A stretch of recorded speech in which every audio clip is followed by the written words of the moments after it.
Jiang Ming felt the female ghost's immediate rejection. It's impossible in this lifetime. Get lost. Suddenly, he heard an ear-piercing shout.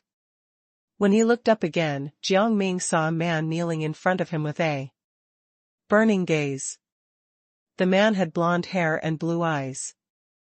He looked like he was of mixed origins. He was wearing a suit. When their eyes met, Jiang Ming felt the confusion of the person possessing him. Was this person mentally ill? Didn't I tell you to get lost? The prince in front of her quickly stood up and glared at the female ghost. What a reckless woman! Jiang Ming could not control his expression. He was so angry that he laughed and rolled his eyes. Who are you to me? Why should I listen to you? Don't tell anyone else about this. Take the silver and scram. The prince could not be bothered to talk nonsense with the female ghost. He took out a stack of silver banknotes from his pocket and threw it in front of the female ghost. His tone was cold. The notes were scattered all over the ground. Jiang Ming was enraged. Wasn't this an insult? Then, some memories came to his mind.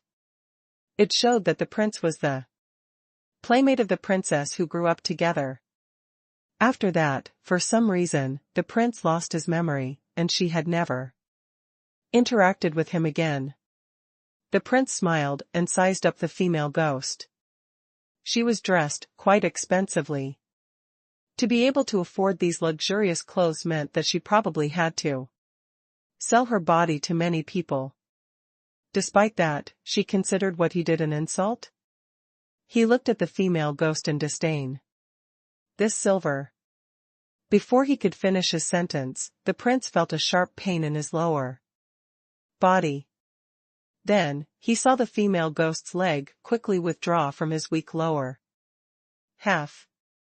There was an obvious shoe print on his crotch. Damn it! The prince gritted his teeth. He wished he could kill the smug woman in front of him. Wow, you're so patient. Jiang Ming clicked his tongue and waved goodbye. Then, she left. That was all. The prince's face instantly darkened. She had successfully attracted his attention. He hoped she would not see him again. Jiang Ming did not know whether to laugh or cry. These two looked like a couple. Then, he felt the female ghost walk into the street. She took a deep breath, turned into the alley, and knocked on the door. Memories flashed again, and Jiang Ming immediately understood what she was doing. This was the courtyard left behind by the female ghost's mother. Ever since her mother passed away, she had never come here again. Jiang Ming could not help but sigh. Now, this courtyard had actually become her safe haven. Princess. The butler opened the door in surprise. Jiang Ming was about to reply when a familiar male voice sounded in his ear. There was a hint of anger in it.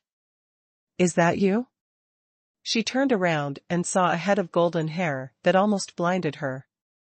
Jiang Ming felt the female ghost grin. What a coincidence. This world was really small. Prince Xiaogue, it's great that you know each other. This is the princess. The butler said with a smile. The prince? Thinking of what happened just now, Jiang Ming looked at the female ghost and burst out laughing. Shut up. Xiaogue became even angrier. How could such a crass girl actually be his childhood sweetheart? However, she was not too bad. He smirked. Xing, you have to be polite to your former playmates. What was going on? Had the prince regained his memory? The female ghost was very surprised. Jiang Ming now knew the female ghost's name. Her name was Liang Xing. The butler explained, Princess, the prince is the younger brother. Acknowledged by the madam. Logically speaking, you should call him uncle. Uncle Lu, this is the medicine you mentioned. Xiao Gui held back his laughter and politely handed the packet of medicine in his hand to the butler. Prince Xiao Gui, thank you for your trouble. Why didn't you ask a servant to send it over? The butler was confused. I was on the way here, so I came to check on your health. I'm relieved to see that you're well. I still have something to do, so I'll be leaving first. The prince looked at the female ghost with a faint smile and sized her up. My little niece, we'll have a chance to see each other again. Little niece? The female ghost was furious. Who would want to see him? Prince, please take care.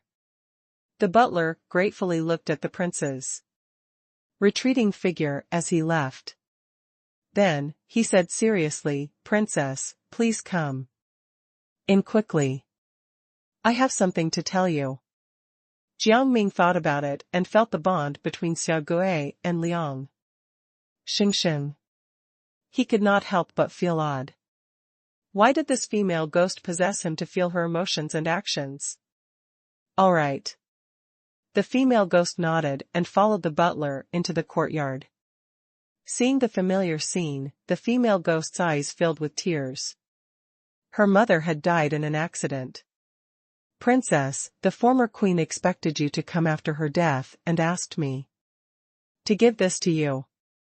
The butler took out a box from behind the vase on the shelf and handed it to the female ghost. The female ghost was stunned. Then, she opened the box. Inside the box was a simple white bracelet. She knew about this bracelet. Her mother had always worn it when she was alive. The bracelet had disappeared after her mother passed away. She did not expect it to be with the butler. The former queen wants you to wear the bracelet and go to Prince Xiang's mansion nearby.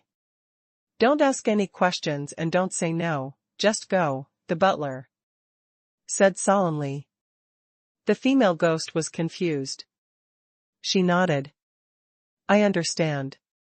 Jiang Ming was baffled. What use could this bracelet have? After putting on the bracelet, the female ghost walked toward Prince Xiang's residence. At this moment, the female ghost's memories suddenly rushed ahead. Jiang Ming could only vaguely capture some scenes. The female ghost went to a market. There were vendors selling knickknacks and other things. The hawking sounds of the stalls were endless in her ears. The female ghost's attention was completely on those stalls. In the next memory, a woman was kneeling on the ground. Her hair was unkempt, and her face was dirty. She looked to be about 20 years old. There was a line of words in front of her that said, I'm from another city. I was scammed. Until I was penniless. I beg a kind-hearted person to help me. Help me go home. The person who helps me will get this painting. There was a painting in the middle of the words, but he did not know what it was. There was some dirt on the painting, and it looked like it was a forgery. The crowd discussed animatedly. Their eyes were filled with disdain as they felt that the painting in front of them was fake. Many memories flashed through his mind. In the last memory, Jiang Ming saw the scene of the female ghost and Xiao Gui being tortured to death. The woman kneeling down was wearing a bracelet and having fun with King Liang. Everything was over, but Jiang Ming felt a real pang of pain in his heart. He also felt the monstrous hatred of the female ghost. In his heart, he heard the female ghost begging him to help her get the bracelet. As long as she helped her get the bracelet, she could give Jiang Ming some unique spells. Zhu Aci and the others only saw Jiang Ming's empty eyes. He was pacing around anxiously, but there was nothing they could do. When they saw Jiang Ming, their eyes immediately lit up, and they all flocked To him. Ning Kaichen, are you all right? How do you feel? In an instant, the enchantment outside Jiang Ming and the others broke, leaving only the leopard man at the scene. The leopard man did not expect Jiang Ming to destroy the enchantment. He immediately turned around and wanted to run, but he was discovered by Jiang Ming and the others. Zhu Aci rushed forward and grabbed the leopard man. The leopard man threw a punch at Zhu Aci. Zhu Aci turned around and countered it. The leopard man was a little surprised. Then, he clenched his fists and attacked Zhu Aci again. Zhu Aci felt as if his entire body had been opened up by some kind of force. He closed his eyes and was about to faint. Jiang Ming noticed Zhu Aci's expression. When he arrived in front of the leopard man, he immediately forced him back. Then, he took out a silver needle and placed it in front of Zhu Aci. Zhu Aci felt himself shake a little. Then, he opened his eyes, and he was filled with energy. He began to feel strange. What did Ning Kaichen do to him? He was instantly filled with energy. It was like he had been born anew. Before Zhu Aci could return to his senses, he felt his body being pulled to the other side by Jiang Ming. When he returned to his senses, he saw Jiang Ming raising his other hand. He released a force and rushed toward the leopard man. The leopard man felt as if his body had exploded. He screamed in pain and even jumped up to the roof. Now, he was stuck there. He was in a desperate situation. He did not expect his body to be stuck on the roof. It seemed that he could not escape. Zhu Aci laughed out loud. Leopard man, you're asking for it. How did you get us into the barrier just now? The leopard man suddenly started crying. You're Zhu Aci, the top prodigy of the Zhuyan Palace, please don't go against me. I'm still young, and I have elders and children at home. Don't kill me. Zhu Aci snorted coldly. You're such an idiot. I won't let you off now. I won't let you off, just because you want me to. The leopard man's tears flowed down. He looked like he was about to wet himself. Zhu Anin caught a glimpse of him and realized there was a wet patch on his pants. She instantly moved to the side and said in disdain, "EW. You actually wet yourself." I couldn't help it. Quickly, let me down. The leopard man was about to go down, but his body seemed to be restrained by something, and he could not break free at all. This restraint was put up by Jiang Ming in secret. He did not like the leopard man's attitude. This leopard man should be punished. He should not be allowed to live his life here in peace. The leopard man felt upset and said awkwardly, "It was an accident. I became like this because of some special circumstances." Jiang Ming lowered his voice. Leopard man, do you still not know your mistakes? Looks like I've been too good to you. At this moment, Jiang Ming suddenly saw a blank piece of paper in the corner and walked over. The leopard man's head was exposed, so he saw Jiang Ming's actions. He immediately understood the situation and screamed, "I'll tell you. I'll tell you everything. Please put me down first. I won't run around. You can know anything you want to know." Jiang Ming did not respond to him, and when the others saw Jiang Ming's actions, they did not respond to the leopard man either. The leopard man immediately panicked and looked around. What are you all doing? I really won't tell anyone around me. Put me down. As long as you put me down, I'll do anything.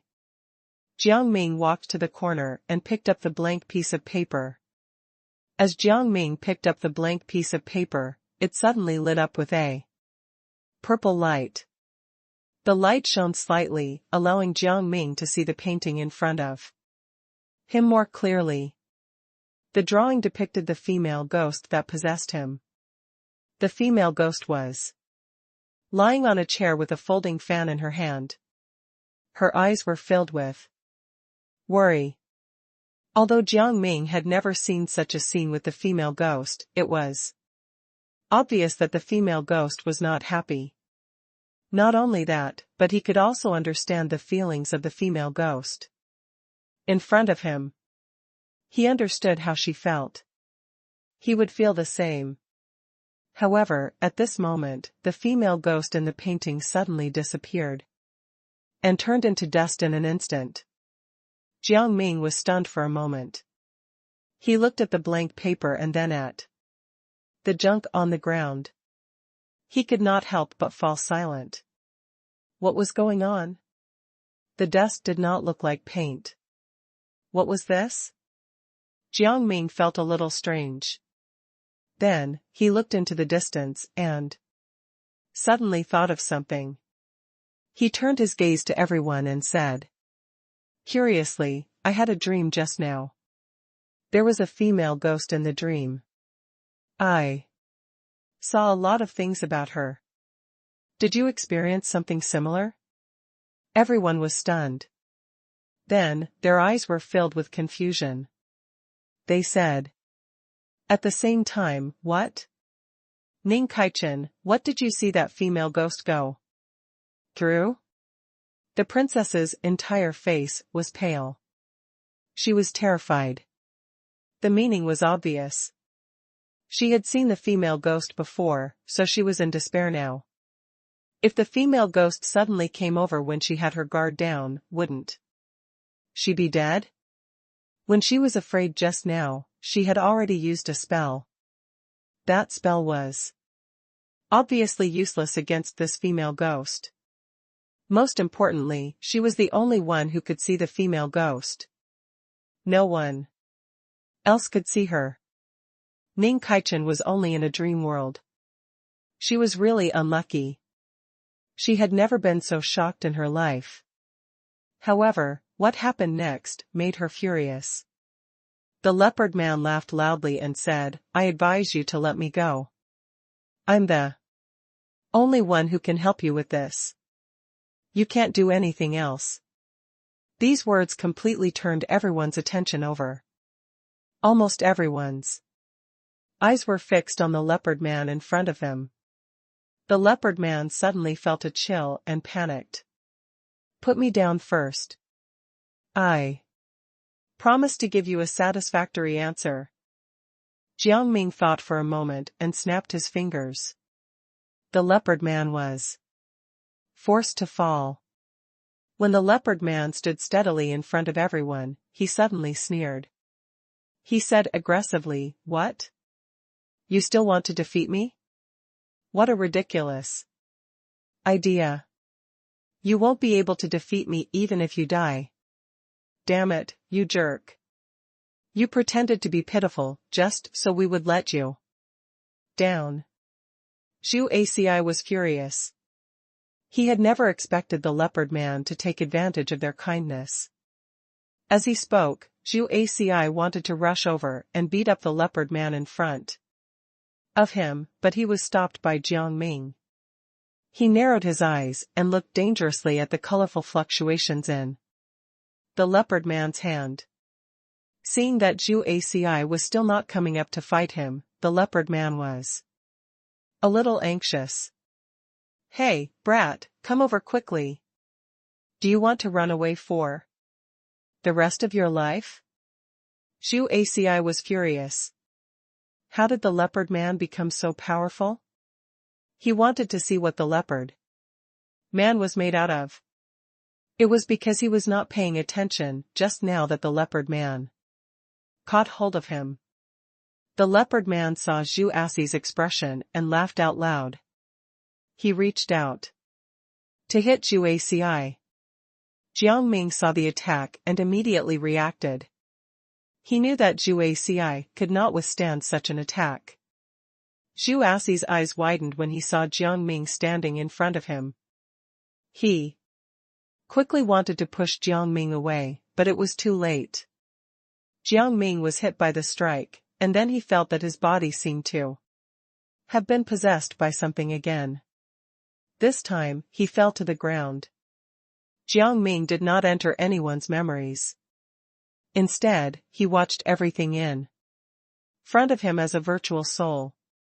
A little boy appeared in front of him.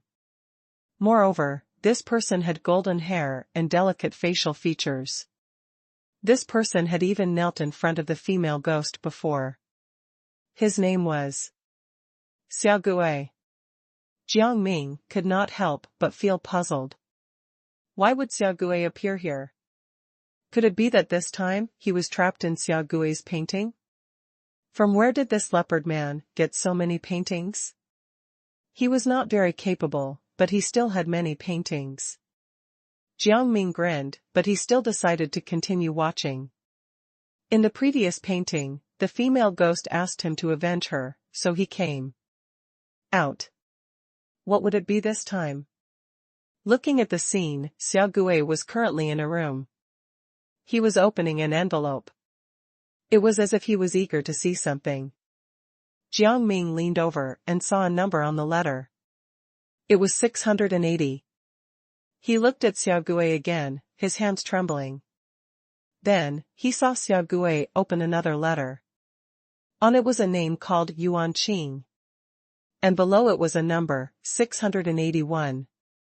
Then, he heard Xiao Gui's thoughts and understood everything. They were participating in a cultivation convention, and the judges were giving them marks. Xiao Gui had obtained his and his good friend Yuan Qing's scores through his own secret channels. Xiao Gui's score was 680 points. The Cultivation Alliance would only accept one apprentice from here. Xiao Gui was 1 point behind Yuan Qing. This meant that although it was only 1 point, Xiao Gui and Yuan Qing had distanced themselves from each other. He had attended the Cultivation Alliance meeting that Xiao Gui dreamed of attending but could not. Jiang Ming saw Xiao Gui throw the letter on the ground, and tears flowed down his cheeks. Once again, he heard Xiao Gui's inner thoughts. This isn't just a score, it represents my entire life. If I don't get in, it means my life is ruined. Jiang Ming grinned and could not help but look at Xiao Gui. Xiao Gui was taking the results too seriously. It did not matter if he could not participate in that meeting this time. Xiao Gui was making a mountain out of a molehill. If you can't get in, there's no way out. You'll have to be a good-for-nothing for the rest of your life. His mother's words rang in Xiao Gui's ears. Xiao Gui had a bout of dizziness.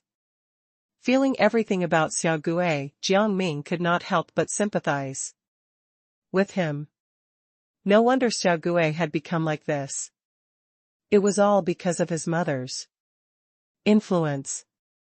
Slap. His mother rushed into the room and slapped Xiao Gui. You weren't selected, right? She asked hatefully. Jiang Ming was shocked by the slap and looked at Xiao Gui's mother. Why was Xiao Gui's mother so cruel? If he had such a mother, he would suffocate. Xiao Gui, on the other hand, was jolted awake by the slap. He remembered that his mother had installed a surveillance artifact in his room.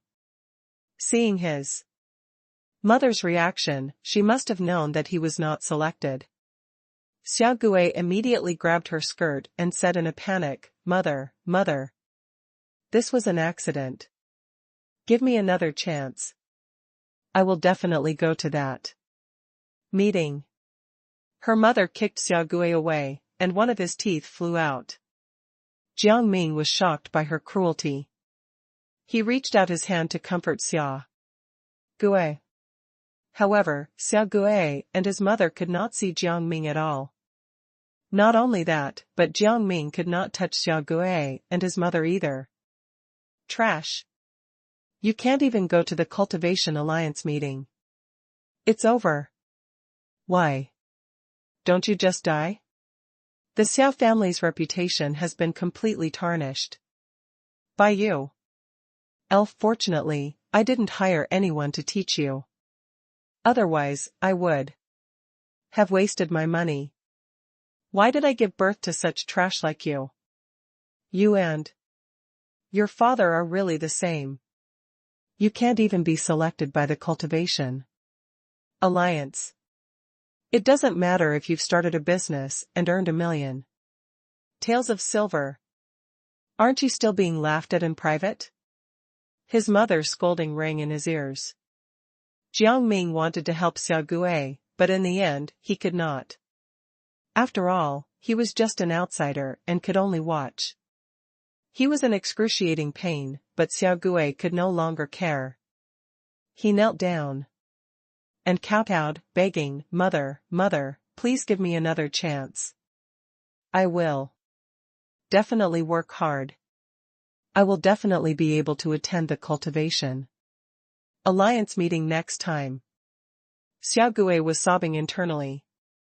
How could he work harder? In the past 3 years, he had never slept more than 3 hours. Whenever he was sleepy, he would pinch himself. There were bruises on his arms and legs. He had been studying hard during every waking moment. In comparison, Yuan Qing was lazy and laid back. Despite that, he had dominated the rankings. A month before the exam, he had stayed at his teacher's house and asked for 3 hours of lessons every day. Every day, he dragged his exhausted body back to practice until 5 in the morning. Xiao Gui had originally thought that he would be able to surpass Yuan Qing this time, but in the end, he was still 1 point lower than Yuan Qing. Get lost. Pack your things and scram to your aunt's house tomorrow. Don't let me see you again. His mother showed no mercy. She kicked Xiao Gui away again and walked out. The door was slammed shut, and another tooth was kicked out. Xiao Gui was already numb and his heart was cold. Why was his score 1 point lower? Why could he never compare to Yuan Qing? Was he just trash? Jiang Ming sighed and tried to comfort Xiao Gui. Don't think like that. You have time to figure things out. However, Xiao Gui could not hear his voice at all. He could only continue to be sad. Bad things started to happen. Slap. Xiao Gui raised his hand and slapped himself hard. Slap. Xiao Gui slapped himself again. Slap. The third slap woke Xiao Gui up completely. Xiao Gui's gaze turned vicious. His mother's words and Yuan Qing's score flashed through his mind. He could not become trash. He could not suffer his father's fate. He could not lose his mother. If Yuan Qing died, then he would be selected from the meeting. Jiang Ming saw that Xiao Gui had arranged for Yuan Qing to practice martial arts at the back of the mountain. This was the best place to bury a corpse. Then, the mirror turned, and Jiang Ming saw Xiao Gui and a chubby child standing in front of him. He guessed that this chubby child was Yuan Qing, and he could not help but worry. Child, don't do anything stupid. At this time, the acolytes were not on vacation yet, and they were still practicing spells near the back of the mountain. Yuan Qing looked at Xiao Gui in confusion. Xiao Gui, why did you invite me here? Xiao Gui took out the dagger he had prepared beforehand and stabbed it into Yuan Qing's heart. He leaned close to his ear and said coldly, Yuan Qing, go to hell. The spot in the alliance meeting can only be mine. Yuan Qing seemed to be a little surprised, but he also seemed to recover very Quickly. Think. He seemed to want to say something, but it was not clear. Xiaogui did not listen carefully, thinking that he might want to ask why he was being killed. However, Jiang Ming was confused. Yuan Qing was killed. Why would he still thank his murderer? Could Xiaogui's wish this time be to let him figure things out? Then, he saw some of Xiaogui's memories. In those memories, Xiaogui and Yuan Qing talked, laughed, practiced swordsmanship together, and so on. Jiang Ming could not help but feel conflicted. Xiaogui and Yuan Qing were best friends. But now, Xiaogui had killed Yuan Qing. All of this was truly unbelievable. Xiaogui could feel his body gradually weakening, and he fell down onto Yuan Qing. Blood flowed out of the wound, staining Xiaogui's robes and the ground around him. Ah! Just as Xiaogui was about to bury the body, a scream came from behind him. By the time Xiaogui realized something, the person who had discovered it had already run away. The person who discovered it went to the Cultivator Alliance. Xiaogui had been caught. Xiaogui was also asked to be punished by Yuan Qing's parents. Jiang Ming saw the scene at the judgment conference again, and he was momentarily speechless. Xiaogui was the only one sitting on the right side of the table. Xiaogui's parents sat on the left side of the table. Jiang Ming did not know what to say for a moment. Clearly, Xiaogui used to be a pure and kind child. Xiaogui's parents had a conflict in their early years because of the differences in their alliances, and they were separated. Xiaogui was given to his mother. As for Xiaogui, he had been abandoned by his mother because of his results in the exam. Yuan Qing's father yelled at Xiaogui. Yuan Qing was so good to you. Why did you kill him? He was going to do great things. You killed him. If I had known that you would kill Yuan Qing, I wouldn't have let you two be friends. I should have killed you first. Yuan Qing's mother covered her face as she sobbed. She was already shaking and did not even have the strength to criticize Xiaogui. My child, my poor child. Sorry, I really needed his spot. Xiaogui's conscience made him apologize, but his expression was cold. Yuan Qing did not need that spot. He was born into a free and pampered family. His parents did not care if he could go to the alliance or not. His parents would support him no matter what. It was not the same for Xiaogui. His mother would scorn and abuse him every time he did something she did not like. She had treated him like this for many things in the past. Jiang Ming could not help but sigh. Xiaogui was ultimately destroyed by his mother. Some of Xiaogui's memories appeared in front of Jiang Ming again. Xiaogui would never forget his mother's words. I'm doing this for your own good.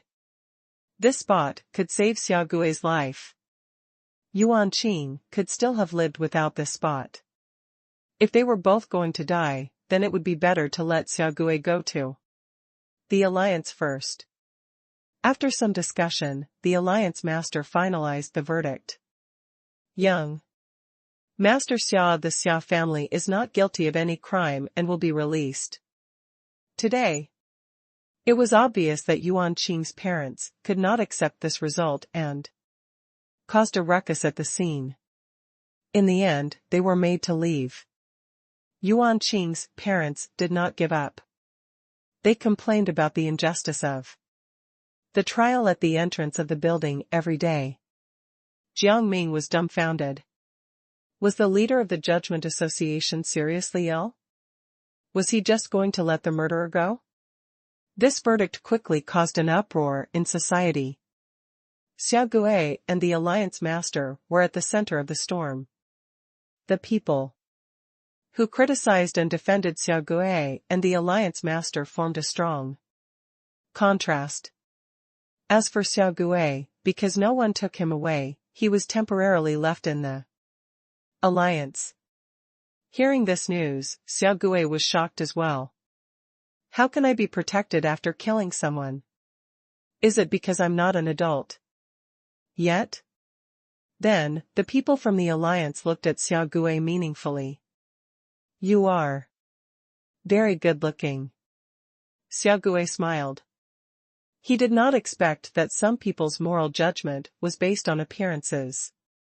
His mother had once told him that everyone was extremely tolerant of good-looking people, and now it seemed that it was true. Jiang Ming was confused. How could anyone forgive someone because of their appearance?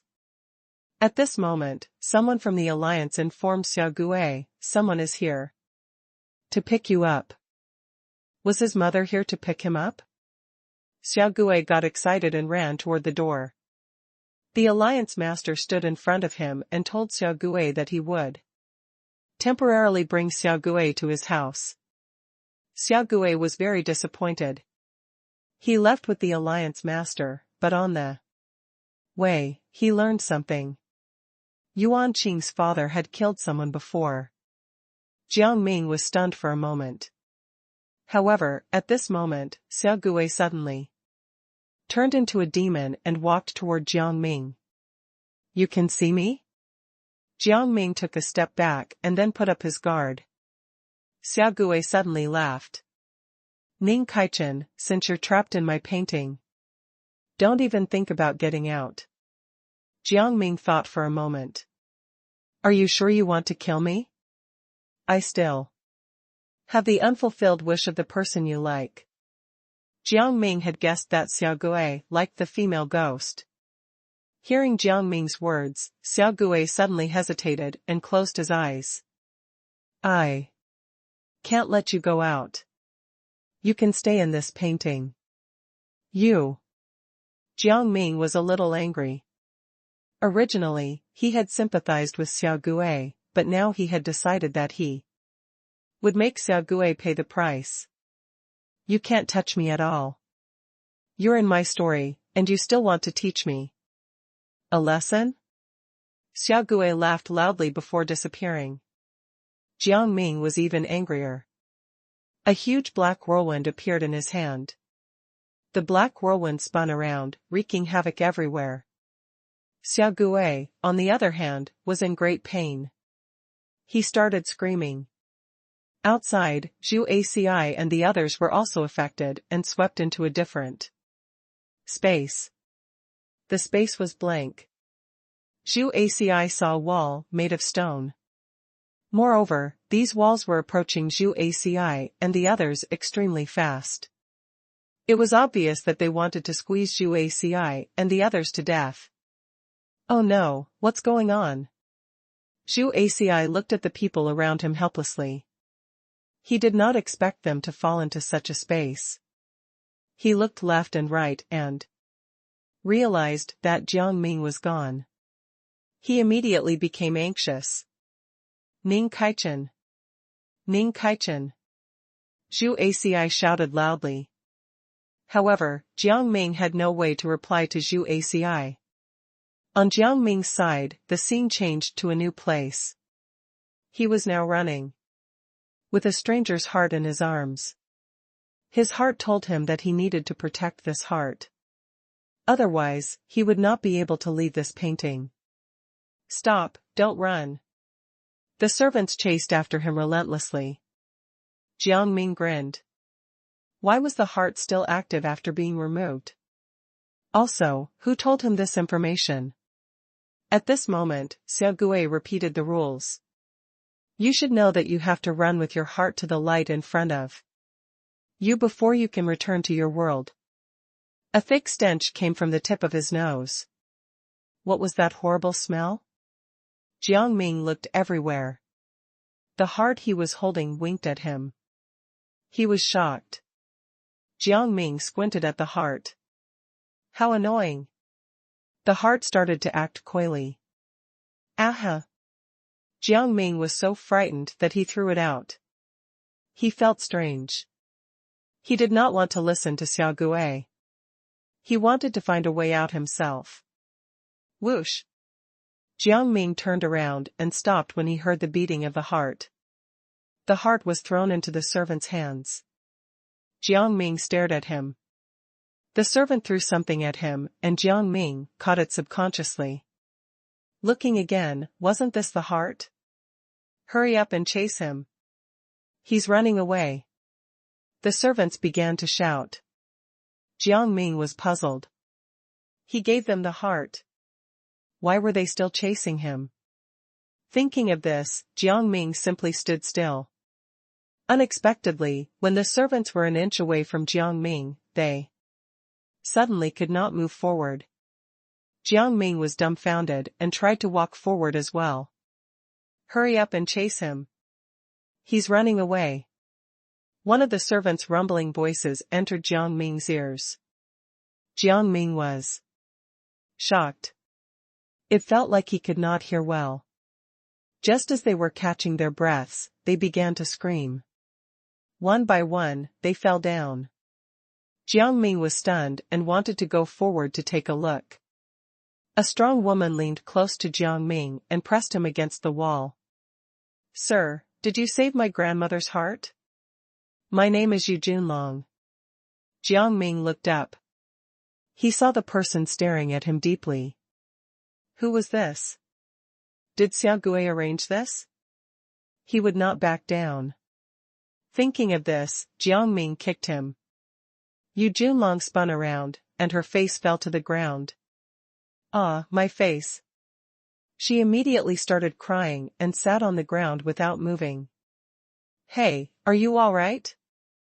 Jiang Ming felt a little guilty and walked to Yu Junlong.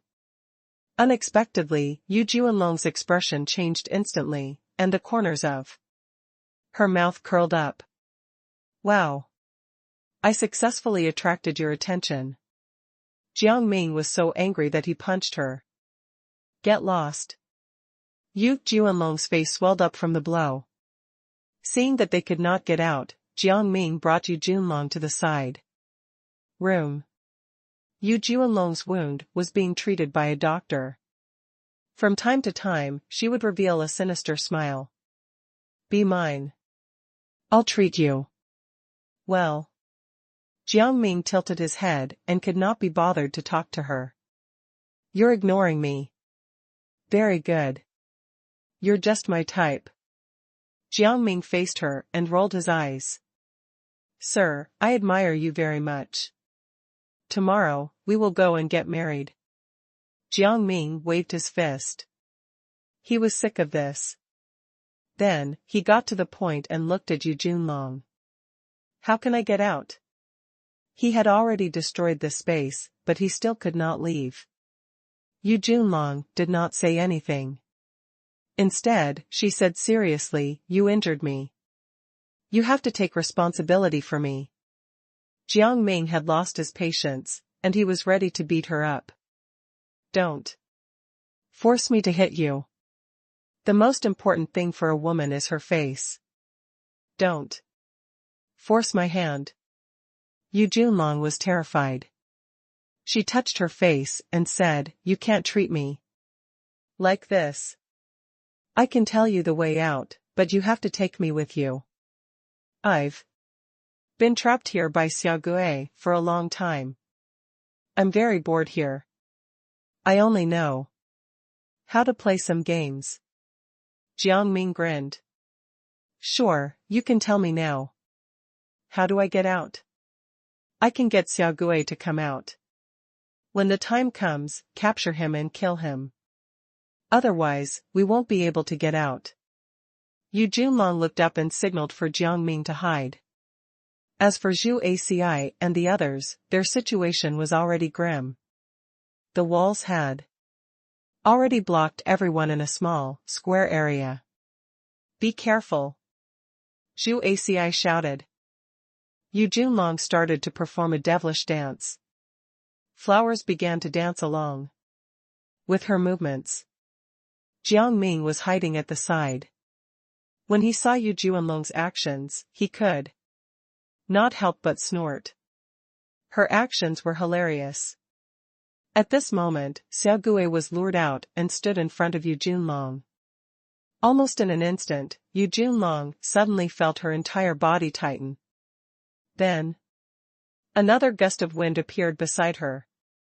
When she continued to look, she had already left the scene around her. She went directly to another empty world.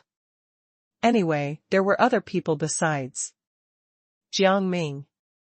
The others were Jiang Ming's companions, Zhu Aci and the others. Seeing Jiang Ming, everyone was delighted. However, when they saw the woman Jiang Ming brought, Yu Junlong, their mood turned confused again.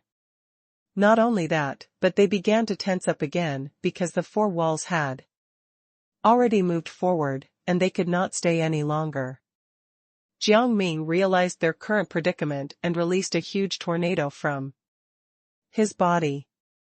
The tornado shattered the four walls, causing them to fall to the ground.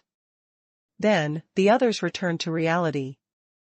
The first thing Zhu Aci did when he came back was to go up and see if the leopard man was still there. However, he realized that the leopard man was gone.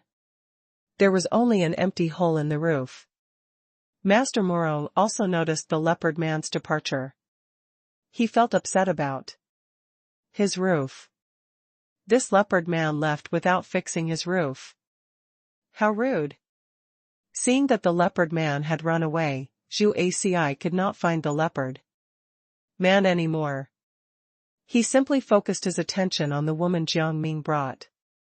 Yu Junlong. Yu Junlong had not seen the real world for more than 10 years. She was so excited that she looked around with bright eyes. This made Zhu Aci even more curious about this person.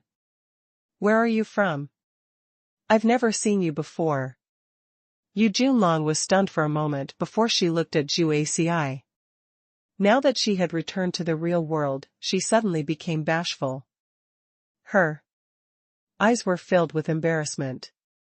Yu Junlong simply bowed to Zhu Aci. I am Yu Junlong, the young lady of the Yu family. Ms. Yu? Hearing Yu Junlong's words, everyone's eyes widened as they looked at Yu Junlong. Madman Sr. walked over in surprise.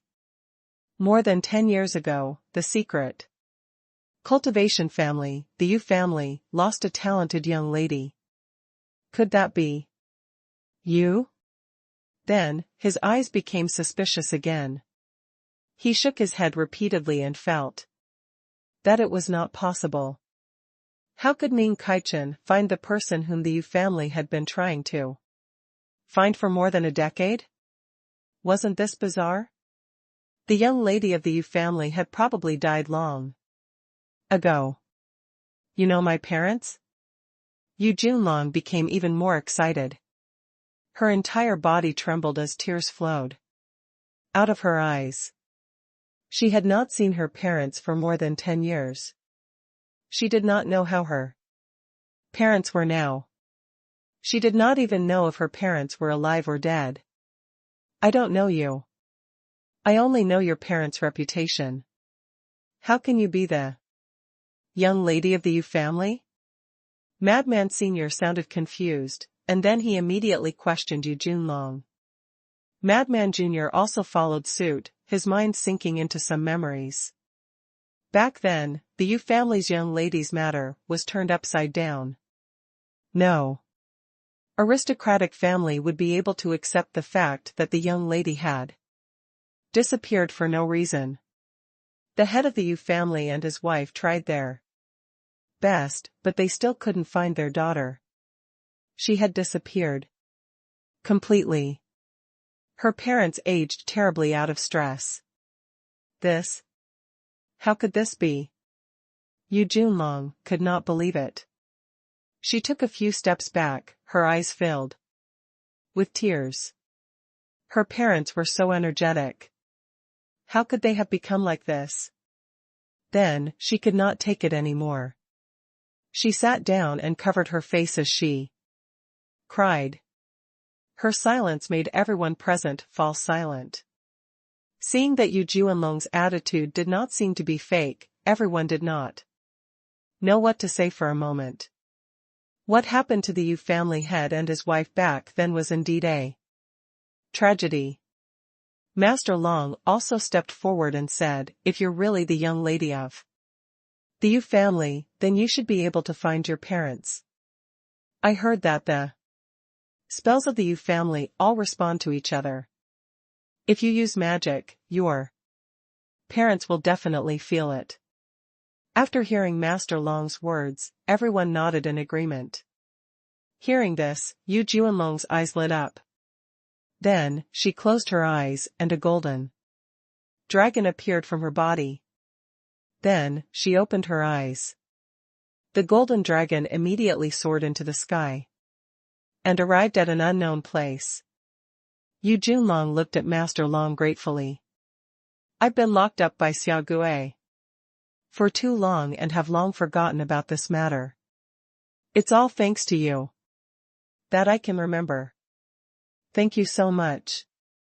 However, when they heard her words, everyone could not help but fall silent. Again. The woman in front of him was actually the young lady of the Yu family, Yu Junlong. Seeing Yu Juanlong's tattered clothes, Feng Yunche stepped forward. "What have you been through all these years? You look miserable." When she saw Feng Yunche, Yu Junlong opened his mouth in shock. "Are you Feng Yunche? I've seen you before." This time, it was Feng Yunche's turn to be shocked. Feng Yunche's heart was filled with complicated emotions. He looked at Yu Junlong hesitantly. "I have met your parents, but I have never met you. Moreover, the last time I met your parents was on the boat on the lake. I remember that you didn't come with me at that time." Hearing Feng Yunche's words, Yu Junlong became even more embarrassed. She coughed repeatedly, and her face turned red. "I was there at the time. My parents didn't want me to come with them, so I secretly followed them. However, I got lost on the way and only saw you from afar." Feng Yunche could not help but laugh. "I was wondering why your parents had left in such a hurry. It turned out that it was because you were misbehaving. They left after realizing that you had left." Yu Junlong let out a long sigh. "That's right. Unfortunately, I didn't go back. After that, I was kidnapped by that evil man, Xiao Gui. Later on, Xiao Gui died and became a ghost that haunted this painting. I was also trapped in the painting." Upon hearing these words, everyone came to a realization. They went forward to look at Yu Junlong and asked, "Ms. Yu, who is Xiao Gui?" This time, Jiang Ming answered on behalf of Yu Junlong. He stepped forward and said, "Xiao Gui is a prince."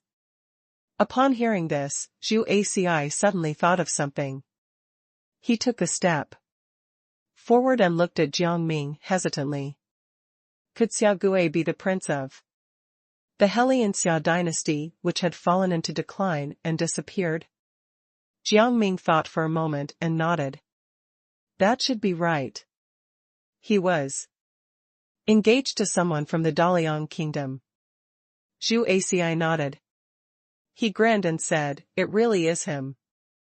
Rumor had it that this prince was indeed engaged to a princess from the Daliang kingdom. Who would have thought that the princess of the Daliang kingdom would die early, which ultimately caused the engagement to be called off? Then, he sighed and looked at the blank paper in the distance. There's nothing to be sad about. Xiao Gui's tragic ending was his own fault. Thinking of Xiao Gui's attitude toward him just now, Jiang Ming was rendered speechless. He had originally thought that Xiao Gui, like Liang Xingxing, had a request. for him, but in the end, he treated him with hostility. If Yu Junlong had not been able to summon Xiao Gui, wouldn't he have been trapped inside the painting for a long time? Ning Kaichen, in that case, did Xiao Gui trap you inside? Zhu Aci sensed something was wrong and quickly asked. Jiang Ming frowned and then said, yes, Xiao Gui infuriated me. He's really evil. He doesn't deserve to be with Liang Xingxing. Zhu Aci could not help but be amused by Jiang Ming's answer. He recalled the name the latter mentioned just now and felt odd again. Liang Xingxing? Is she the princess of the Daliang kingdom who died early? Could that female ghost be the princess of the Daliang kingdom, Liang Xingxing? The princess's eyes widened. She stood up and looked at Jiang Ming. She felt strange. It was not as if she had not heard some rumors about the princess of the Daliang kingdom. The princess of the Daliang kingdom was doted on, but she was sick and mentally unwell, so she died early. As for the engagement between the princess of the Daliang kingdom and the prince of the Helian Xia dynasty, she had only heard a few stray rumors and did not know the truth. She only knew that the princess of the Daliang kingdom and the prince of the Helian Xia dynasty were very much in love. However, the heavens did not approve of their love, and the two of them died. You're right. I don't know why she's looking for you, but I've already agreed to some of her conditions, Jiang Ming said as he looked at the princess thoughtfully. Thinking that the princess could see Liang Xingxing, everyone immediately surrounded her. They looked at the princess with confusion in their eyes. She also realized this and became confused. It's really strange. How could I see the ghost of the princess of the Daliang kingdom? I've never seen the princess of the Daliang kingdom before, let alone come into contact with her. Jiang Ming sized up the princess and said seriously, Princess, your entire body is lifeless. It's normal to see a ghost with such a temperament. Right. Now, the princess of the Daliang kingdom is already in the form of a ghost. That's why you saw her. She doesn't have any bad intentions toward you. She just wants someone to help her. The princess thought about Jiang Ming's words and felt that they made sense. She said seriously, Lord Ning Kaichen, it's good that I have you. Otherwise, I would still be confused about what's going on. What did Liang Xingxing tell you? Zhu Aci heard Jiang Ming's words and asked in confusion. Liang Xingxing told me. Jiang Ming frowned and wanted to continue, but in an instant, his memory seemed to have been erased and he couldn't remember a thing she had said. What's wrong? Ning Kaichen, are you all right? Zhu Aci panicked and looked at Jiang Ming. Jiang Ming shook his hand and looked at Zhu Aci. Zhu Aci, I'm fine. Don't worry. I just can't remember what Liang Xingxing said to me. I feel that part of my memory has been wiped. Zhuanan was a little worried. How could you have forgotten? Could something have happened? Liang Xingxing might have done something to Mr. Jiang Ming thought about it and felt a little strange. Then, he thought of what Zhuanan said and looked at his hands. It was only this that had disappeared from his memory. What Zhuanan said was very reasonable. However, why did Liang Xingxing want to wipe this part of his memory? Just as he was feeling puzzled, Master Morong asked, why don't we go somewhere else? There's already a big hole in my roof. I'll have to get someone to fix it later. He was very irritated. He had never thought that the leopard man would destroy his roof. Moreover, this roof was his favorite. Master Morong looked at Jiang Ming with his eyes wide open. He had to make sure Ning Kaichen stayed with them. Ning Kaichen was able to come here because he was very capable. He did not want to lose such a good fighter. Master Morong did not want to make an enemy of him. Morong Quan started to get angry. Why should we clean up his mess? The hole in the roof was clearly caused by him. Morong Quan was very loud. It was as if he was afraid that no one around him could hear him. Morong Quan, what are you talking about? How disrespectful. Hurry up and apologize to Lord Ning Kaichen and the others. Master Morong was infuriated. Jiang Ming smiled and said helplessly, the previous letter of challenge seems to have been from Morong Quan. He was complaining internally. First, they had issued a letter of challenge to him, and now, they were blaming him for the hole in their roof. He was innocent. He would not have come here if not for that letter. Morong Quan's face turned pale. Ning Kaichen was right. This sentence also meant that if it were not for his own vanity and desire to win, they would not have come to his mansion and caused so much trouble. Leopard Man. Where's the leopard man? Seeing that he couldn't cheer himself up, Morong Quan kept roaring in anger. He had originally thought of becoming friends with Ning Kaichen and the others, but now it seemed that they were not suitable to be friends. Alas, Ning Kaichen was surrounded by powerful people. Becoming his enemy meant becoming the enemy of these powerful people as well. Thinking of this, Morong Quan felt helpless, but there was nothing he could do. At this moment, the leopard man was alerted by Morong Quan's roar. The leopard man immediately fell to the ground. He wailed in pain. Good job. So, you were hiding. Hurry up and tell us what kind of evil methods you used to get us into the painting? The leopard man replied tearfully, I don't know either. I was controlled by some kind of force just now. Otherwise, I wouldn't have acted like that. As he spoke, the leopard man's eyes were already darting around. Anyone with a discerning eye could tell that the leopard man was talking nonsense. All right, leopard man. I advise you to tell us the truth. We don't have the patience to listen to you blabber nonsense right now.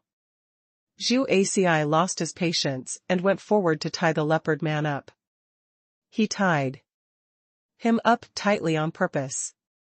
The leopard man cried out in pain, but there was nothing he could do. After all, he was indeed at fault first, and he was the one who lied after making a mistake. However, only the leopard man knew that he had no choice but to do this.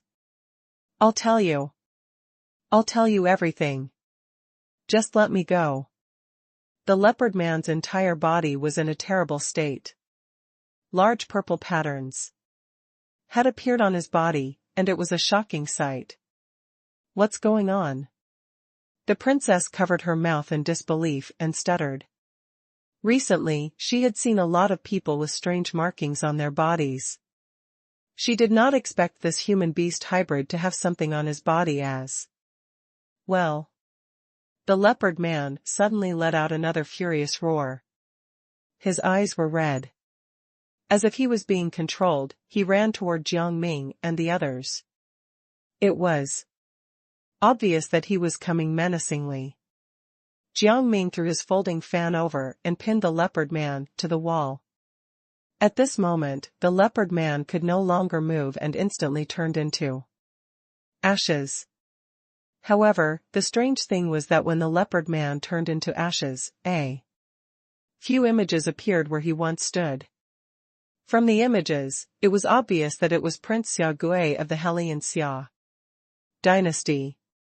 Jiang Ming understood. It was Xia Gui who controlled the leopard man's body. However, he suddenly did not understand. How could Xia Gui control the leopard man's body? Wasn't this leopard man from the outside world? Xiaogui was the soul of this painting. Logically speaking, he should not be able to control anything outside of it. However, at this moment, the monk suddenly muttered to himself, "Karma comes for everyone."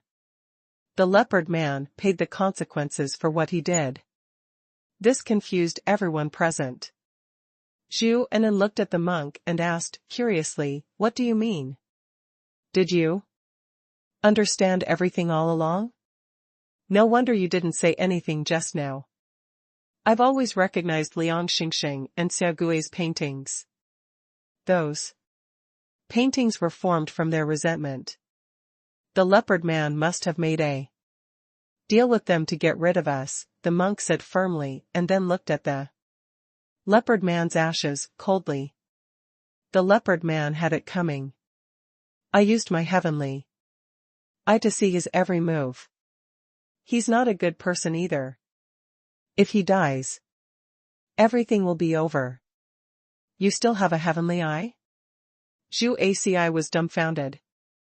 Isn't the heavenly eye something that only people from the other world can obtain? This monk was only from the black prison. How could he have such a thing? The monk laughed. The heavenly eye is very common in the black prison. Madman Senior and Madman Junior hated using it. However, the heavenly eye is indeed very useful. Only I have been using it. Madman Senior followed the monk and said, "Yes, it's common to use the heavenly eye. I just didn't think it was useful. It seems that the heavenly eye is still useful. I'll use it in the future." Madman Jr. also continued, "Looks like I've underestimated this heavenly eye. If I had known earlier, I would have used the heavenly eye too. I originally had a higher level heavenly eye that I made myself, but I've always forgotten to bring it. I didn't expect you to be able to modify and upgrade it. I can't do it anymore. I still use the most primitive version of the heavenly eye, but the people in the black prison should have changed and upgraded it. Can outsiders enter the black prison?" Zhu Aci suddenly had an idea and looked at the monk and Madman Senior. Madman Jr. laughed out loud. "You can go, but you won't be able to use the heavenly eye. You can only take a look. Don't have such thoughts. It's better to hire people with the heavenly eye to help you." Morong Quan felt that he could not breathe at this moment. He walked toward Jiang Ming and placed his hand on Jiang Ming's shoulder. He said helplessly, "Please, save me. Save me." The moment these words were said, everyone's eyes grew wide. Who would have thought that Morong Quan would ask Jiang Ming for help?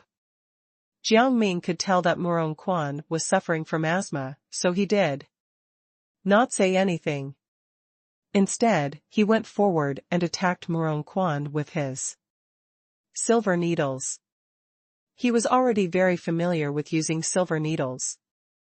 He pierced Morong Quan's body back and forth. Zhu Aci looked at the silver needles all over Morong Quan's body and shuddered. Morong Quan could not care less. When Jiang Ming inserted the silver needles, he felt refreshed.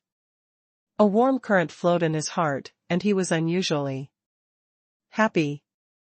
What kind of technique is this? My asthma is almost gone. This is the first time I've seen someone treat my asthma with silver needles. I usually take all kinds of medicine, but it makes me uncomfortable. I hate taking medicine the most. However, Jiang Ming only glanced at Morong Quan indifferently. He pulled out all the silver needles at the same time and wiped them with a handkerchief. Then, he said slowly, "Don't anger people who know medicine. You won't even feel it when you die. Doctors can save people, and they can also kill people. This made Morong feel a chill run down his spine. Then, he smiled awkwardly. How could I do anything out of line? Lord Ning. Kaichen, you're thinking too much. It's impossible. However, Jiang Ming did not say much. Instead, he looked at Morong. Come with us to the Daliang kingdom. Although the female ghost had erased his memory of what he had promised her, it did not mean that he could not fulfill it. His duty now was to go to the Daliang kingdom to take a look. Morong was dumbfounded.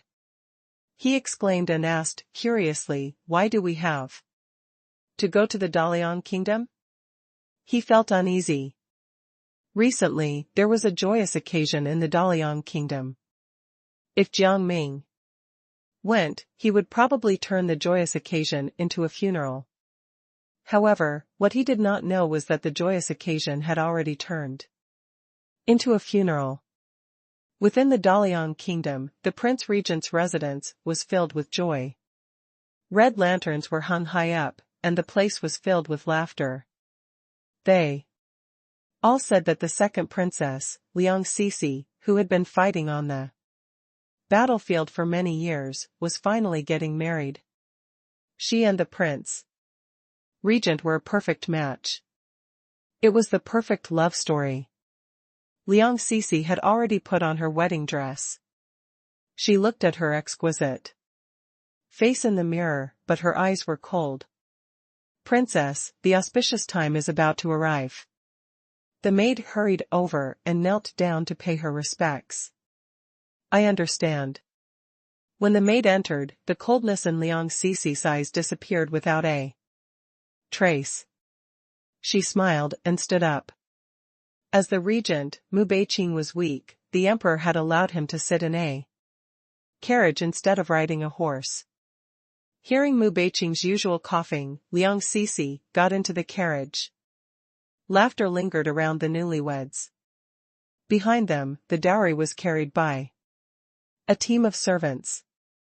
The path was paved with a red carpet, and golden leaves scattered around. The situation was incomparably grand. As the carriage moved steadily, Liang Cixi came to understand that this wedding was destined to not be as peaceful as this carriage ride.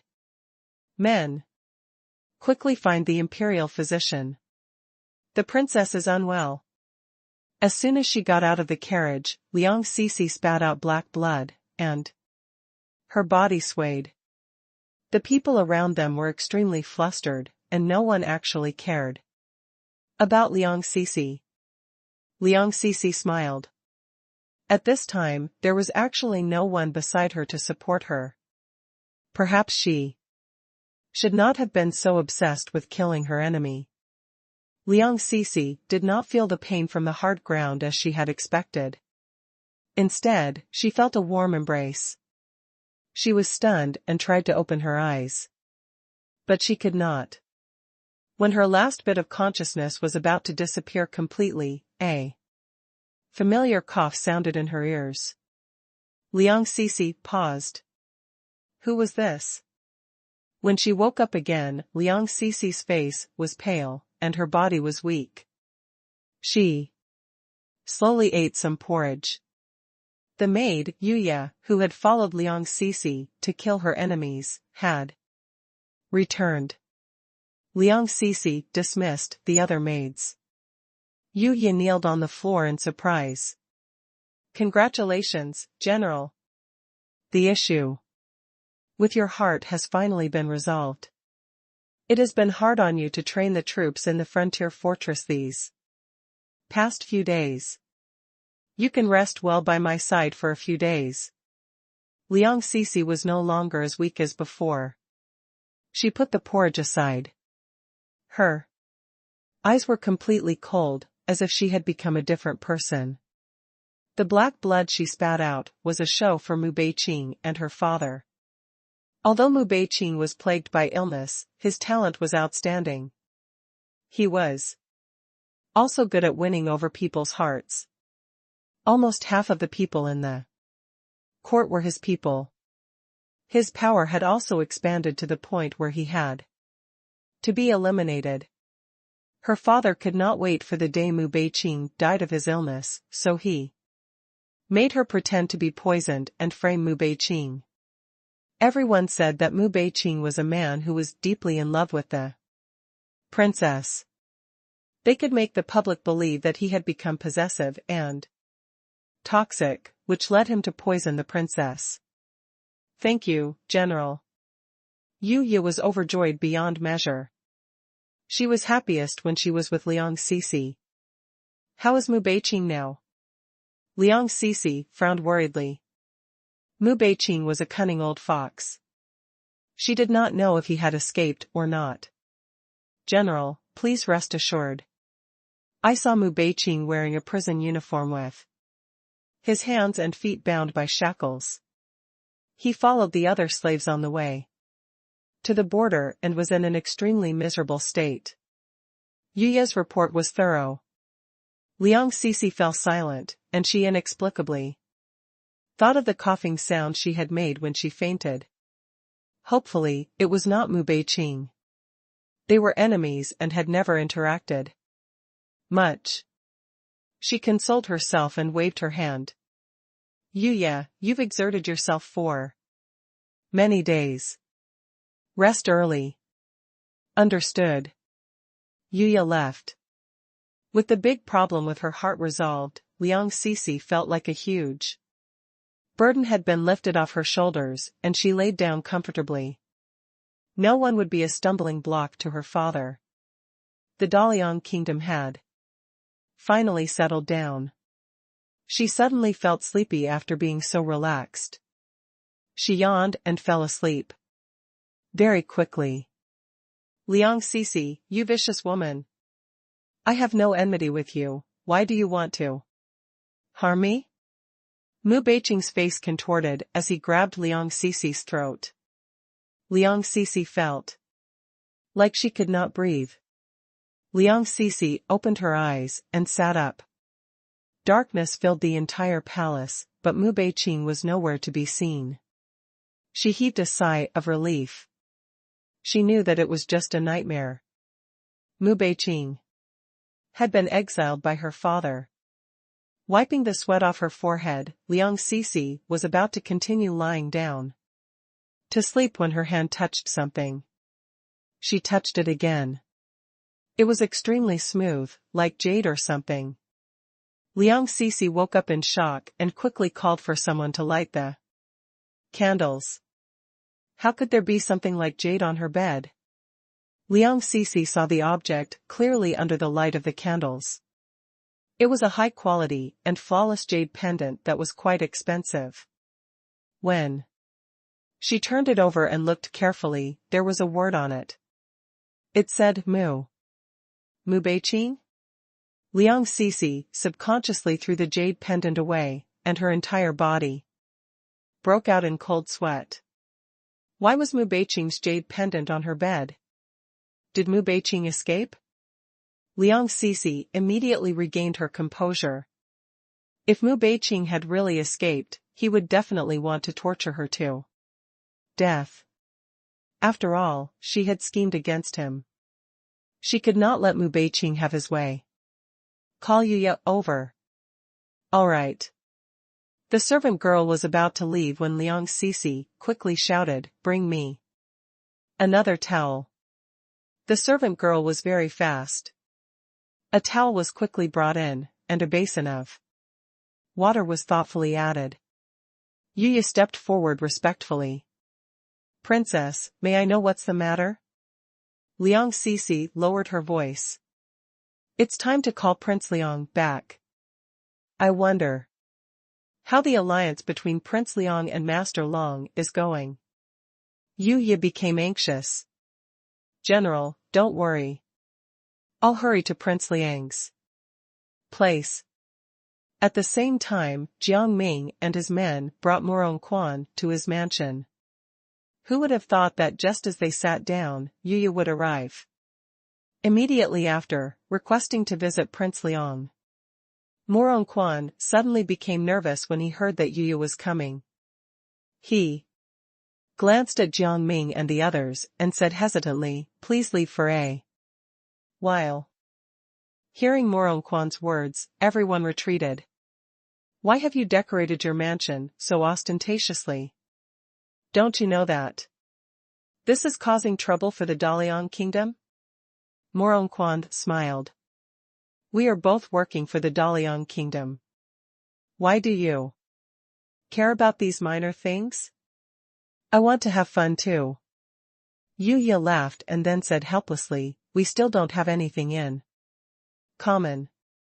I called you over because the second princess invited you." "Why is the second princess looking for me?" "I was appointed by the king." Morongquan frowned and looked at Yuya. Yuya's expression was dark and solemn as she said, "King Liang and the second princess are in the same boat now. They are both doing things for the Daliang kingdom. You are in that boat too." Yuya's expression changed as she stared at Morongquan. Her mind was filled with wild thoughts. If Morongquan dared to disobey the second princess, she would not let him go so easily. She would just kill Morongquan secretly. Morongquan did not know what was on Yuya's mind. He thought for a moment and felt that what Yuya said made sense. He then said, "I'll look for the second princess later. I wonder if the second princess would mind if I brought other people along. If you don't mind, please send a messenger pigeon over so that I can bring the others along." "Are there other people coming?" Yuya thought of something and looked at Morongquan strangely. "You never recommended anyone to King Liang or the second princess? Why would you suddenly recommend someone over now?" She immediately became vigilant. Did Morongquan really have rebellious thoughts? When that time came, she had to be on guard. Morongquan seemed to have seen through Yuya's thoughts. He immediately shook his head and said, "Don't think that I'm not loyal. I would never be disloyal. I'm just recommending a few capable assistants." He was spouting nonsense in a serious manner. His eyes darted around, and it was obvious that he had ill intentions. Yuya saw through him and smiled, "I hope so. If I see any of you harboring any ill intentions toward the Daliang kingdom, I'll make sure that you get punished accordingly." At this moment, Jiang Ming suddenly felt a sharp pain in his head, and he suddenly remembered everything that had been wiped from his memory.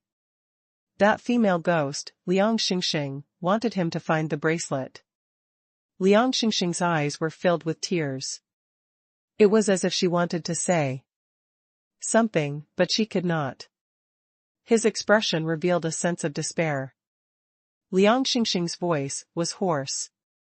"I didn't erase the memory you lost just now. It was my previous fiancé, Xiao Gui, who did so. He gets jealous easily. So when he saw me begging you to do something for me, he flew into a rage. That's why he did the same thing to you in the painting. I hope you can forgive him." Jiang Ming felt helpless. It was not like he had provoked Liang Xingxing of his own accord, yet Xia Gui had taken the initiative to hunt him down. What was there to forgive about such an unreasonable person? Thinking of this, he did not answer Liang Xingxing. Liang Xingxing probably guessed Jiang Ming's thoughts and did not force Jiang Ming to forgive Xiao Gui. Instead, she continued, "If you don't forgive him, it's okay. I hope you can continue to help me. As for Xiao Gui, I will control him and won't let him disturb you again. In the end, I still want to thank you. Lord Ming Kaichen, you really helped me out." Seeing that Liang Xingxing's attitude was nice, Jiang Ming did not continue to say anything negative. Instead, he nodded and replied to Liang Xingxing, "Okay, thank you." At this point, Jiang Ming remembered something and turned to look at Liang. Xingxing's faintly transparent soul. Speaking of which, Liang Xingxing, what kind of person is the Daliang? Kingdom's second princess? He had a vague guess. Liang Xingxing's bracelet was probably taken away by the Daliang kingdom's second princess. Since that was the case, he would have to get in touch with the second princess of the Daliang kingdom. Liang Cixi? Is she here? Liang Xingxing suddenly panicked, and her body swayed. Liang Cixi. It seems that the second princess of the Daliang kingdom is Liang Cixi. What's wrong? Do you have any grudges against Liang Cixi? Jiang Ming looked at Liang Xingxing curiously. Liang Xingxing's entire body started to tremble. It was as if she had recalled something painful. She immediately squatted down and hugged herself. No, I beg you, don't treat me like this, Liang Cixi. She mumbled some inexplicable words. Jiang Ming was stunned for a moment. He looked at Liang Xingxing and opened his mouth, but he did not know what to say. In the end, he forced himself to ask, Liang Xingxing, what's wrong? Liang Xingxing did not reply to Jiang Ming. Instead, she disappeared on the spot. Liang Xingxing must have been treated badly by Liang Cixi. Otherwise, she would not be so agitated. It seemed that Liang Cixi was a troublesome person. Hearing Yuya's threat, Morong Quan cleared his throat and answered her. Don't worry. Do I look like that kind of person? I will definitely be loyal to the Daliang kingdom. Yuya chuckled. Let's not talk about this for now. Let me see who wants to see the second princess. Hearing this, Morong Quan hesitated. He was not sure if he should tell Yuya. He was really a little puzzled. He wanted to bring them to the second princess, but why did Yuya insist on seeing these people? Thinking of this, he changed the topic. It's not important to meet them. Speaking of which, isn't the second princess getting married? How are things now? Yuya glanced at Morong Quan. Now that the prince regent has been exiled by King Liang, he has committed a great crime. What crime? Morong Quan could not help but feel scared. The prince regent had previously been beloved by all. Despite that, he was being treated like this now. If he was disloyal, wouldn't he be killed by King Liang in the future? Who knew who would be the next target? He recalled the scene of the second princess asking to marry the prince regent. He could read the second princess' mind, so he could hear her thoughts. I want to marry him and only him. At that time, they were in court. The second princess, Liang Cixi, pointed at the man in front of her. All the officials in the court were in an uproar and whispered among themselves. The dignified princess was actually going to marry a weak person? King Liang, who was sitting on his throne, stroked his beard and laughed loudly. The wedding will be on the same day. I have long heard that the Prince Regent has admired my daughter, and I believe he will not refuse. I give this marriage my blessings. Thank you, Your Majesty. Liang Cixi knelt on the ground to receive the blessings and thank him.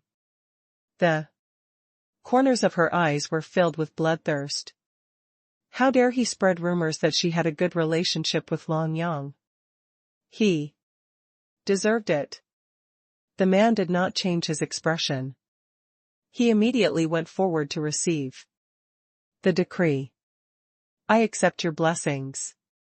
Retreat. Liang Cixi looked at the man strangely. Why didn't he resist?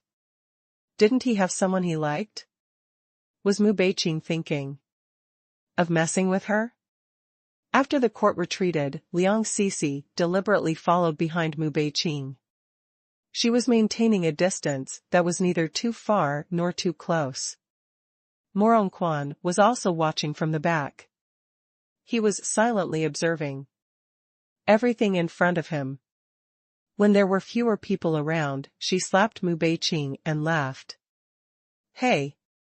Mu Beiqing, if you kneel before me and beg, I might consider asking my father to take back the decree for you. I appreciate your kindness, princess. Mu Beiqing's tone was indifferent as he coughed a few times. Since ancient times, there has been no reason to take back a royal decree. Please be more informed.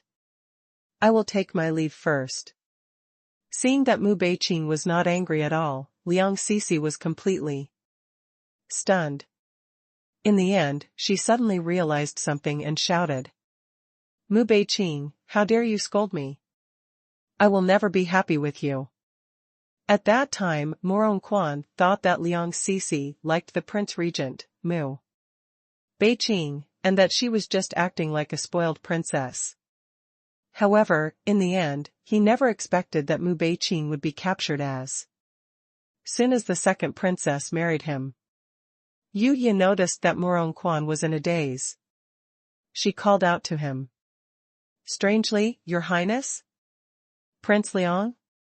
Yu Ye's shout brought Morongquan back to his senses. Morongquan's face was awkward, but he quickly changed the topic. The second princess must be anxious now, right? Let's go to the second princess place together.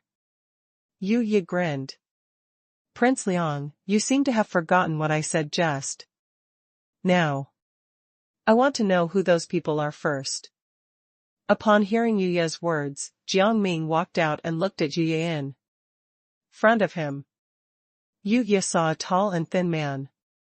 She glanced at him and was shocked. This person seemed to have an extraordinary bearing, but she did not know who he was exactly. She was really curious. Who is this? Yu Ye's voice became gentle, and she spoke slowly. It was completely different from before. Morongquan clicked his tongue internally when he saw the massive change in Yu Ye's attitude. Yu Ye was also good at judging people. Although Ning Caichen's temperament was not bad, his attitude did not change. When they saw Jiang Ming come out, the others also came out. Jiang Ming briefly introduced himself. I'm Ning Caichen. When she saw the group behind Jiang Ming, Yu Ye was a little surprised and suddenly did not know what to do. She knew some of the people here. One of them was the Qingmiao Kingdom's most beloved princess, another was a famous prodigy, and the last person she knew was a highly respected monk in the Black Prison. She did not know the others, but she had a vague feeling that the remaining people had very high statuses. It was to the point that she did not even know about them. Ning Caichen, I'm Yuya, the attendant of the Daliang Kingdom's second princess, Liang Sisi. You can call me Yuya. Yuya hurriedly said. As she said this, she even performed a simple bow. Morongquan could not help but feel a little upset when he saw Yuya giving Jiang Ming such a big bow. Previously, she had never bowed to him. Now, Yuya was bowing to someone in front of him who had nothing to do with him at all. Wasn't this too much of a blow to his ego? Yuya felt her heartbeat quicken, and then she looked at the person behind Jiang Ming, whom she did not know. She had to make good use of these people she did not know. Who knew when the second princess would need these people? From the looks of it, the second princess's great achievements were just around the corner. Seeing Yuya's smug look, Jiang Ming, who was unaware of Yuya's little ideas, took the initiative to come forward and stand in front of Yuya. Ms. Yuya, we have no ill intentions toward the second princess. Please allow us to see the second princess. Yu Ye looked at Jiang Ming's men hesitantly and thought, how do I know that? You won't hurt the second princess? The second princess is a natural beauty. So it is understandable that she is highly sought after. Hearing this, Jiang Ming was a little dumbfounded.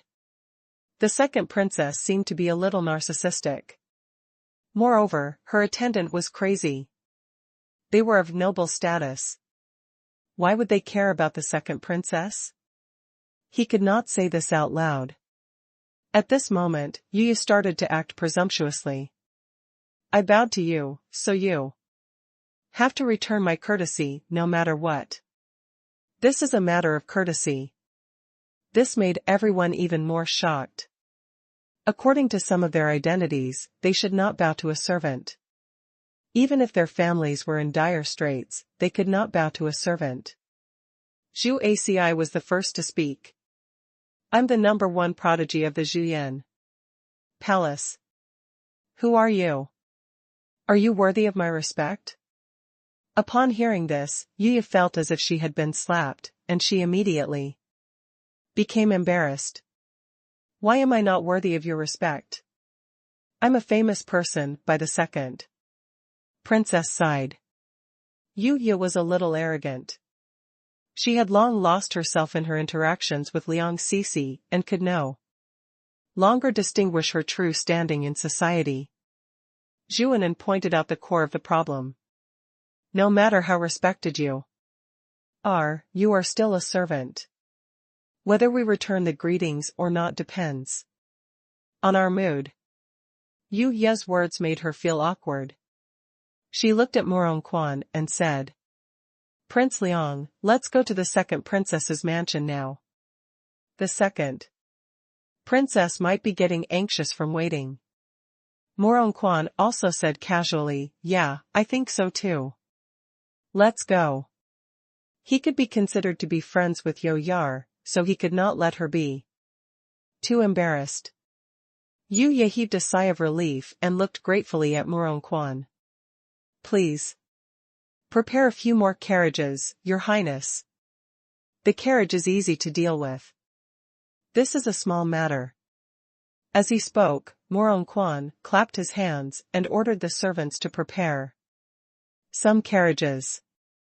Seeing that Yuya had changed the topic, everyone stopped talking.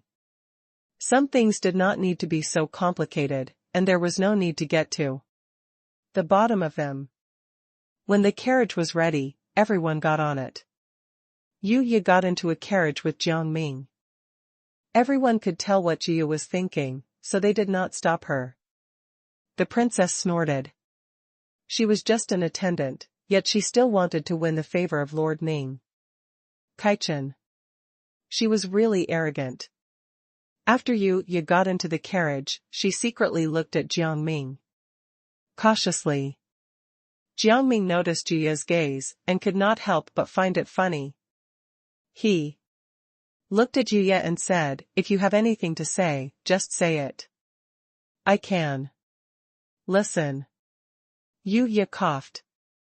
I feel that your temperament is not bad, but I've never seen you before. I'm very curious as to which family you are from. Jiang Ming thought for a moment and said casually, I'm just a passerby. I'm not a big shot at all. Don't think too highly of me. Yuya could not believe Jiang Ming's words and shook her head repeatedly.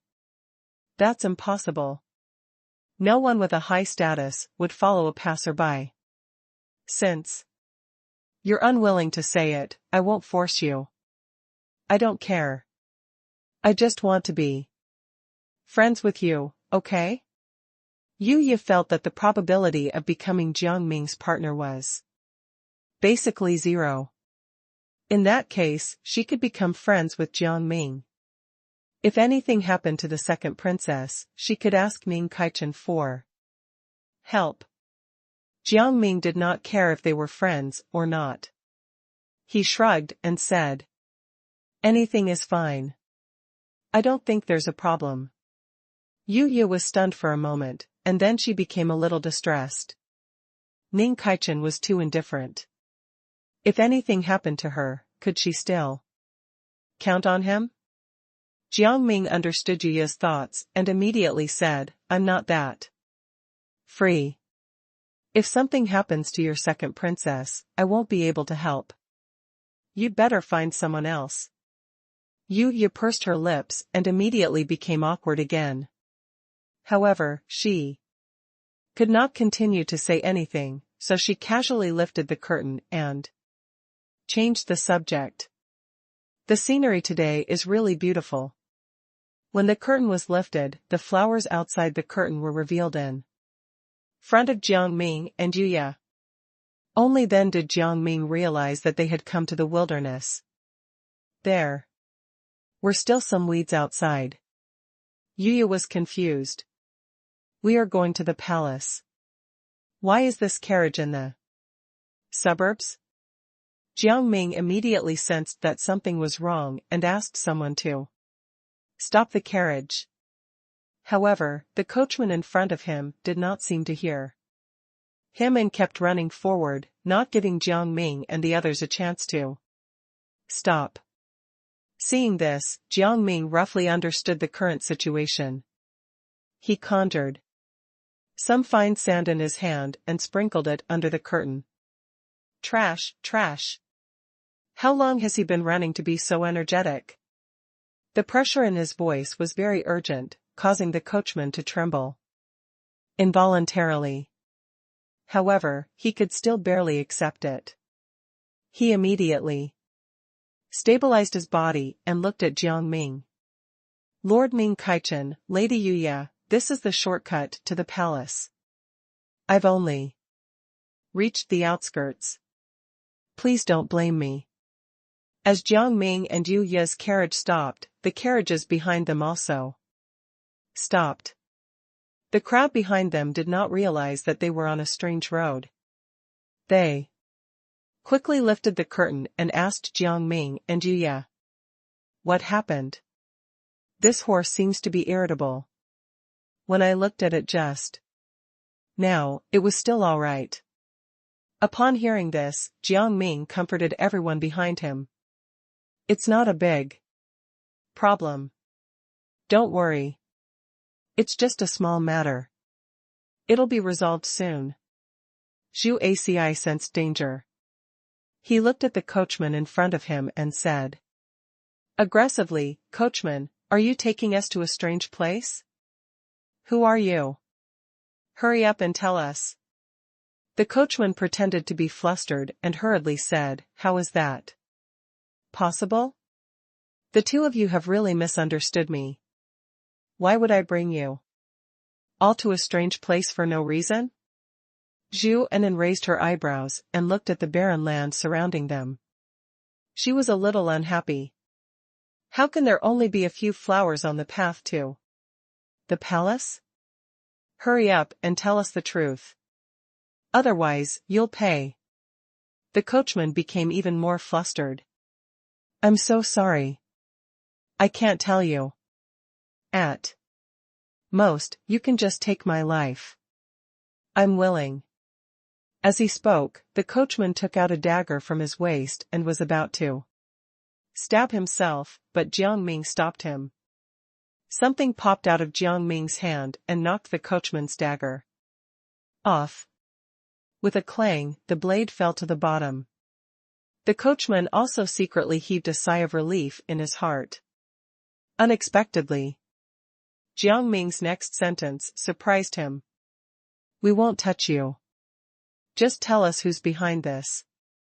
In addition, when I let you go, I won't let anyone touch you. Jiang Ming could tell that the coachman was not King Liang's man at all, so he immediately helped him out. However, the coachman did not expect to be seen through. He continued to say stubbornly, no, I am Prince of Liang's man. I can't be anyone else's man. However, Morong Quan saw through the coachman's true identity. You. Are you Mu Beiqing's man? This time, not only were the others stunned, but even the coachman was stunned.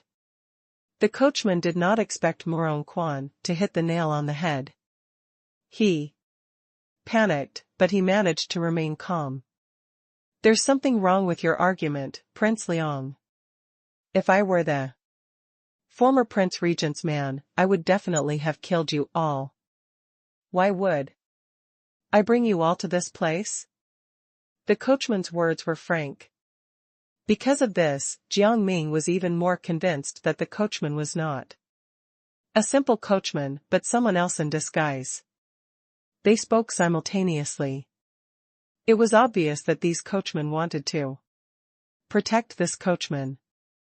Jiang Ming smiled secretly.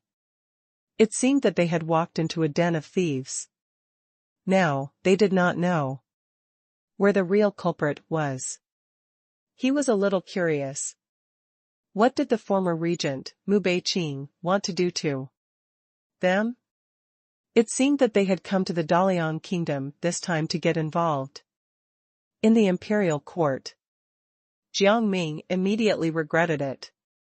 If he had known earlier, he would not have agreed to Liang Xingxing's request for no reason. Now, he was involved in even greater trouble. He wondered if they would be able to find the bracelet and leave the Dalian kingdom.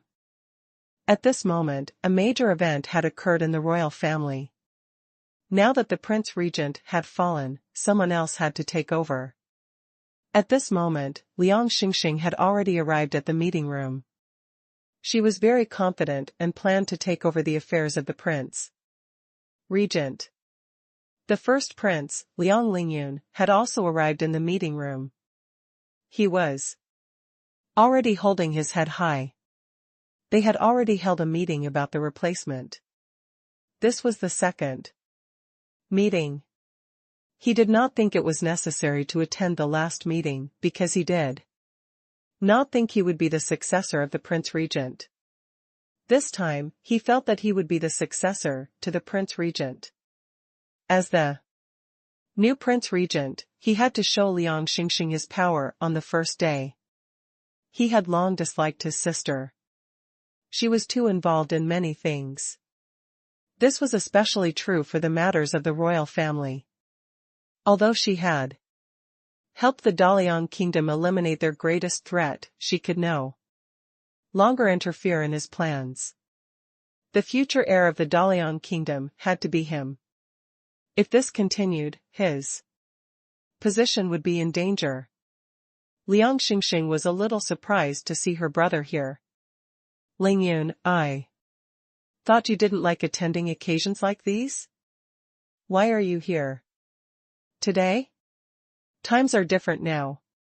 My sister, as a woman, you should obediently get remarried and bear children. Liang Lingyun did not want to put on an act and went straight to the point. Liang Xingxing's idle days were over. Hearing Liang Lingyun's words, Liang Xingxing seemed to have understood something. Her face instantly turned cold. The voting hasn't started yet. Lingyun, aren't you being a little too hasty? At this moment, they had already invited some respected elders to vote. His father's intention was to let them do whatever they wanted. Whoever the elders chose in the end would be the successor of the Prince Regent. Xingxing, you should already know what the results are going to be. Liang Lingyun laughed in complete disdain. He became arrogant and despotic. Liang Lingyun's appearance could not help but make Liang Xingxing feel a little disheartened. She only felt that her brother had completely changed into a different person.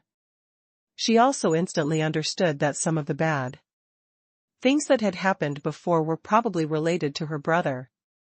They were biological siblings, but her own brother was siding with outsiders for power. It was a tragedy. Liang Xingxing composed herself and said with a tremor in her voice, Elders, you can vote now. Those who voted for me, please raise your hand. After saying this, she lowered her head, not daring to look at who raised their hands. 3 days ago, there were 5 elders who were calling her arrogant and despotic. Although her third brother had helped her a lot, these 5 elders were too difficult to deal with. She still could not believe it. How is this possible? Instead of cheering, Liang Xingxing heard Liang Lingyun's shocked words. She could not help but raise her head and was also shocked. Everyone present raised their hands in unison, including the 5 elders who had had a bad impression of her in the beginning. Liang Lingyun, you should have seen the results.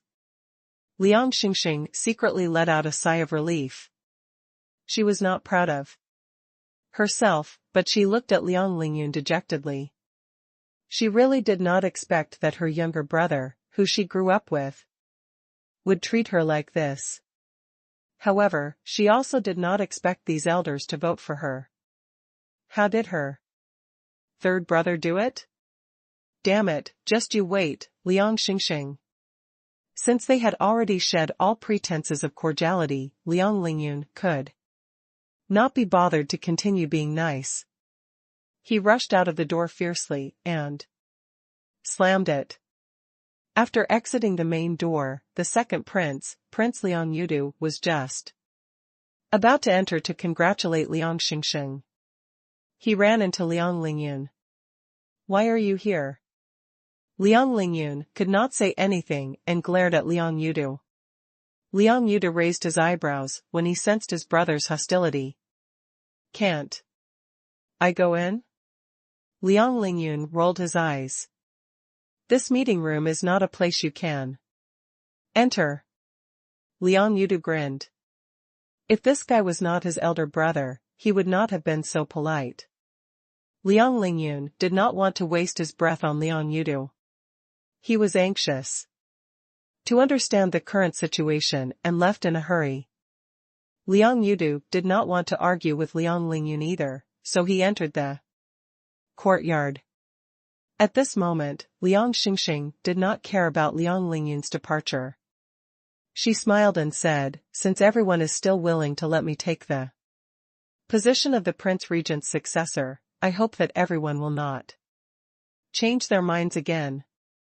It is a waste of everyone's time and effort to deal with matters related to the Prince Regent. Since everyone recognizes my ability, I will work even harder to run the Prince Regent's upcoming matters. Well, I won't let you down. Elders, you can leave now. Liang Xingxing left happily. She really wanted to find her third brother now. She was curious about how her third brother did it. When he entered the office, Liang Yudu was already sitting on the sofa with a bouquet of flowers in his hands. Yudu, I was just about to look for you. Liang Xingxing was surprised and happy to see him. Congratulations on obtaining the approval of the elders. Liang Yudu stood up and handed the flowers to Liang Xingxing. Liang Xingxing happily picked up the flowers. Thank you, Yudu. Yudu, I still have things to deal with. I'm very sorry that I can't stay with you. Liang Xingxing sighed. It was a pity. Liang Yudu shook his head. It's okay, Xingxing. I'll help you deal with things. On the other side, Jiang Ming was still frustrated. The coachman continued to explain what had happened. It left him speechless. He did not want to continue interacting with the coachman, so he told Murong Quan directly, Prince Liang, I hope you can find a few more coachmen to send us there. His patience had reached its limit. He felt that he was too good to these servants, which was why they were delaying them here. Yu Ye seemed to have realized something and said, I think what Lord Ming Kaichen said makes sense.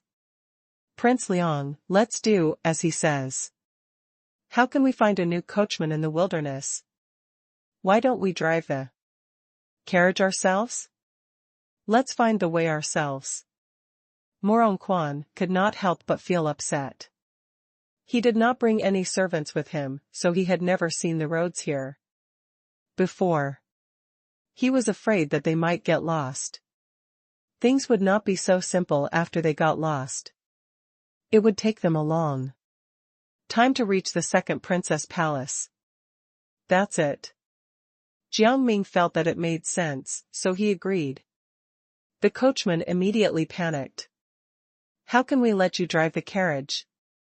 You are too noble to drive a carriage. Let us drive the carriage. Jiang Ming raised his eyebrows and looked at one of the coachmen. He waved at him. Come here. The coachman walked over curiously. His eyes were filled with confusion. The moment he approached, Jiang Ming took out a silver needle and inserted it into him. The coachman held, but he was unable to move. He could only speak. Lord Ming Kaichen, what are you doing? He tried to smile at Jiang Ming while completely disregarding the silver needle. However, Jiang Ming could clearly see that the coachman was afraid. He was just pretending not to be afraid. It did not matter. He was still afraid. Jiang Ming found the coachman a little funny. Then, he looked into his eyes and said, Don't you know what I want to do? What I want to do now is very simple. I hope that you can bring us to the palace. If you listen to us, we will not touch you. Zhu Aci suddenly thought of something and smacked his head. Why didn't he think of that? The most important thing to humans was their lives. The coachman would obviously value his life, right? Upon hearing this, the coachman understood what Jiang Ming meant. Then, he nodded and said, Lord Ming Kaichen, please rest assured. I will definitely take you to the palace. He did not want to die at all. He would rather betray his master. The other coachman understood the meaning of the coachman's words and did not say anything else. They respectfully went to another carriage and planned to drive the carriage. They had already realized the gravity of the situation. Their fellow coachman's life was threatened, so their lives were also in danger. At this moment, some arrows suddenly shot over from afar. The arrows shot over and directly pierced the coachmen's bodies. The coachmen all fell down and spat out black blood. It was obvious that they could not be saved. Zhu Aci looked at the people around him and his expression became serious. It seems that someone is playing tricks. Feng Yan's heart tensed up. He looked in the direction of the arrow, but there was no one there. They could no longer find the person who shot the arrow. Jiang Ming went forward to check and sighed. These coachmen are all dead. We can only rely on ourselves to find our way. Damn it, if I find out who the assailant is, I will definitely make him suffer. Madman Senior lost his patience and started cursing. Madman Senior followed up, saying, Yeah, we were all looking for a way to make this work, but now we have to think of a new way to get out of here. The princess could not help but become irritable. It's so troublesome to go see the royal family. We might as well go back. It's fine if we don't go see the royal family. At this moment, two phoenixes descended from the sky and flew toward Jiang Ming and the others, before landing on the ground. These phoenixes came to Jiang Ming's side and kissed his cheek very kindly. Jiang Ming smiled and touched the feathers of the two phoenixes. Unlike before, they were very obedient and docile. Master Long was stunned. Who are these two phoenixes? They don't look like the two phoenixes we met. No, these two phoenixes are the ones we met. It's just that their personalities seem to have changed, which is why you think they're different. Phoenixes, Jiang Ming explained. Do these two phoenixes know the way to the palace? Why don't we let them lead us? Yu made a suggestion. She looked at Jiang Ming. They have already told us, but they can only be used as a guide. We can't ride them. Jiang Ming noticed that Yuya had other ideas and directly exposed them. Yuya did not expect Jiang Ming to see through her, and she felt embarrassed. For a moment. Then, she felt very awkward. She had always been very self-assured and dignified. Now that other people had seen this side of her, she felt quite upset. Zhuanan broke the silence. Looking at the phoenix's feathers, she could not help but touch them in awe. As a result, one feather was directly pulled off. Zhuanan was instantly dumbstruck. She had only touched it once. How did the feather fall off? The phoenix did not call out, nor did it shout. It did not even look at Zhuanan. You can consider it a gift. Just accept it. Zhu Aci said as he looked at Zhuanan.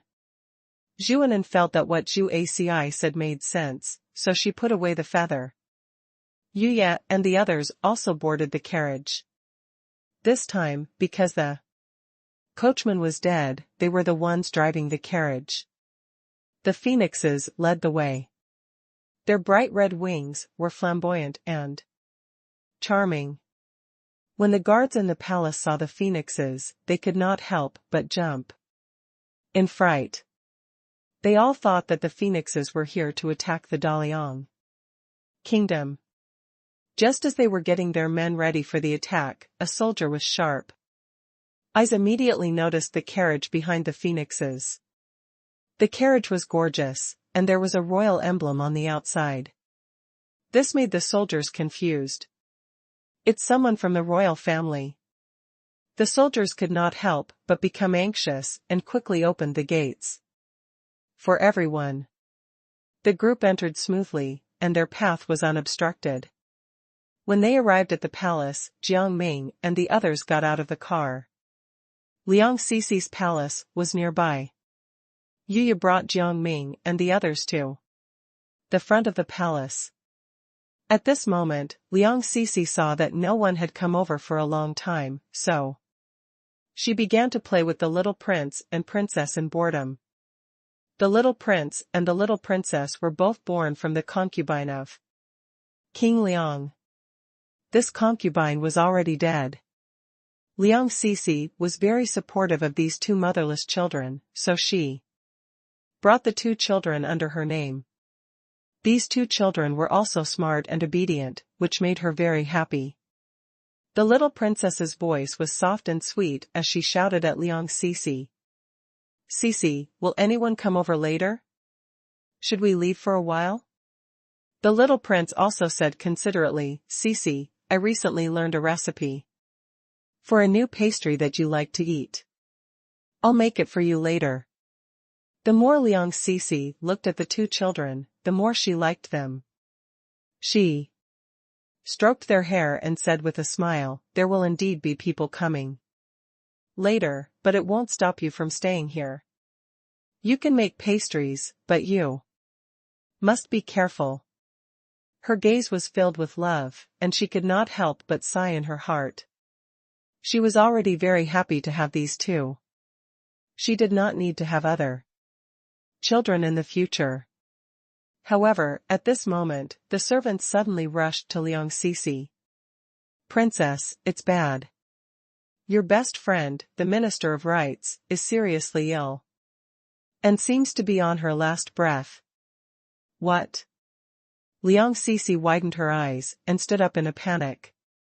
She and the Minister of the Ministry of Rights, Su Yuanchen, were lifelong friends. Now that something had happened to Su Yuanchan, she could not ignore it. At this thought, Liang Cici instructed the servants, take good care of the prince and princess. Also, let Prince Liang stay here. He said that he's waiting for me to see him when I have time.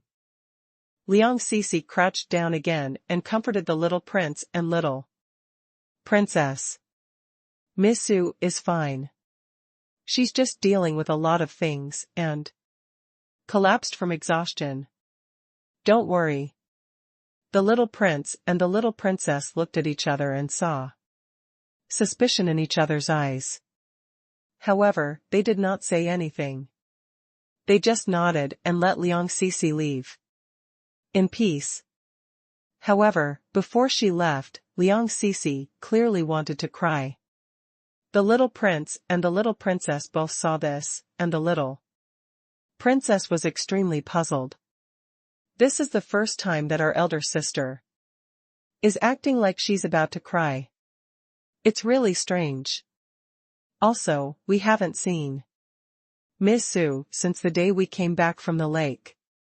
Miss Su usually likes to come to the palace to hang out with our sister. They often played with her.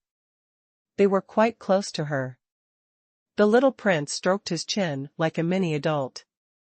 I think something big has happened to Miss Su. Sisi said that Miss Su has been very busy recently and went to deal with some things, but I think something has happened to Miss Su. Why don't we secretly follow Sisi to take a look? The little princess made a suggestion. That's a good idea. We'll set off after our sister leaves. We might even learn Miss Su's true situation.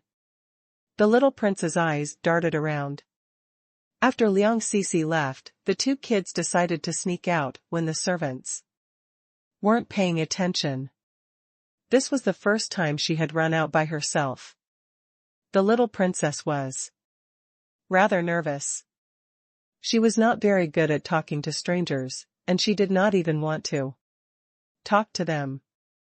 Noticing the expression on the little princess' face, the little prince held her hand and comforted her.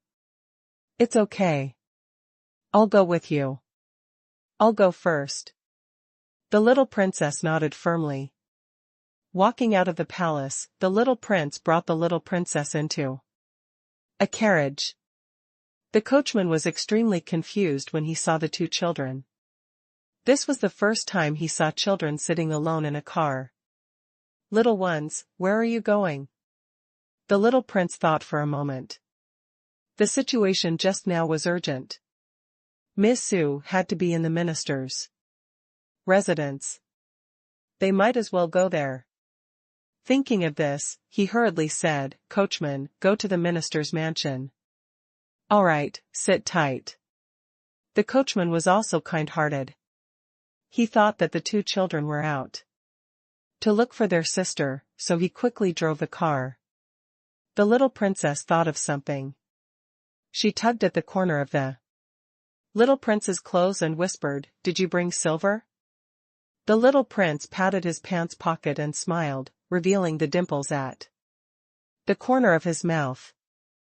"I definitely won't forget to bring money.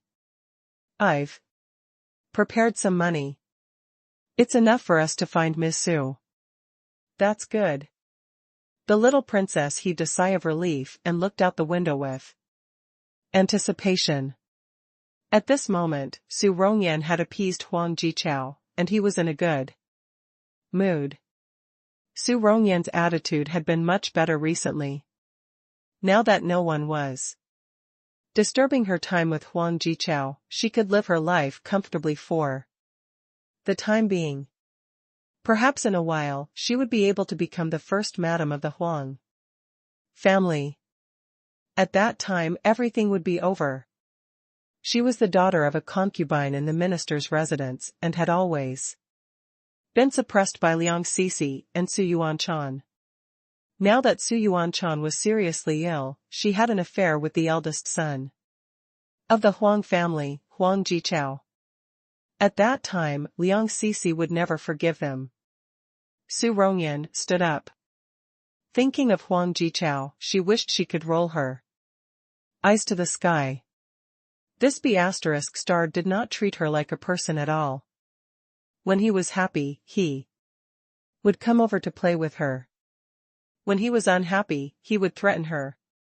Usually, she would simply come and go at his beck and call. Moreover, it was completely unfair. She had spent a lot of time with Huang Jichao, and now he was actually thinking of he and asking her to bring Liang Cece's little prince and little princess to him. She had to be careful in the future. This B***** was not easy to deal with. She would get herself a treat after she got married to Huang Jichao. Su Rongyan let out a breath and walked carefully, keeping an eye on her surroundings. As she neared the minister's residence, she hurriedly entered. She exhaled a breath of air, but then she was speechless. I'll appease this B**** first before taking the next step. She did not expect Huang Jichao to be so ruthless. She had yet to appease Huang Jichao, and now she had to deal with those two children. How troublesome. She could not meet those two children.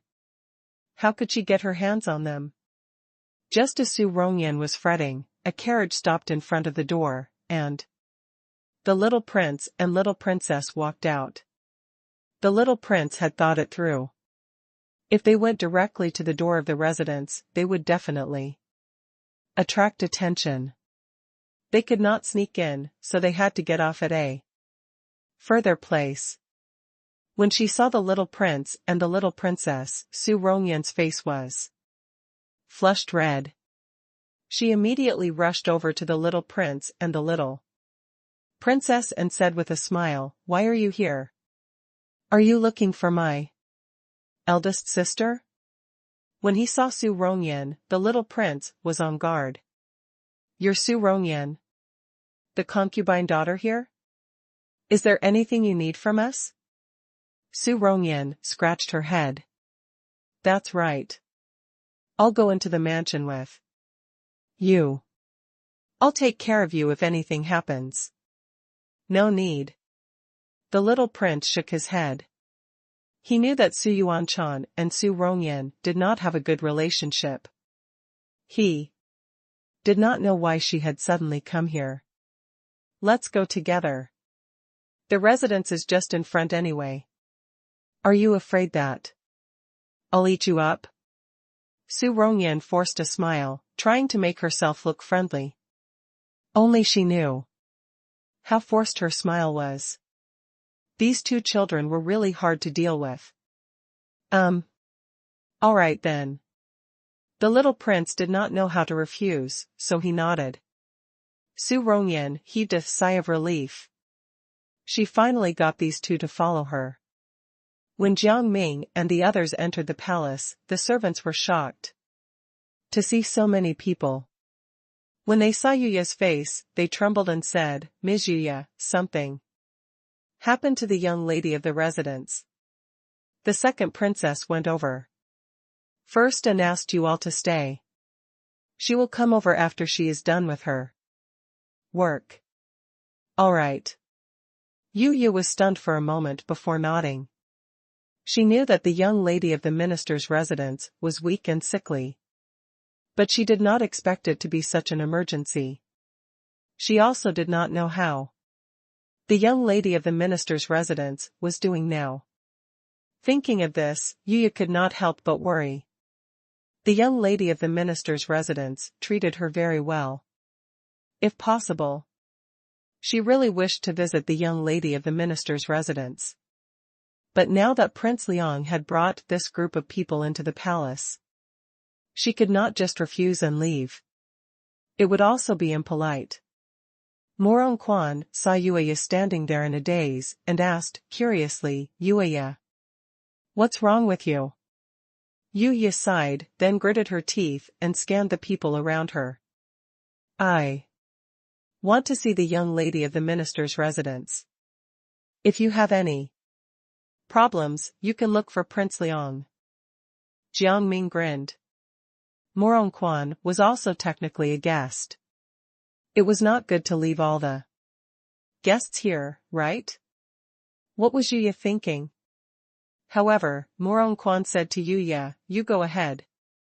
Yuya left in a hurry. Jiang Ming sighed. It did not matter. He did not care about their opinions at all. Morong Quan said awkwardly, "Yuya is on good terms with the young lady of the minister's residence. Now that something has happened to the latter, she Must be very anxious. Why don't we sit down and drink some tea and relax in the palace? Jiang Ming did not say anything else. He just nodded. It's fine by me. Alas, more trouble came their way. Master Long, something happened to Master Feng. A servant came to the palace and knelt down as soon as he entered the door. However, Jiang Ming and the others married their eyes. Master Long had been together with Master Feng without them knowing. Things were heating up. What is it? Master Long asked anxiously.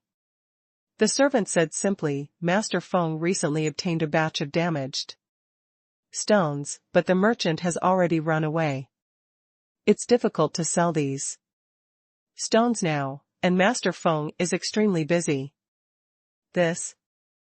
Master Long's face was filled with worry. He had no way to solve this problem. Jiang Ming could tell that Master Long was embarrassed.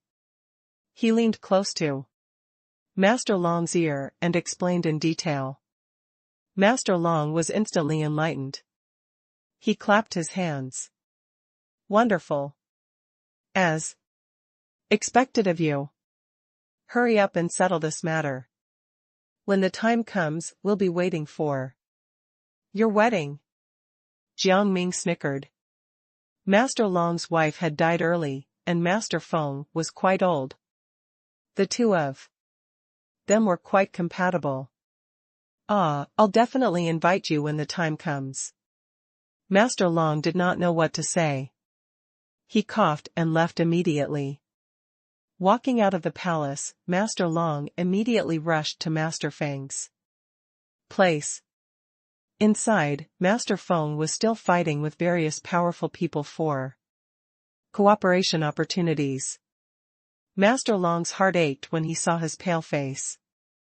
He did not let the servants go in to greet him. Instead, he quietly went in and placed a box of pastries on the table. He told him, you haven't eaten for a day. At least let me give you some food. I'll feel bad if you starve. Master Feng sighed. If the matter is not resolved, the family business will not be able to continue. I really can't eat.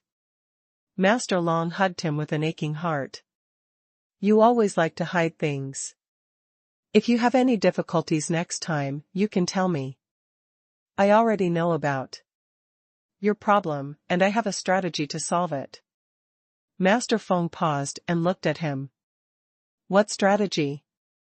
Master Long's gaze fell on the bowl of pastries, and he said, eat first.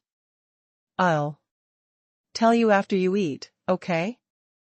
Master Feng did as he was told. During this time, Master Feng's parents came over to ask about the situation of the Feng family. Master Long briefly explained the strategy and said apologetically, I'm sorry. I didn't have time to come over and solve the problem. Master Feng's parents shook their heads. Don't say such things. We're all family. Everyone has their moments when things don't go their way. It's good that you have a solution now. The servant also added, that's right. As long as the family is together, there's nothing that can't be solved. Master Long held Master Feng's hand. A friend in need was a friend indeed. He was content in this life to have met such a good partner and family. According to what Jiang Ming said, Master Long explained his thoughts in detail. Master Feng's parents found a new appreciation for their son-in-law to be. They nodded and encouraged him to do it. Master Feng also fully supported him. Master Long moved a stool for Master Feng and took the initiative to massage his shoulders. You must be exhausted after such a busy day today, right? Master Feng shook his head happily. No, the busier the business is, the more prosperous it is. When it's not busy, we don't make much. When this matter is over, let's get married. At this moment, Master Feng's parents walked over and deliberately coughed. They were also happy for the two of them. Father. Master Feng felt that he was too ashamed to face anyone, and his face turned even redder. Why did his father come out now? Master Long, please take care of my child. Master Feng's father smiled and patted Master Long's shoulder. Speaking of which, you've been busy with family matters recently and haven't had a good date. My child, you should rest well too. I'll take care of the follow-up at home. Master Feng coughed in embarrassment and went forward to hold his father's arm. Father, there are many things to do at home. I'm afraid that your health won't be able to handle it. Let me do it. Why won't you listen to me? Master Feng's father pretended to be angry, and his eyes immediately furrowed. Seeing this, Master Feng quickly said, I'll listen to you then. However, if you can't hold on any longer, get the servants to come and find me. No problem. Master Feng's father beamed with joy. He told Master Feng, Go. Go quickly. Father, why are you in such a hurry? Master Feng did not know whether to laugh or cry. Master Long took the initiative to hold Master Feng's hand. I'll take good care of him. We'll leave first. Master Feng stared blankly at their hands, which were intertwined with each other. His heart rippled. Go. You're not allowed to come back if you don't relax for more than 10 days. Master Feng's father secretly laughed. Father. Master Feng blushed and stomped his feet anxiously. All right. Master Long held Master Feng's hand tightly and pulled her into the carriage. Where are we going? Sitting in the carriage, Master Feng asked, curiously. Master Long smiled. I know you want to stay in the medical valley for a while. Let's go there and have some fun. Master Feng's eyes widened as a sense of joy spread in his heart. Then, he remembered something and said urgently, No. I haven't packed my things yet. Don't worry, the things have already been packed. They should have arrived at the medical valley by now. Master Long smiled faintly. You. Master Feng could not believe it. He turned his head out of the window uneasily and looked at the scenery outside the window. His voice was a little excited. So, you had a plan all along? Yes, in the next 10 days, I'll have to trouble my future spouse to travel around the medical valley with me. Master Long smiled slightly, and the air was filled with an ambiguous atmosphere. Hearing that, Master Feng lowered his head and nodded gently. His voice was soft. It's no trouble at all. The car then arrived at the medical valley. After getting out of the car, Master Feng felt excited. His sixth sense told him that the next 10 days would be wonderful. Dear, are you hungry? Do you want to eat something now? Master Long looked at Master Feng with a smile. Master Feng liked this feeling very much and nodded repeatedly. Seeing Master Long leave, the others could not help but come to Jiang Ming and ask curiously, Ning Kaichen, what did you say to Master Long? Jiang Ming smiled. If you cut off the broken parts of the stones, won't they be as good as new? But then they'll be incomplete and useless. Zhu Aci looked at Jiang Ming strangely. Simple, just carve those materials into various statues, Jiang Ming said. Immediately, everyone's eyes lit up and they exclaimed, Brilliant! Truly brilliant!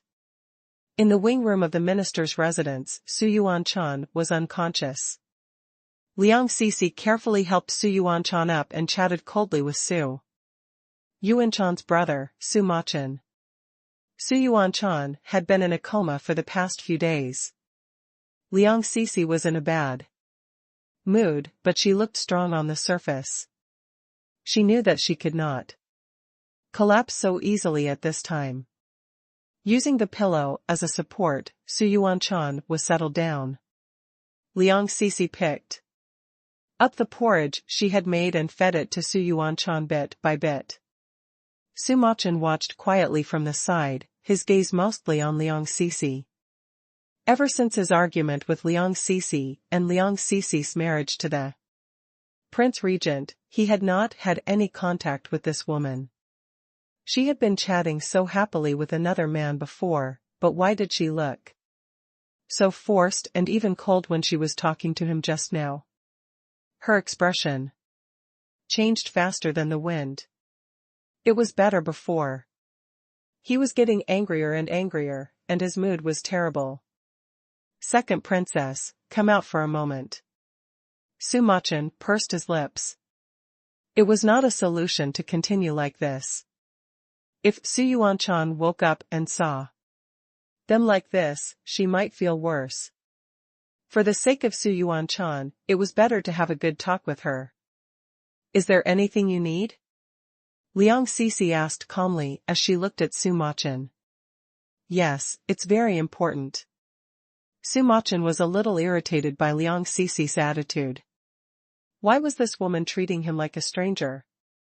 Was he a stranger to her? How long had they been together? Did she not see him as a friend anymore? What was this woman thinking? It was really unfathomable. It would be great if he could know this woman's true thoughts. All right, I'll go out with you. Liang Cixi looked at Su Yuanchan worriedly. Seeing that Su Yuanchan had not reacted, she left with Su Machan. She was also thinking about it. Although she had been in love with Su Machan before, she could not be together with him because she had been wedded to Mu Beiqing, the Prince Regent. Instead of parting on bad terms in the end, it was better to treat him coldly now so that he could slowly forget about her. Moreover, her relationship also involved other people. Su Yuanchan was the best example.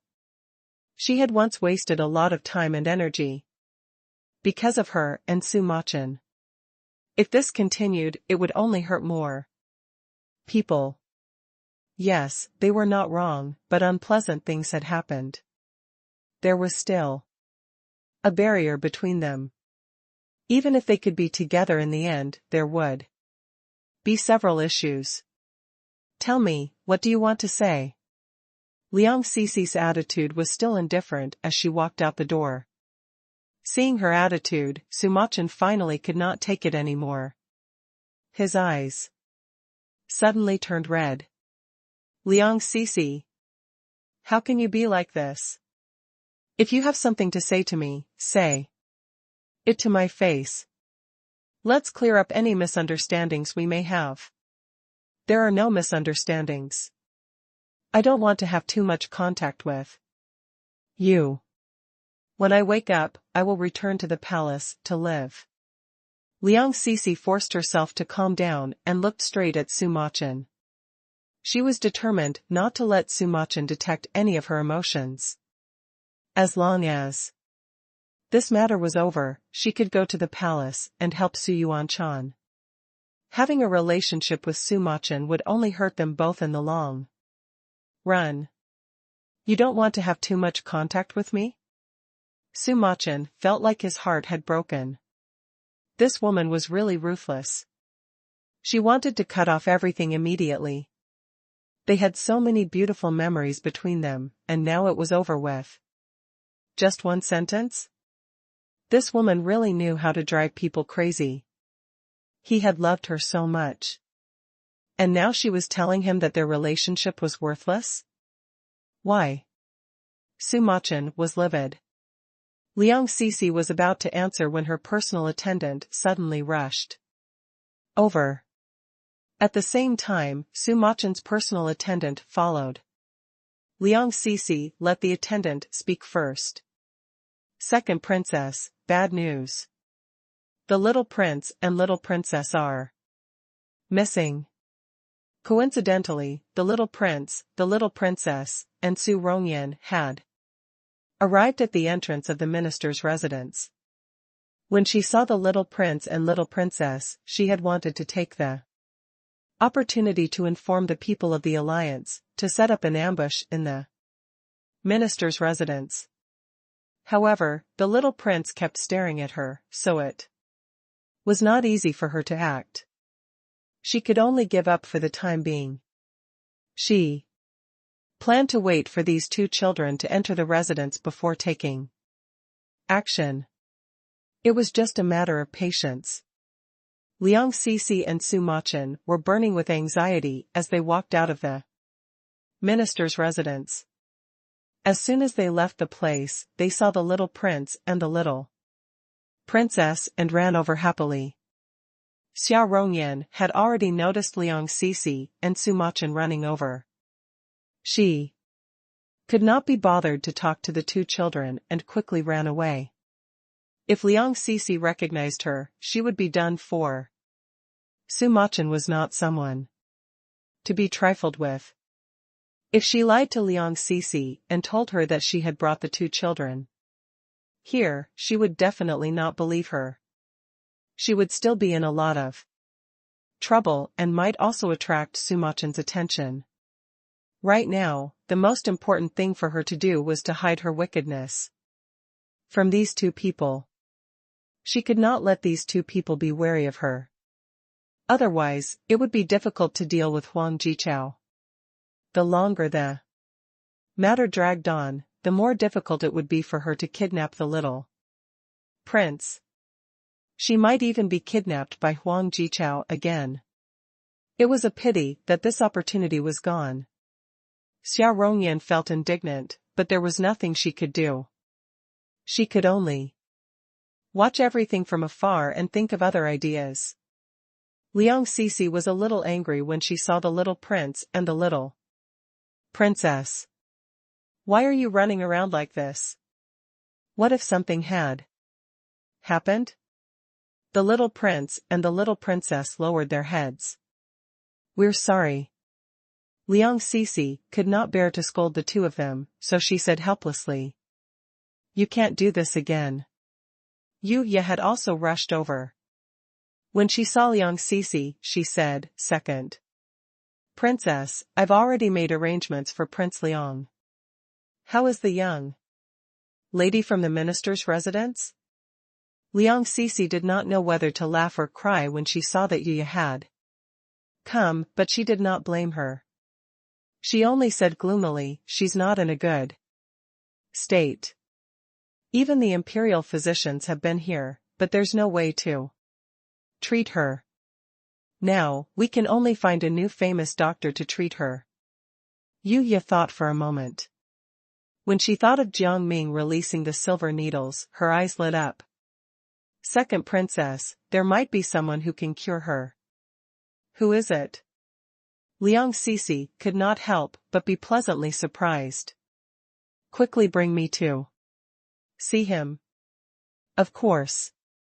Yu Ye smiled. After their series of unfortunate events, Jiang Ming and the others were hungry. When Liang Cixi arrived at the palace, she saw the meeting like this. She could not help but raise her eyebrows and say unhappily, Prince Liang really doesn't respect me at all. He hasn't even waited for me to respond and already had someone prepare a meal for him. As she was mumbling, Liang Cixi noticed Jiang Ming beside her. Jiang Ming was eating. His movements were smooth and graceful, and people could not help but look at him. Liang Cixi's eyes were fixed on Jiang Ming, and she could not help but feel curious. This was the first time she had seen such a charismatic man. She did not know his name, identity, or where he came from. Your servant, Yu Ye, said that we could go ahead. Morong Quan continued to pick up food, completely ignoring Liang Cixi's anger. In fact, he had long disliked Liang Cixi spoiling Yu Ye. he wanted to remind Liang Sisi that Yuya was too arrogant. Hearing Morongquan's cryptic words, Yuya's heart thumped, and she felt a little scared. Prince Liang was too much. He actually came to argue with her.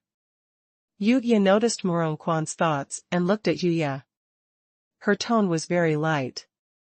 It was so light that it made people feel afraid. Yuya, did you tell Prince Liang this? Yuya's heart suddenly felt like it was weighed down by a rock. She looked at Morongquan and smiled faintly. Prince Liang, I only asked you to ask the servants for help, but I didn't ask you to eat without waiting for the second princess. Morongquan knew that Yuya was not a kind person, so he did not say what he truly felt. He only said, what? Are you saying that as a prince of the royal family, I'm not as good as you, a servant girl? Do you understand the implications of what you're saying? Yuya could not hold it in any longer. She coughed and said, your understanding of what you said is naturally better than mine. With this, Yuya had already revealed something. Morongquan secretly laughed. Liang Sisi did not side with him. Instead, she continued to defend Yuya and said to Morongquan, don't make things difficult for my maid. Yuya, tell me, who can treat the young lady of the minister's residence? Sure enough, Yuya immediately pointed at Jiang Ming and said, he can.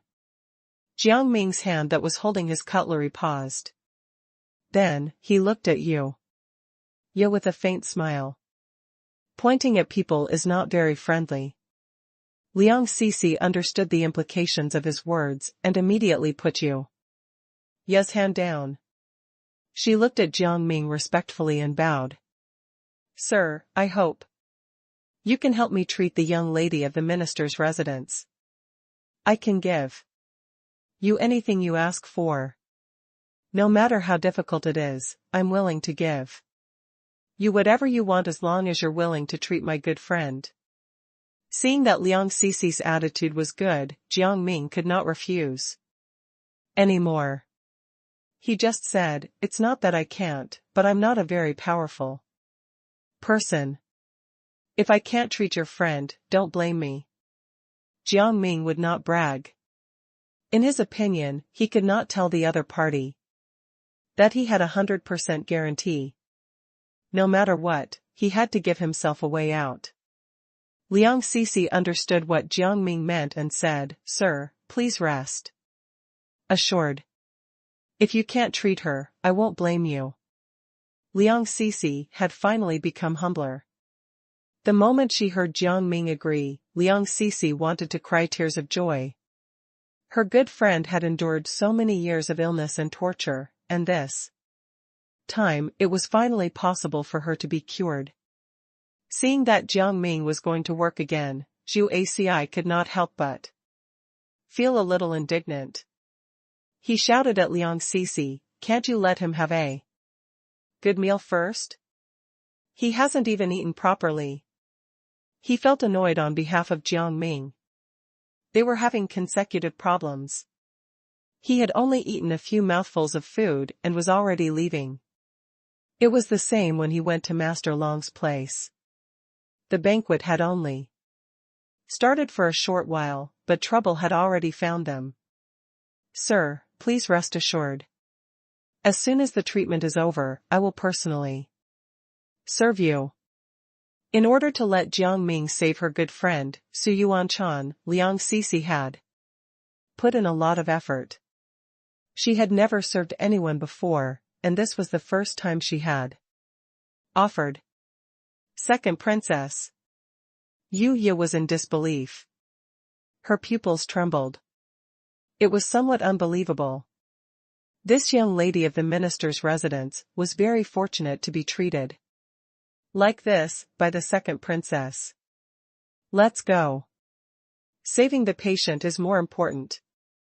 Liang Sisi's attitude was obvious. Jiang Ming did not want to continue dealing with Liang Sisi. Thank you. What is your name? Liang Cixi heaved a sigh of relief and looked at Jiang Ming. Jiang Ming stood up and answered casually, Ning Kaichen. Is the carriage ready? Yes, Lord Ning Kaichen, please follow me. Liang Cixi hurriedly brought Jiang Ming and the others to the minister's residence. At this moment, Su Yuanchan's breathing was already very weak. It was obvious that she was about to die. Seeing Su Yuanchan's face turn pale, Liang Cixi's eyes started to fill with tears. She was on the verge of crying. She really did not want her good friend to leave just like that.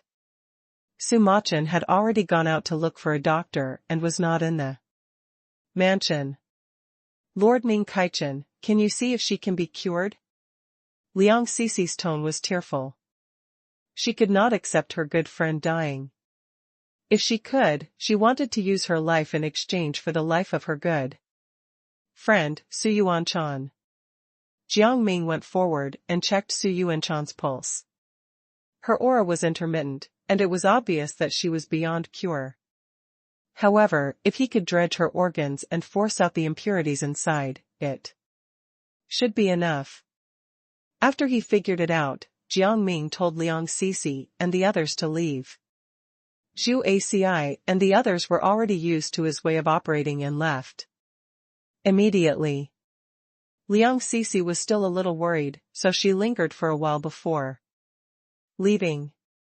After everyone left, Jiang Ming took out the silver needles that he had been using for a long time and inserted them into Su Yuanchan one by one. According to those acupuncture points, Jiang Ming used his internal energy to force out the impurities. After a while, Su Yuanchan started coughing. Although she did not wake up, her complexion had improved. Jiang Ming tested her breathing. Su Yuanchan's breathing had started to become steady, and it was not as weak as before. He heaved a sigh of relief and went outside to let Liang Cixi and the others in. Liang Cixi could not wait any longer. When she heard Jiang Ming's words, she rushed into the room without even looking at Jiang Ming. When Liang Cixi found that Su Yuanchan's condition was much better, she could not help but feel happy. She rushed out and thanked Jiang Ming repeatedly. Lord Ning Kaichen, thank you so much.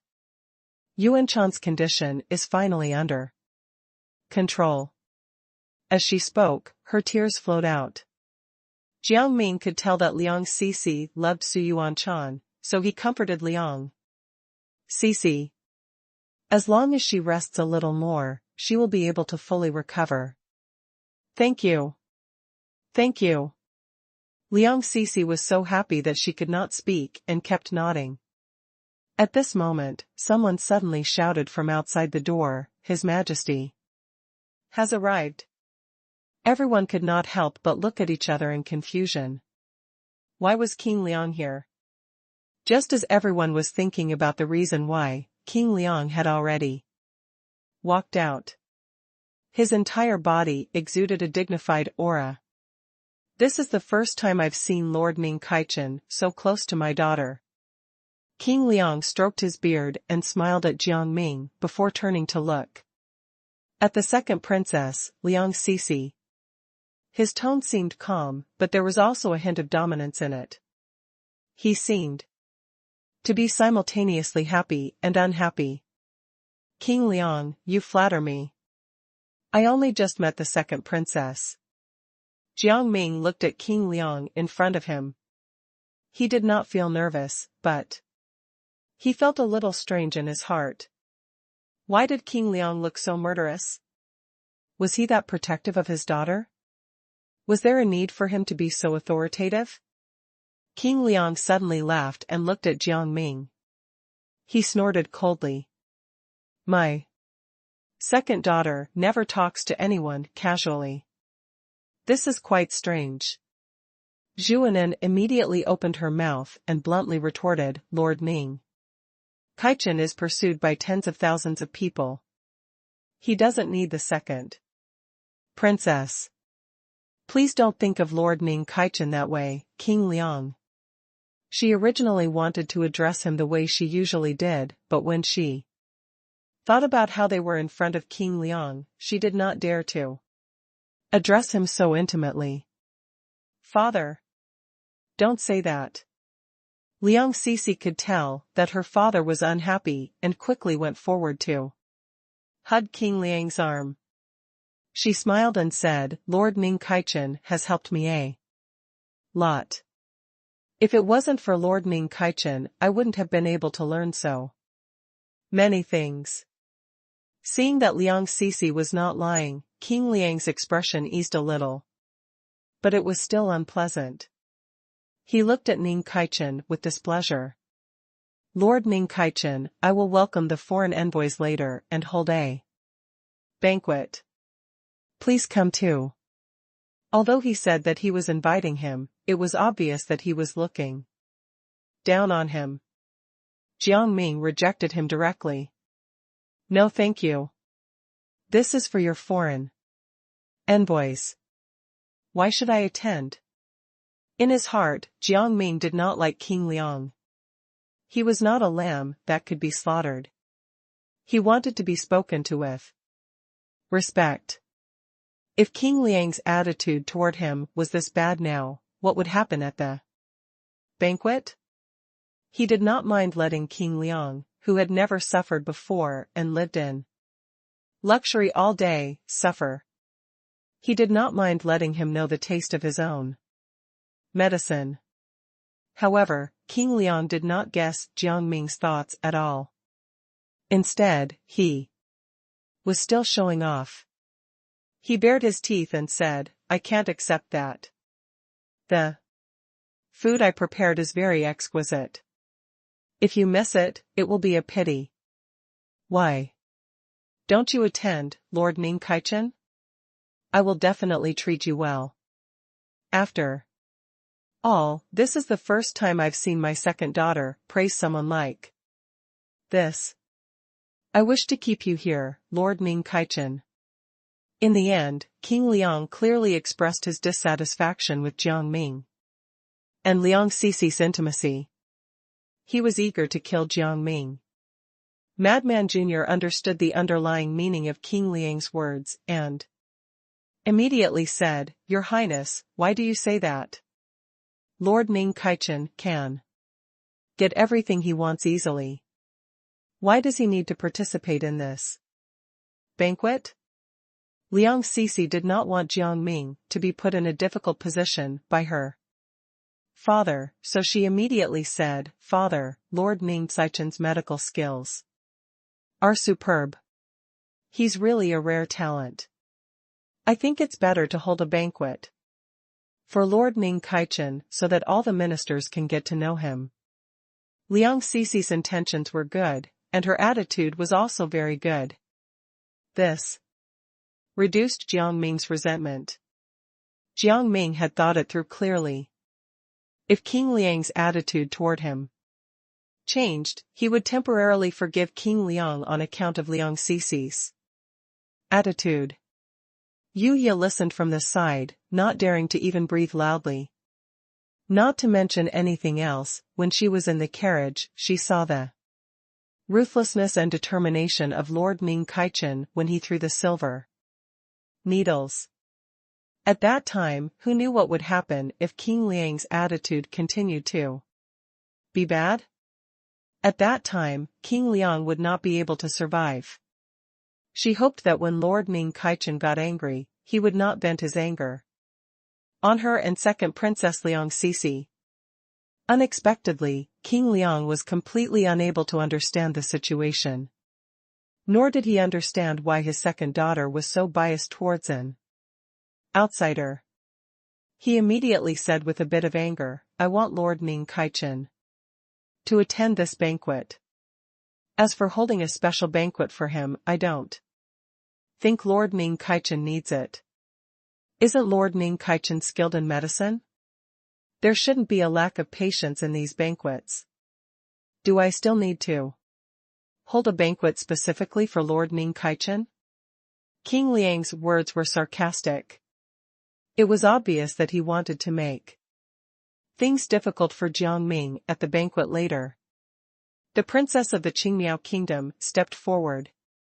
Your Majesty, I'm sure you know who I am. If you want to make things difficult for Lord Ning Kaichen, you have to first take a look at where the Qingmiao kingdom stands. Just now, King Liang did not notice the princess. Now that he saw her, he could not believe his eyes. Princess? How is this possible? Toward the end, King Liang started to stutter. His eyes were filled with envy. He could not even earn the respect of the Qingmiao kingdom. How did Ning Kaichen do it? King Liang's attitude immediately changed completely. Lord Ning Kaichen, I solemnly invite you to participate in the banquet as an honored guest of the Daliang kingdom. He said earnestly, it was me who offended you just now. I hope you won't blame me. I am willing to apologize and give you whatever you want. King Liang had already understood. The people around Ning Kaichen were all important figures, and he could not offend them. If he were to do something wrong, he would be the one suffering. Jiang Ming was a little surprised to see King Liang's attitude change so quickly. He did not expect the princess to be so useful. King Liang had changed his attitude so much. Seeing this, Jiang Ming did not make things difficult for King Liang. He said directly, then let's go to the banquet. I hope that you won't change your attitude. It'll be fine as long as it stays like this. Lord Ning Kaichen, don't worry. My attitude will never change. As long as you come, you will be a distinguished guest of the Daliang kingdom. King Liang promised him. When the banquet was about to start, everyone began to wait. However, they did not wait for the envoy to appear. Prince Qiqihar and his subordinates pay their respects to His Majesty. His voice had already entered everyone's ears before he arrived. Everyone looked around, wanting to know where the foreign envoy was. When King Liang heard the name of this envoy, he could not help but feel odd. Why did the Qiqihar kingdom send their prince to the banquet? During all his previous negotiations with the Qiqihar kingdom, they had never allowed his prince to come. Why did things change now? Moreover, they had even sent their most precious prince to meet them. It was said that only the royal family knew the prince's real name. Even the ministers of the various countries did not know his name. It was enough to show how much the Qiqihar kingdom valued their prince. When Liang Sisi heard his voice, she was a little happy. She was very curious about this prince of the Qiqihar kingdom. Now, she finally had the chance to meet him. Seeing that no one had appeared for a long time, the ministers began to discuss among themselves. Why is this envoy from the Qiqihar kingdom only speaking and not showing his face? How is the Daliang kingdom going to speak to this envoy? One of the ministers whispered to another minister sitting next to him. The other minister replied, right? Isn't this envoy from the Qiqihar kingdom too disrespectful to the Daliang kingdom? I've never seen this envoy from the Qiqihar kingdom act like this before. Another minister followed up, to be honest, although the envoy from the Qiqihar kingdom was very disrespectful to the Daliang kingdom, he only brought 2 people along. Usually, he brings 3. It's strange this time. There are actually 3 envoys from the Qiqihar kingdom. Jiang Ming listened to them and felt a little confused. He could not help but complain. What did these ministers want? Why did it matter whether there were 2 people or 3? Zhu Aci wanted to laugh as he listened, but he held himself back.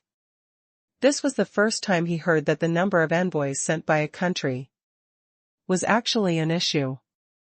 The people of the Zhuyan palace would never come with this few people by their side. The Qiqihar kingdom was considered a pretty good kingdom. Why would they only send out so few people? It was so strange. Why were they acting poor in front of another kingdom? Liang Sisi also heard the conversation between the ministers and could not help but smile. This was the tradition of the envoys of the Qiqihar kingdom. Unfortunately, the Qiqihar kingdom liked to be mysterious, so they would not tell others about this.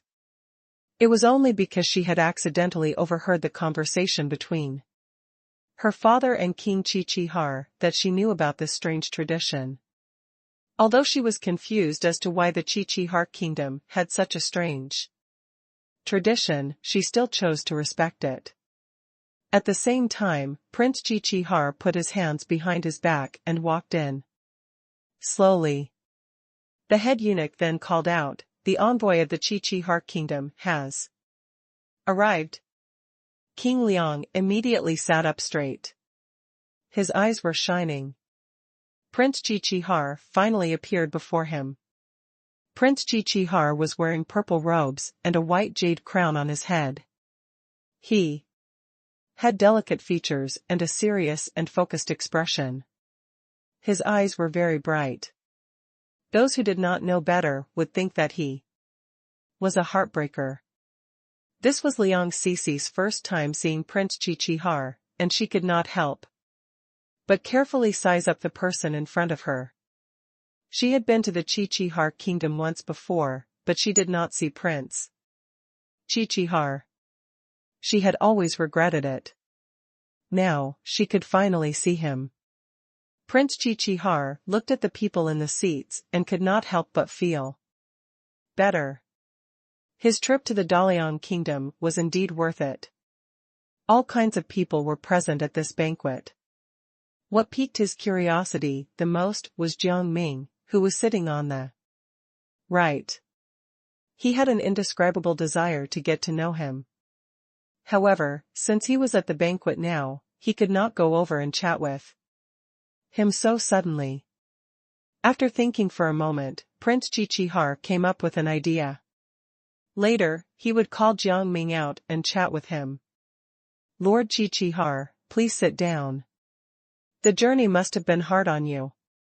King Liang made casual conversation and raised his hand to signal Prince Qiqihar to take a seat. He had originally wanted to address him as the prince, but after some thought, he knew that the Qiqihar kingdom did not want his identity known, so he changed his address. "Your Majesty, may I get to know some of the people at this banquet? As an envoy, I'm very curious." Prince Qiqihar could not wait to get to know Jiang Ming. He stared straight at him. Jiang Ming felt his passionate gaze and could not help but look at him curiously. When he saw this, he happened to meet Prince Qiqihar's gaze. Jiang Ming noticed the meaning in his gaze. King Liang also noticed Prince Qiqihar's gaze and could not help but be surprised by Jiang Ming's influence.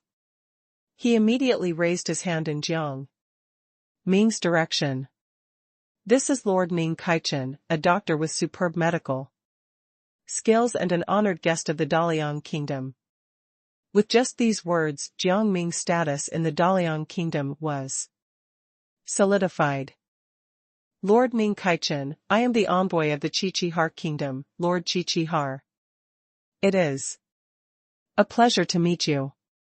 Prince Qiqihar gave Jiang Ming the highest courtesy. This shocked everyone present. The Qiqihar kingdom had a certain requirement for giving people the highest courtesy, and the highest courtesy was only given to people they admired. Even if it was the royal family of other countries, they would not show the highest courtesy. Jiang Ming did not mind. He just raised his hand in a simple reply to Prince Qiqihar's greeting. Lord Qiqihar, you're too polite. King Liang introduced the others. Prince Qiqihar only showed them basic courtesy. Then, the banquet started. Prince Qiqihar and Jiang Ming did not say much. After the banquet ended, the sky was already dark. Jiang Ming and the others were staying in the palace under the arrangements of King Liang. Prince Qiqihar was also staying in the palace. In the middle of the night, Jiang Ming could not fall asleep, no matter what. He felt that something was calling him in his heart. As soon as he opened his eyes, he saw a fluorescent butterfly. The butterfly deliberately led Jiang Ming out. Jiang Ming seemed to understand something and followed the butterfly out.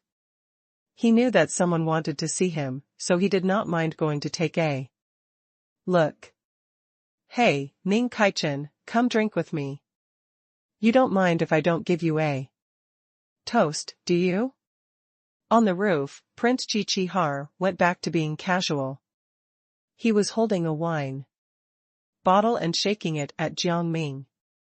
Jiang Ming was confused about who was disturbing his sleep. Now that he saw Prince Qiqihar, he instantly understood everything. The corners of his mouth curled into a smile. Prince Qiqihar was quite friendly, and he liked this personality very much. At the thought of this, Jiang Ming directly leaped up and walked on the roof. He walked to Prince Qiqihar and sat down in front of him. Seeing that Jiang Ming had already sat down, Prince Qiqihar took out a small glass and opened another bottle of wine before handing it to Jiang Ming. You can pour it into a glass or drink it straight from the bottle. It's up to you. Prince Qiqihar was quite considerate as he looked at Jiang Ming. Jiang Ming took the glass, put it down, and turned to drink from the bottle. I'm not a person who pays attention to etiquette. Upon hearing Jiang Ming's words, Prince Qiqihar's eyes lit up. He picked up the wine bottle and clinked it against Jiang Ming's. How courageous. As expected of the person I chose. It was right of me to ask you to drink. Let's get drunk tonight. You should drink less. Do you have something on your mind today? Aren't you afraid that I'll complain later? Jiang Ming was confused and voiced his thoughts. This was the second time he had interacted with Prince Qiqihar, yet Prince Qiqihar did not treat him as an outsider. Wasn't this too strange? Will you actually do that? Ning Kaichen, this is not like you. Prince Qiqihar continued to drink his wine and shrugged his shoulders. Ever since he saw Ning Kaichen at the banquet, he had been thinking about him. Ning Kaichen was like a special attraction that made him want to get close to him. He was a little stumped about his attitude toward Ning Kaichen, but he still chose to listen to his heart. At the thought of this, Prince Qiqihar put down his thoughts and continued to drink with Jiang Ming. Why do you feel that I won't? You're too trusting. Jiang Ming drank 2 or 3 mouthfuls in a row and spoke with a faint smile on his lips. He could not understand. Had he seen Prince Qiqihar before? It should not be, right? He did not remember meeting Prince Qiqihar before. Jiang Ming looked at Prince Qiqihar and continued, if you have anything to say, just tell me. Tomorrow, we'll forget about all these things and pretend that this never happened. Seeing that Jiang Ming was so free and easy, Prince Qiqihar could not help but feel happy. He picked up the bottle and clinked it against Jiang Ming's bottle. He said very freely, in that case, let's make a deal. If anyone tells anyone, they will be punished severely. No problem. Jiang Ming clinked his wine bottle with Prince Qiqihar's again. This time, the two of them had a tacit understanding and started drinking together. Ning Kaichen, do you have anyone you love? After drinking for a while, Prince Chi suddenly felt a little depressed as he spoke. His eyes were filled with sadness, and it was obvious that he was hurt by love. Seeing Prince Chichihar's reaction, Jiang Ming suddenly understood something and told him, "Don't be trapped by love. Some things will only work out when they come to an end. Although you say that, Ning Kaichen, when you see the person you like, you really can't help but want to hold her. I even care about everything about her, and I keep paying attention to everything around her as well." Prince Chichihar's voice became even sadder. "You didn't come to the Daliang kingdom because Xingyu's person is here, right?" Jiang Ming suddenly realized something and could not help but ask curiously. He suddenly felt that Prince Chichihar might not be a simple envoy of the Chichihar kingdom. Perhaps he had another identity. He had a vague feeling that Prince Chichihar's status was not low. It was very likely that he was a member of the royal family of the Chichihar kingdom. He still did not know that Lord Chichihar was actually Prince Chichihar. "Yeah, how did you know? Ning Kaichen, are you that smart?" Upon hearing this, Prince Chichihar became wary and had a strange look on his face. He had never told anyone the reason why he had come to the Daliang kingdom. How did Ning Kaichen know? Seeing Prince Chichihar's attitude, Jiang Ming did not know whether to laugh or cry. He said helplessly, "I'm just making a wild guess. After all, your words are obvious. I think other people should be able to figure it out, right?" Jiang Ming's words made sense. Prince Chichihar could not help but fall silent. No one knew what he was thinking. When he saw that Prince Chichihar was silent, Jiang Ming did not continue to ask. He also fell silent. If his enemy did not move, he would not move. In less than 15 minutes, Prince Chichihar suddenly said, "I can't really understand the person I like. She seems to have done a lot of bad things. I don't know if I should continue to interact with her. Personally, I think that liking someone doesn't necessarily mean being together. If she did something bad, then I don't want to have anything to do with such a person." "You have quite a righteous temperament." Jiang Ming sighed and then continued to drink. His eyes were a little dazed. "I don't have anyone I like, but after hearing your words, I can tell you're in a difficult position. If it were me, even if she did something wrong, I would still protect her. There wouldn't be any conflict between us." Upon hearing Jiang Ming's words, Prince Chichihar also started drinking again. There was a hint of bewilderment in his eyes. According to Jiang Ming's logic, he had to side with the person who did something wrong.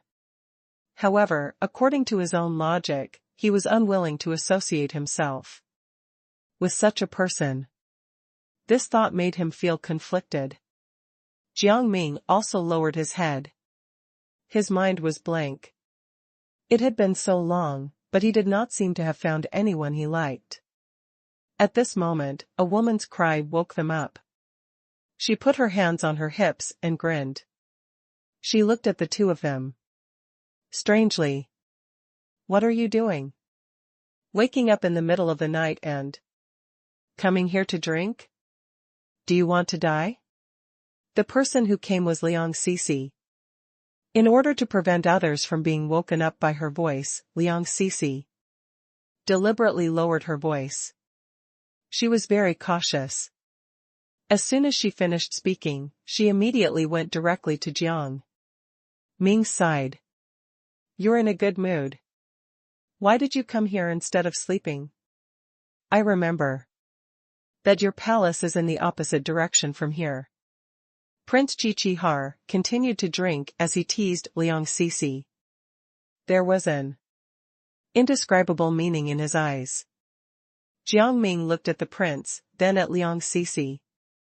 He seemed to have understood something. Perhaps Prince Qiqihar's sweetheart was Liang Sisi. However, what did Liang Sisi do? Why would Prince Qiqihar say that? After thinking about it, Jiang Ming could not help but think of someone. It was Liang Sisi's sister, Liang Xingxing. However, he did not know what their relationship was. Who knew what was going on behind the scenes? As she was thinking, Liang Sisi suddenly raised her arm and walked past Jiang Ming. These are all minor issues. Do you still have wine? I want to drink. Some too. What's wrong? Do you have something on your mind? I didn't notice. Prince Qiqihar looked around and handed an unopened bottle of wine to Liang Sisi. Liang Sisi was also full of pride.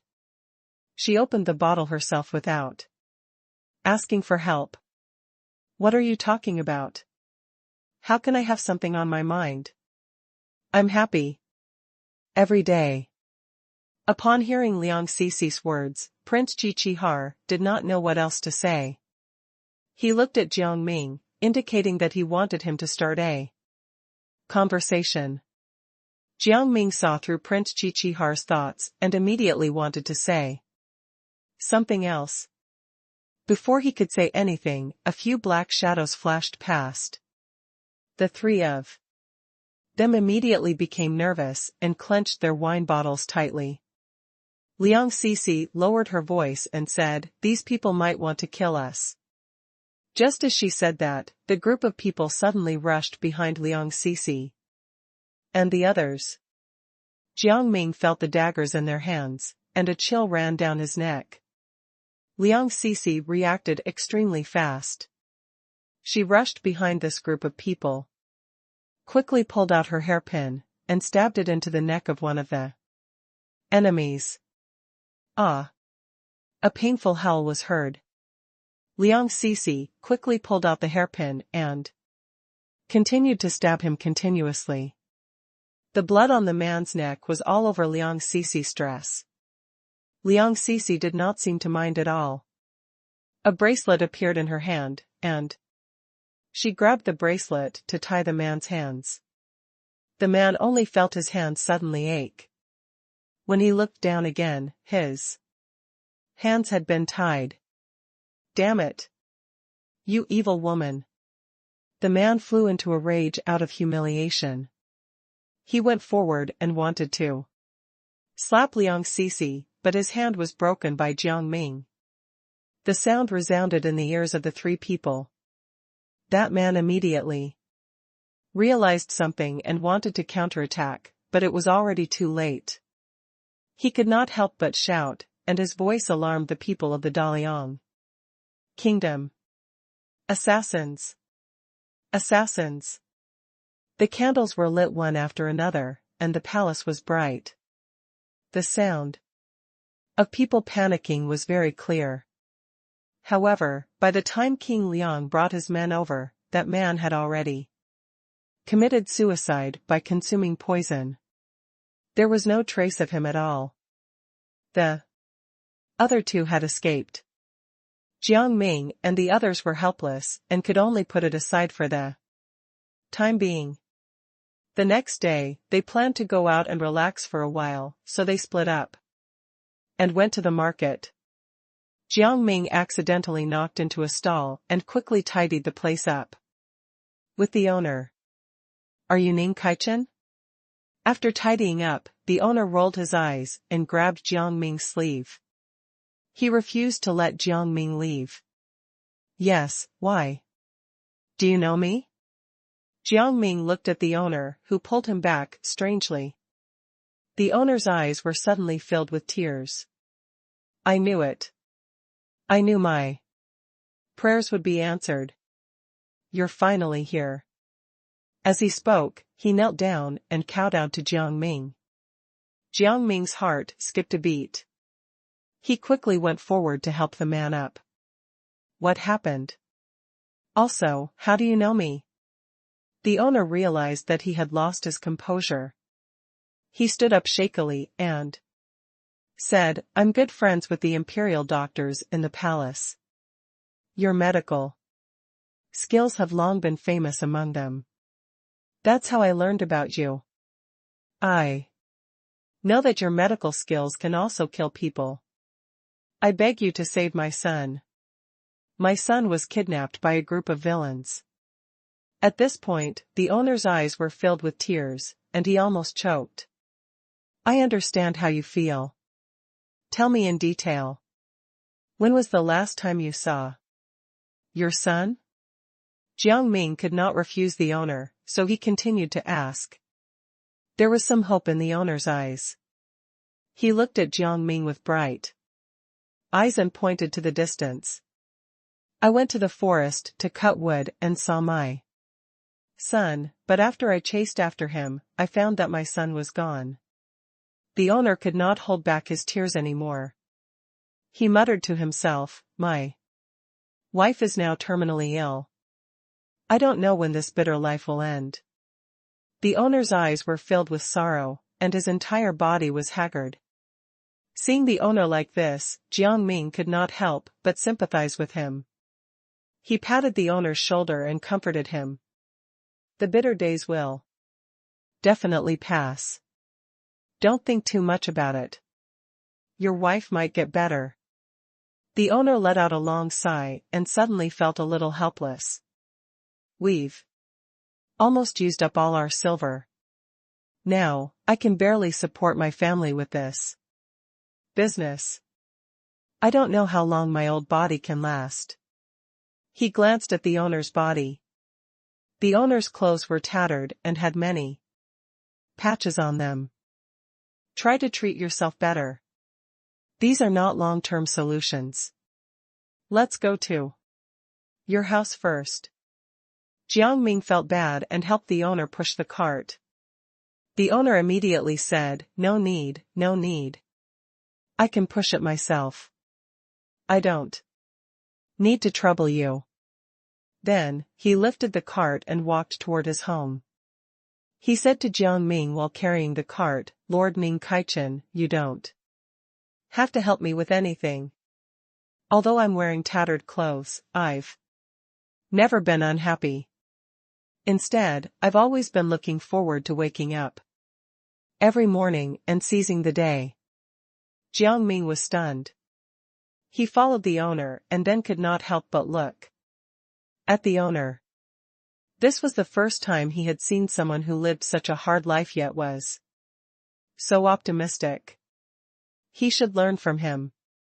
Zhu Asi's voice sounded behind them. Ning Kaichen, Ning Kaichen. Wait for me. The owner stopped, and so did Jiang Ming.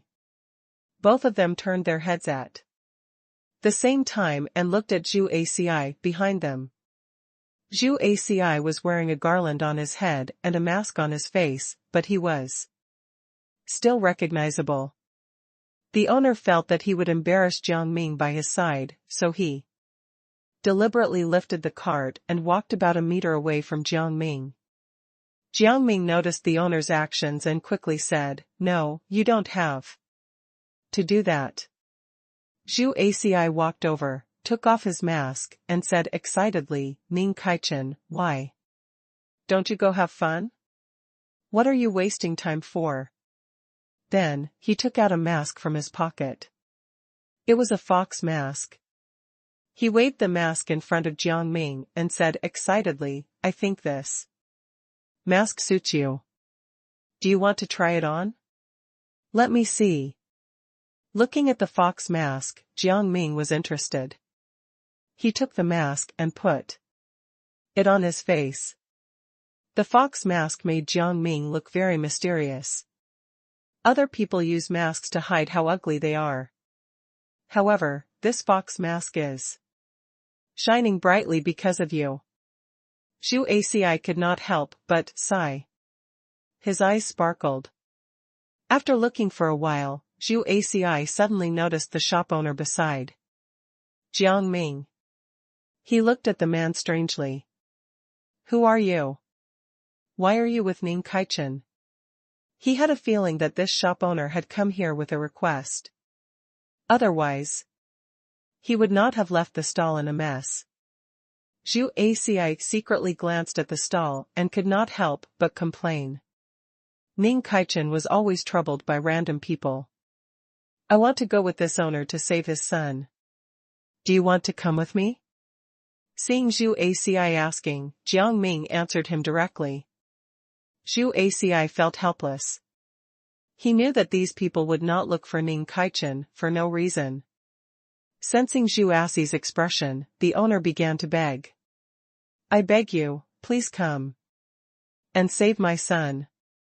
My son is not an adult yet. I don't want him to be ruined by those people in the village at such a young age. All right, I'll go with you.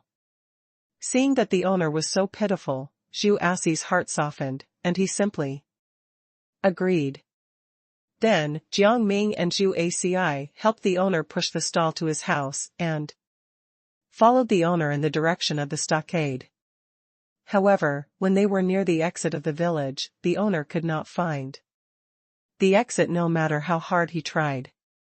Seeing this, the owner suggested splitting up. Jiang Ming and Zhu Aci were reluctant and tried to persuade the owner to think of something else. Their logic was simple. If the owner was in danger, they would not be able to save him. They were here to save people, not to let them die. However, the owner was stubborn and insisted on separating from the two of them. Seeing that the owner was so stubborn, Jiang Ming and Zhu Aci had no choice but to agree. After they parted ways, Jiang Ming and Zhu Aci quickly found the exit. There were a few people from the village guarding the exit. Jiang Ming and Zhu Aci looked at each other and kicked these people away. These people were immediately kicked unconscious. They used their last bit of strength to shoot an arrow to warn the people in the stockade. At this time, the second head of the village, Xia Ning, and the third head, Xia Weiwei, were having a chat. Seeing the arrow, Xia Ning immediately rushed out.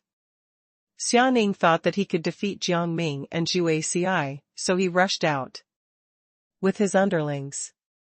When he saw that Jiang Ming was a slender young man, Xia Ning suddenly became very arrogant. He did not even go up to fight him and directly let his underlings fight him. However, Jiang Ming and Zhu Aci joined forces and easily beat everyone up. Xia Ning began throwing rocks at the two, but they dodged them with ease. Finally, Zhu Aci lost patience and immediately went forward to capture Xia Ning. However, he overestimated himself and was almost injured. Fortunately, Jiang Ming also rushed up and punched Xia Ning. Xia Ning was forced to step back. He spat out a mouthful of blood. Just as Jiang Ming and Zhu Aci were about to continue, the owner's scream suddenly came. Ah! His screams were extremely miserable, and it was enough to figure out the situation that the owner was facing. Jiang Ming and Zhu Aci looked at each other. They had no choice but to give up on Xia Ning and go straight to the owner. However, the owner had only been frightened by a snake. After the snake left, he started to walk around normally again. When Jiang Ming and Zhu Aci arrived, the owner had already disappeared. As the owner walked, he happened to meet Xia Ning and his underlings, who were running for their lives. Xia Ning knew the owner and directly took him away. Jiang Ming and Zhu Aci continued to look for traces of the owner, but they could not find him. Where did he go? Zhu Aci lost his patience.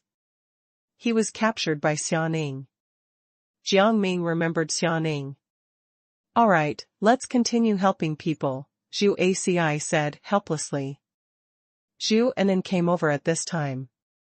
When she heard Zhu Aci's words, she quickly became enthusiastic. I'll go with you. Xia Ning brought the rest of the people to the main stronghold and twisted the matter a little.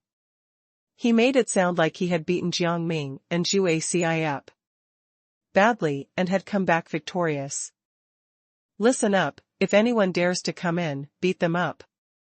Frightened by Xia Ning's imposing manner, these underlings immediately started trembling. If they had not held on, they would have peed their pants.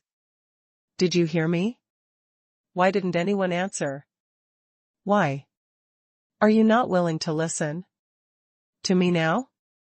Seeing that his underlings did not seem to listen to him at all, Xia Ning could not help but become even angrier. He felt the veins in his entire body pop up, and he wanted to kick the group of underlings in front of him. He had only said a few words now, but these underlings did not listen to him. After a period of time, wouldn't they become even more unruly? However, this group of underlings had followed him for a long time and already had a rather deep relationship with him. He could not do anything to these underlings. Moreover, he wanted them to live. Lives in the future. Sir, I think that slender boy is the biggest threat. We should get him to join us. We should get him to marry the third head. Xia Ning stroked his beard. His eyes were sharp. He had a little experience with fortune-telling before, so he could see it clearly. That slender boy had a bright future. If the third head married him, her future would definitely be boundless. She would also bring a lot of benefits to the village. Xia Weiwei was stunned for a moment, and then slapped Xia Ning's shoulder in disbelief. What are you talking about? How could I like a skinny guy like him? Then, she snorted coldly. What can a man like that do for the village? It would probably take him a lot of effort to even lift a bucket. You can't say that. Some people look strong and powerful, but they are actually very weak. Some people look weak and useless, but they are actually very powerful. Xia Ning carefully tried to persuade Xia Weiwei.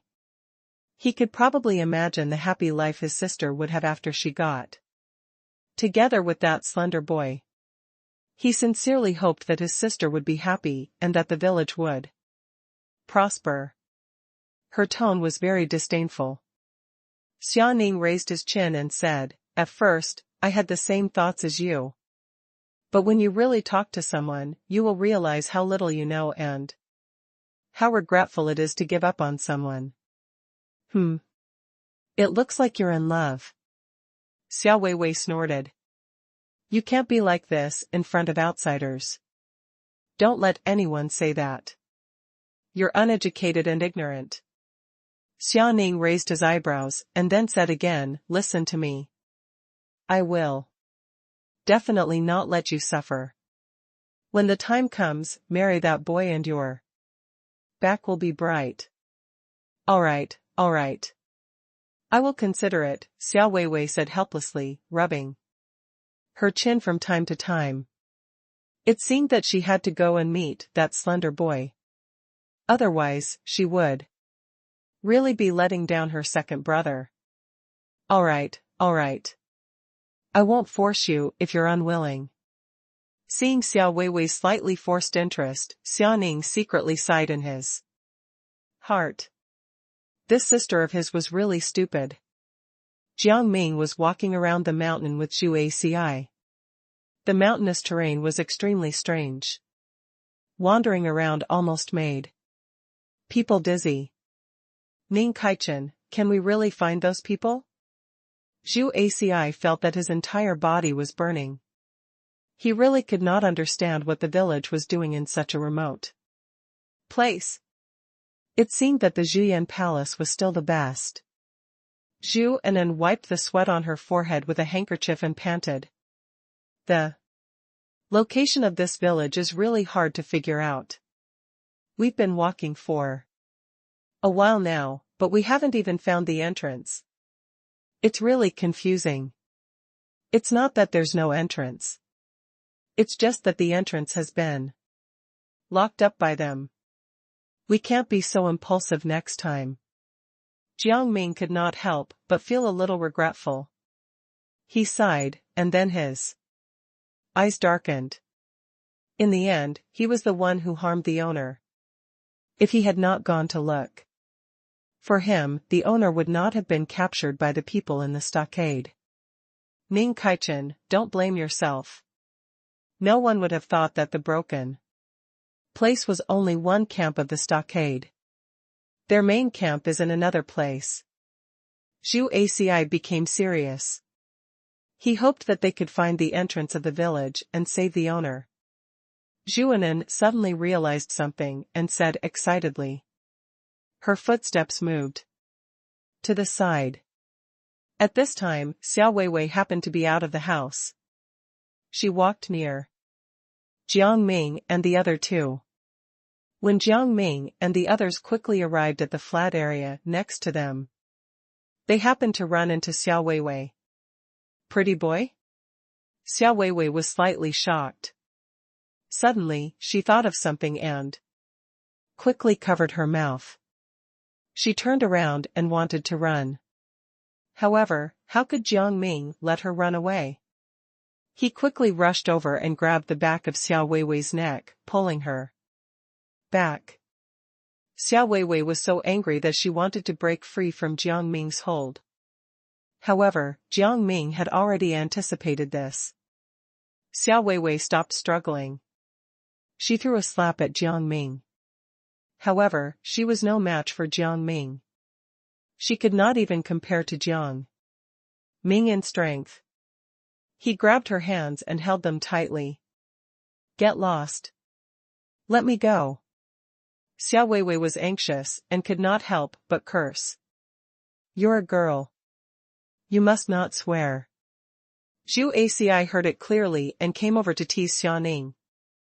Ha! Xiao Weiwei was like a little wolf cub as she shouted at Zhu Aci. I'll peel off your skin, strip off your bones, and make you beg for death. Zhu Aci was not afraid. He grinned at her. Now, the one who is captured is you, not me. If you want to do those things, you have to figure out how to escape first. Xiao Weiwei almost collapsed. Suddenly, her whole body turned into a huge flash of light. The light directly surrounded Jiang Ming. Jiang Ming was stunned for a moment. He did not expect Xiao Weiwei to make such a move. He was at a loss. Although this technique was the same as his, the method to counter it might not be the same. Zhu Aci and Zhuanan became anxious. They quickly slapped the barrier that was wrapped around Jiang Ming. They wanted to break it. However, this barrier was extremely sturdy and there was no way to break it. Because Jiang Ming was trapped in the barrier, Xiao Weiwei was slightly free from Jiang Ming's grip. She couldn't help but feel proud. Forget it, you can't beat me. With that, she turned around and wanted to leave. She could not continue to provoke them. She did not want to be caught again. However, Jiang Ming saw it clearly. He saw through Xiao Weiwei's intentions. He raised his hand and drew a barrier around her. Xiao Weiwei was trapped by the barrier and was dumbfounded. How could someone have a similar technique to hers? She quickly reacted. It did not matter. She could use the same method to counter it, right? Thinking of this, she closed her eyes and secretly gathered her thoughts. Her entire body was instantly surrounded by waves of fire and lightning. However, the barrier did not break apart as she had expected. Instead, it became even stronger. Seeing Xiao Weiwei's slight attitude, Jiang Ming could not help but feel amused. How could his barrier be the same as hers? Xiao Weiwei was being a little too wishful. If it were the same, he would not be trapped in this barrier now. However, Xiao Weiwei gave him a way to break it. Jiang Ming closed his eyes, and just like Xiao Weiwei, he was brewing fire and lightning. The fire and lightning he released were extremely fierce. The barrier suddenly broke, and Jiang Ming walked out unscathed. Damn it, I didn't expect to give you a solution. Hurry up and tell me the solution as well, or I won't let you off. Xiao Weiwei tried to threaten Jiang Ming. Zhu Aci and Zhu Anan were still anxious, but they were relieved to see that Jiang Ming was unharmed. But when they heard Xiao Weiwei's arrogant words, Zhu Aci and Zhu Anan were furious. Hey, brat, don't make a fuss here. You should know your place. Can't you assess the situation? How dare you be so arrogant here? Zhu Aci glared at Xiao Weiwei in front of him. His eyes were almost burning with anger. However, Xiao Weiwei was not moved at all. Instead, she said, I knew it. What can you do to me? If you don't treat me well, the people in the stockade won't hand over that owner. Hearing this, the three of them immediately understood everything.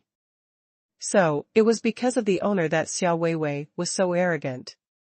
Jiang Ming smiled faintly and looked at Xiao Weiwei in front of him.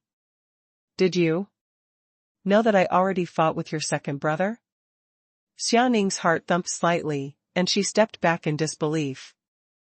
You? How do you know that he was my second brother? Glancing at the sign on Xiao Weiwei's waist, Jiang Ming felt even more amused. There was a 3 branded on her. Xia Ning had 2 branded on him. In addition, there was also a name written below, Xiao Weiwei. If he had not seen this, he would not have caught Xiao Weiwei. Their clothes and brands were too obvious. It was completely obvious that Xiao Weiwei was from this village. Xiao Weiwei was probably the 3rd head of this village. However, Xiao Weiwei did not know that Jiang Ming had seen the brand. She immediately panicked and said, I know you've met my second brother before. It's not like my second brother couldn't beat you. Otherwise, he wouldn't have brought the stall owner back. Zhu Aci could not help but laugh. Zhu Anan figured out what had happened.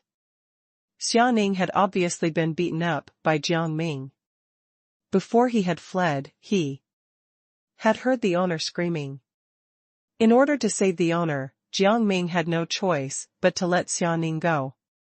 If it were not for the owner acting on his own, Xia Ning would not have been able to escape from their grasp. Ultimately, Xia Ning had kidnapped the owner. In the end, Xiao Weiwei actually felt that her second brother was very powerful. What are you laughing at?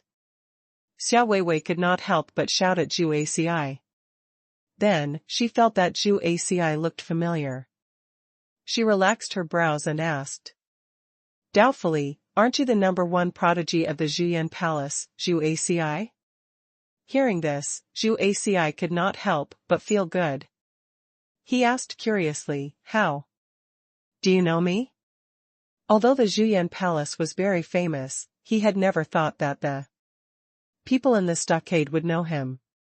After all, this village was so remote, and the terrain was complicated. He reckoned that the people in this village would not go out often. How could someone who did not go out often know about the existence of the Zhuyan Palace? Unexpectedly, Xia Ning smiled slightly. I hate the Zhuyan Palace the most. The people in the Zhuyan Palace are all scum. They often threaten and rob others. They are villains. As for how I know you, it's because I've seen your portrait. I met an artist who praised you a lot. He was persistent and gave me a portrait of you. Now I have no choice but to look at your portrait and remember you. Zhu Aci was so angry that he laughed. Why did she sound so angry? Was he that unsightly? Moreover, the Zhuyan Palace's affairs had never been spread, so where did Xia Weiwei hear about it? And these things were so ridiculous, did Xiao Weiwei have no brains? Are you stupid? Zhu Aci finally could not help but say it, his eyes filled with frustration. You jerk, what nonsense are you talking about? Xiao Weiwei was slightly angry as she shouted at Zhu Aci. Her voice was hoarse. Zhu Aci was not angry and continued, Xiao Weiwei, now is not the time for you to be stubborn. The most important thing now is for you to take us to the village. What we want is very simple. As long as your people in the stockade hand over the owner and the owner's son, we won't be rough with you. Ah, Xiao Weiwei smiled sarcastically and said, you guys are really arrogant. You won't be able to beat us at all. Alright, then take us to the stockade. Jiang Ming was not a threat, his eyes staring at Xiao Weiwei. Xiao Weiwei's eyes met his, and she suddenly remembered what her second brother had said. She could bring Jiang Ming over to be her husband. Xiao Weiwei's ears and face turned red. Her second brother was too much. He kept talking about such things. Why are you blushing? Zhu Anan noticed that something was wrong. She looked at Xiao Weiwei and had a bold suspicion in her heart. Did she like Jiang Ming? Xiao Weiwei looked bashful. Her sixth sense told her that something was wrong with Xiao Weiwei. Am I? Hearing Zhu Anan's words, Xiao Weiwei immediately covered her face. Feeling the warmth on her face turned even redder, and she felt as if she was floating in the air. At this moment, Xiao Lushan appeared in their field of vision. He was the head. He had a pair of sharp eyes. He looked at them with a scrutinizing gaze. Let go of my sister, or you'll suffer. His words were domineering. Xiao Lushan placed his hands behind his back. His tone was very unhappy. Looking at Xiao Lushan, Jiang Ming raised his conditions. Xiao Lushan, I can let Xiao Weiwei go, but you have to hand over the stall owner and his son. Xiao Lushan laughed mockingly, what? Are you saying that I can't even deal with you little brats? As he spoke, Xiao Lushan rushed over like a rocket. Jiang Ming could tell that Xiao Lushan's skills were not bad.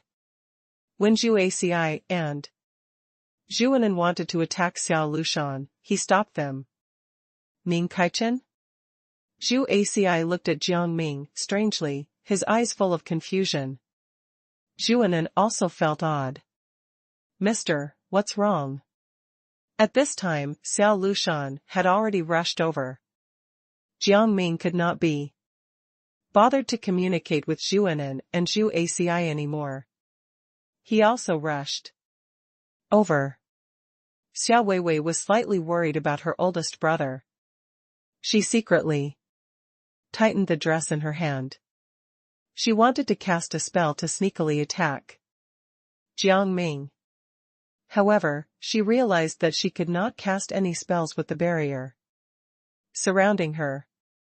Xiao Weiwei could not help but become agitated. She then clenched her fists, wanting to quickly use a spell. However, she still could not. Zhu Anan saw Xiao Weiwei's dilemma and kindly advised her, you have no way to cast any spells. Don't waste your energy. No matter how much effort you use, it's impossible to cast any spells.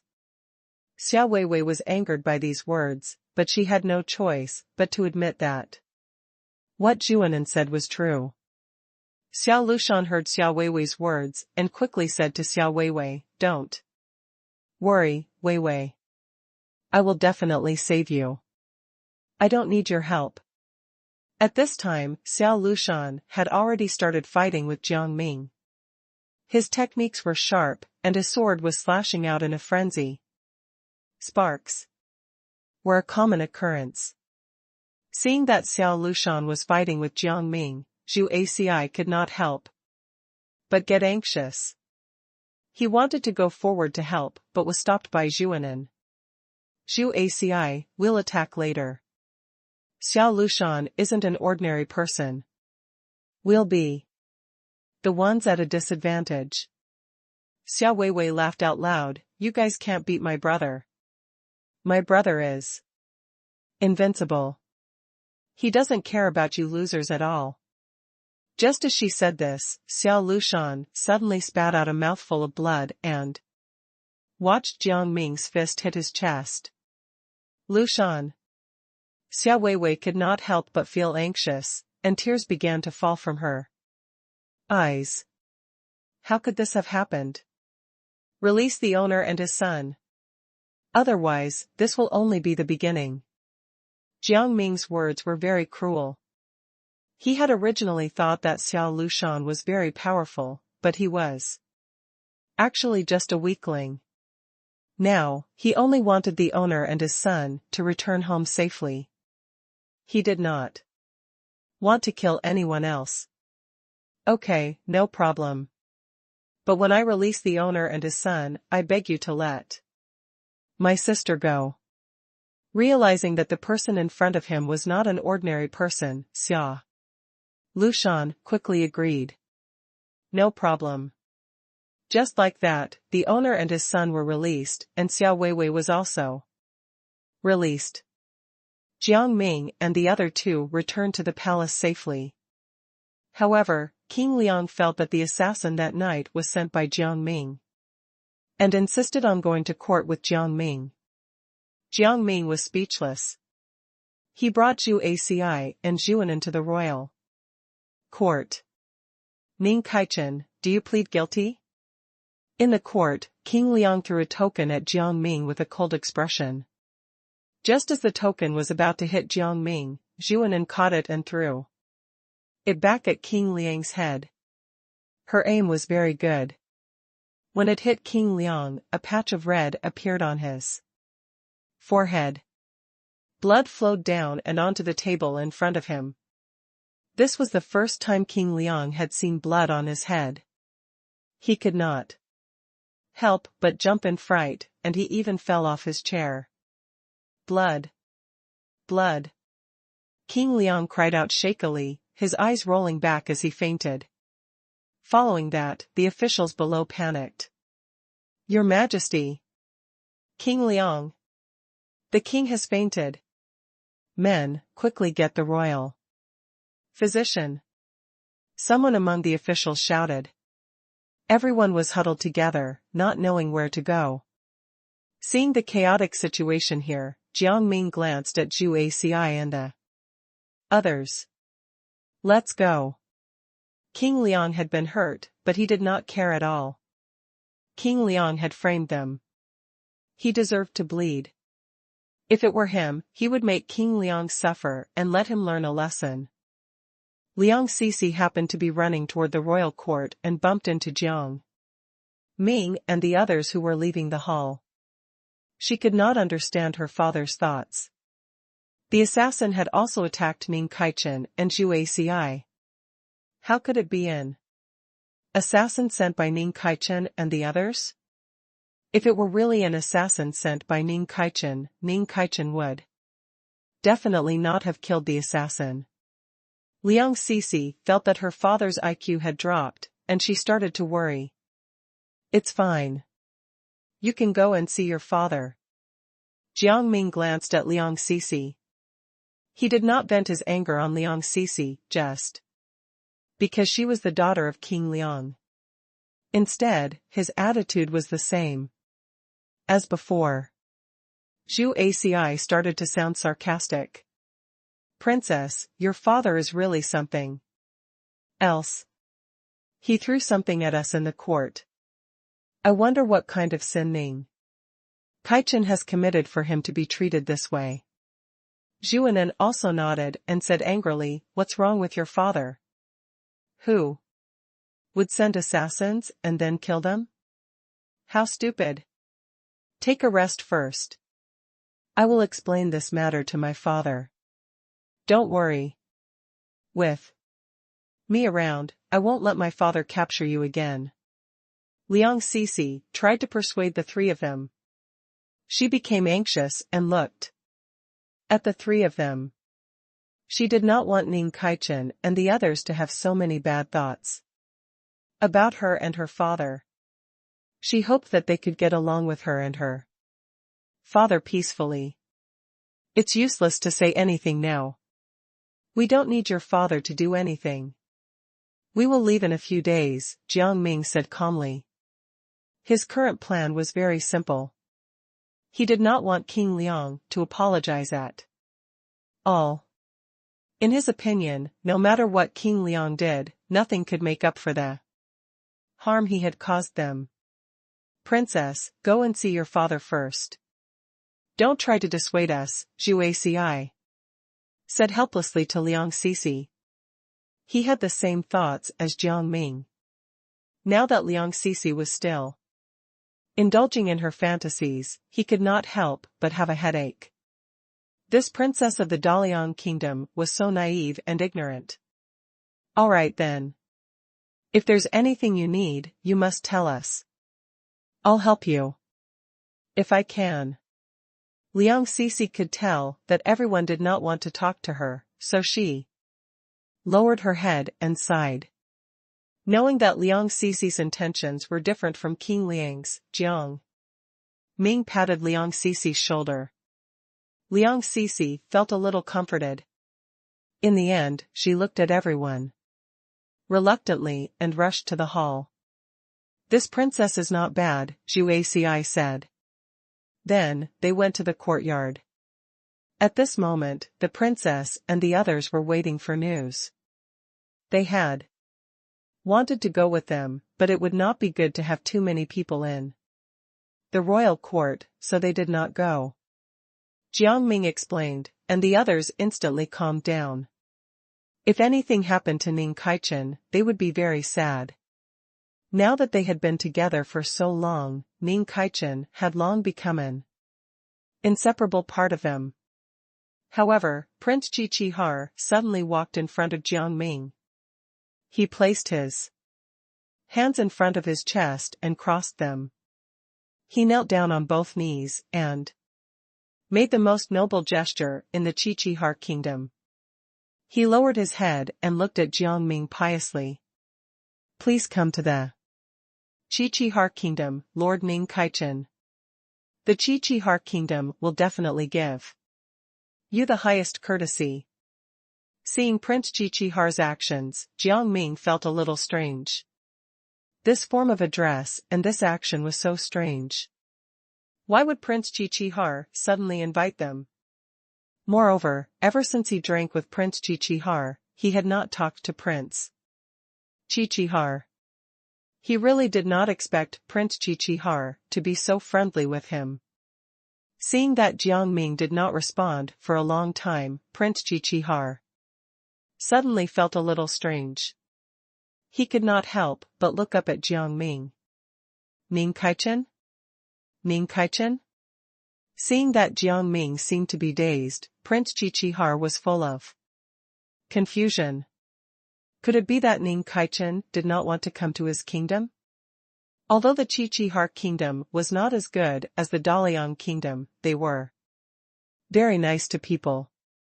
Did Ning Kaichen really not want to visit? In addition, Prince Qiqihar also had other thoughts.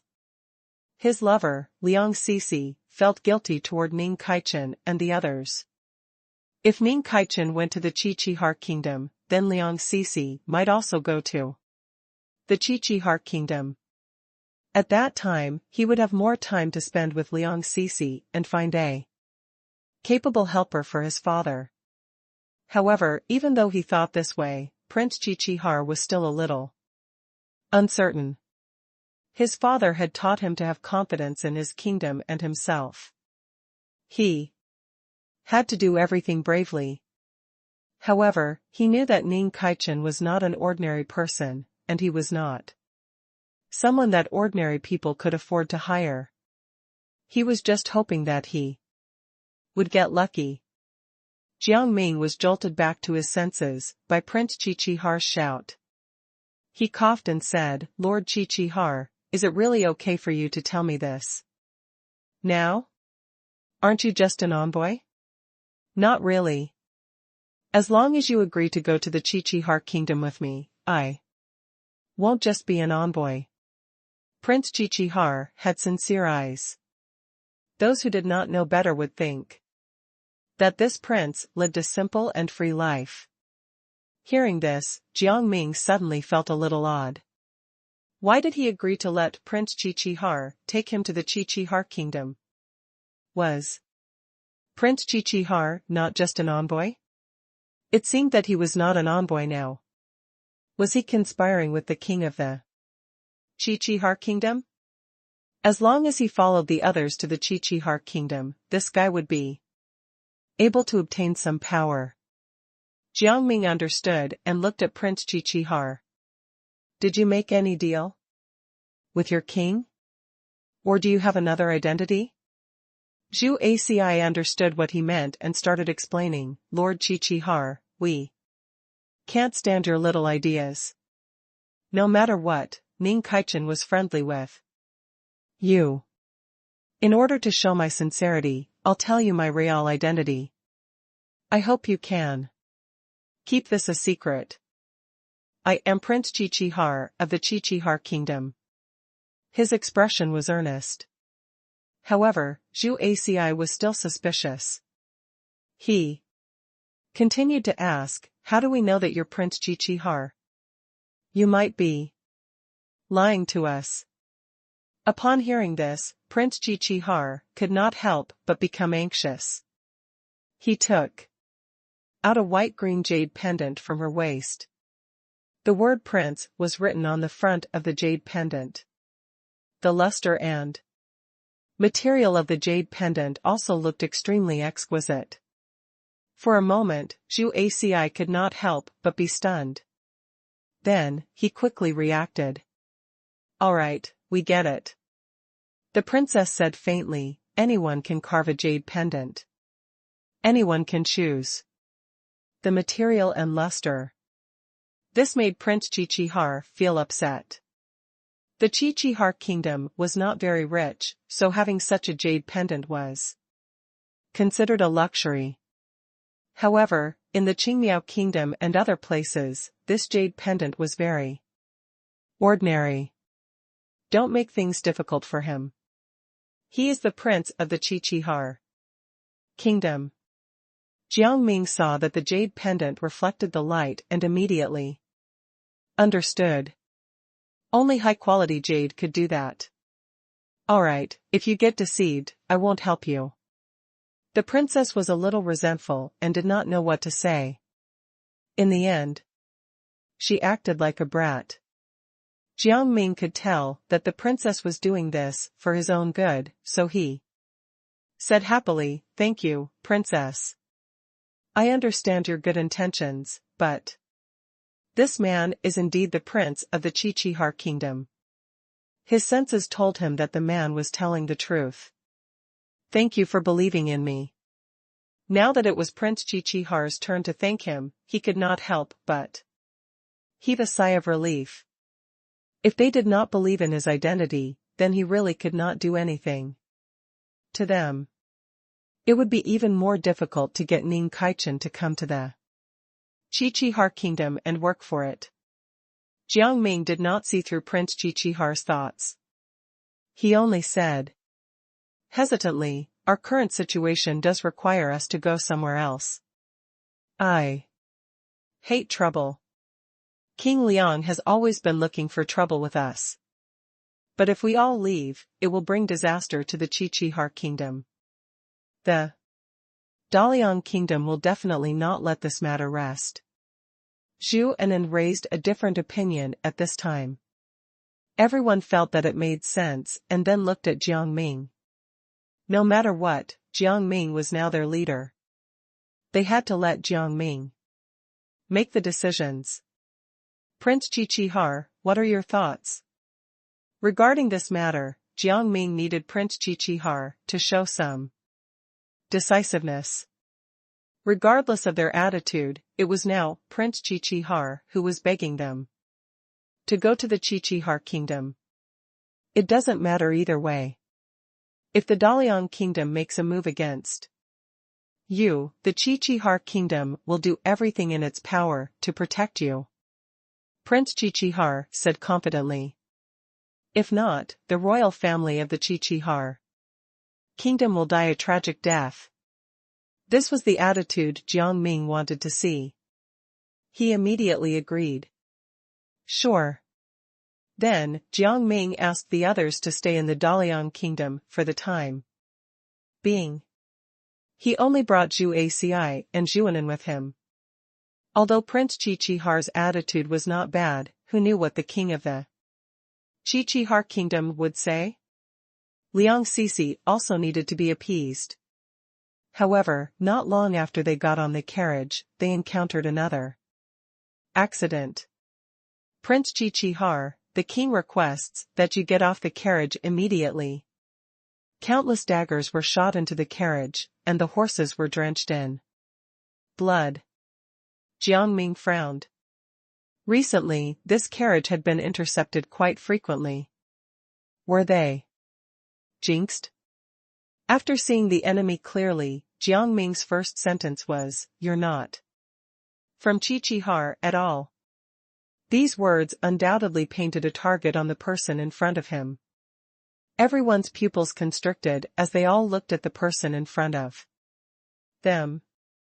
Prince Qiqihar had never thought that such a thing would happen on the way here, and he was furious. Who exactly are you? You're obviously challenging the Qiqihar kingdom. If you don't tell us the truth, I'll show you the might of the Qiqihar kingdom. He was originally secretly happy that Jiang Ming could go to the Qiqihar kingdom with him. Alas, an outsider interrupted them, which really made him extremely frustrated. Jiang Ming was already used to such shenanigans, so he just rolled his eyes. Since the carriage was going to be intercepted, he might as well just watch. Zhu Aci was speechless. Were they cursed? Zhuanan also did not understand. How many times had their carriage been stopped? She really did not understand. The person in front of them immediately knelt down and took off the black mask on his face. Please do me a favor. It was all my fault just now. I'm already terminally ill and I really need a miracle doctor to treat me. Jiang Ming was a little angry. Why did you do this? Do you not have any manners? He was a kind person, but even he had his limits. Zhuanan added, exactly. How is this a polite way of asking for help? At this moment, Xiaoning suddenly appeared in front of everyone. He pulled the kneeling person and said, "My sister is stupid and made you angry." My sister really has no other choice, so she came to find you. Facing Xiaoning's sudden arrival, everyone was shocked and then looked at each other. Their eyes were filled with surprise and suspicion. That was a girl? And on top of that, it was Xiao Weiwei? Xiao Weiwei had already been defeated. Why did she still dare to come to trouble Ning Kaichen? Wasn't she afraid that Ning Kaichen would do something to her? Unexpectedly, Xiaoning seemed to see through everyone's thoughts and quickly stepped forward. He said, "To me, nothing is more important than my sister. Ning Kaichen, please save her." Why? Jiang Ming was still a little unhappy. He looked at Xiaoning with reluctance. Look at my sister's face now. Don't you feel pity for her? Xiaoning's eyebrows suddenly emitted a purple light, and the light fell on Jiang Ming's body. Jiang Ming raised his eyebrows. For a moment, he felt as if his soul had left his body and entered another world.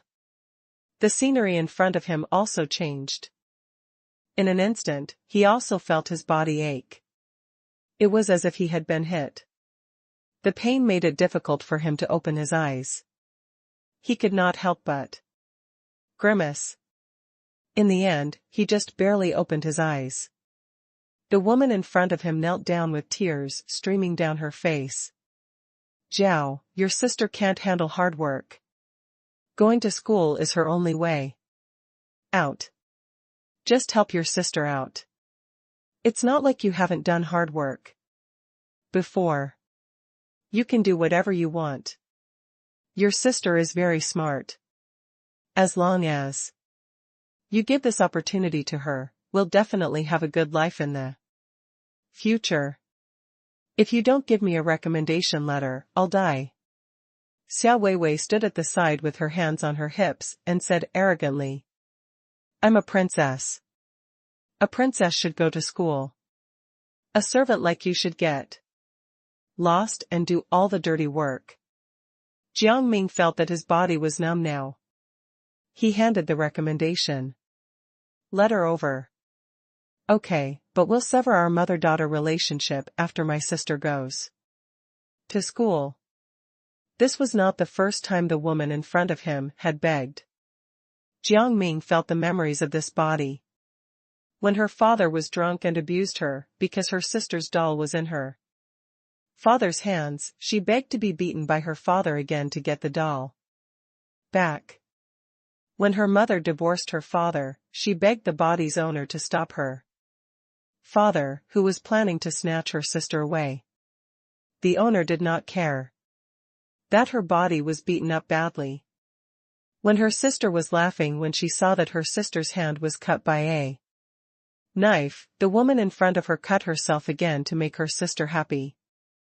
Jiang Ming suddenly felt a little uncomfortable for the body he was possessing, and understood what Xia Ning had said. If you knew about what she had gone through, you would be willing to save my sister. He suddenly wanted to laugh again. Wasn't Xiao Weiwei's sister's misfortune partly due to Xiao Weiwei? The woman in front of her grabbed the recommendation letter and stood up too. Xiao Weiwei, Weiwei, Mommy is proud of you. You finally got into school. Stay away from me. You smell like an old man. Don't contaminate me with an old man's smell. A princess can't smell like an old man. Xiao Weiwei looked at the woman in front of her with slight disgust. The woman in front of her smiled and walked to the side. Weiwei, Mommy bought fresh strawberries. Let's go eat them now.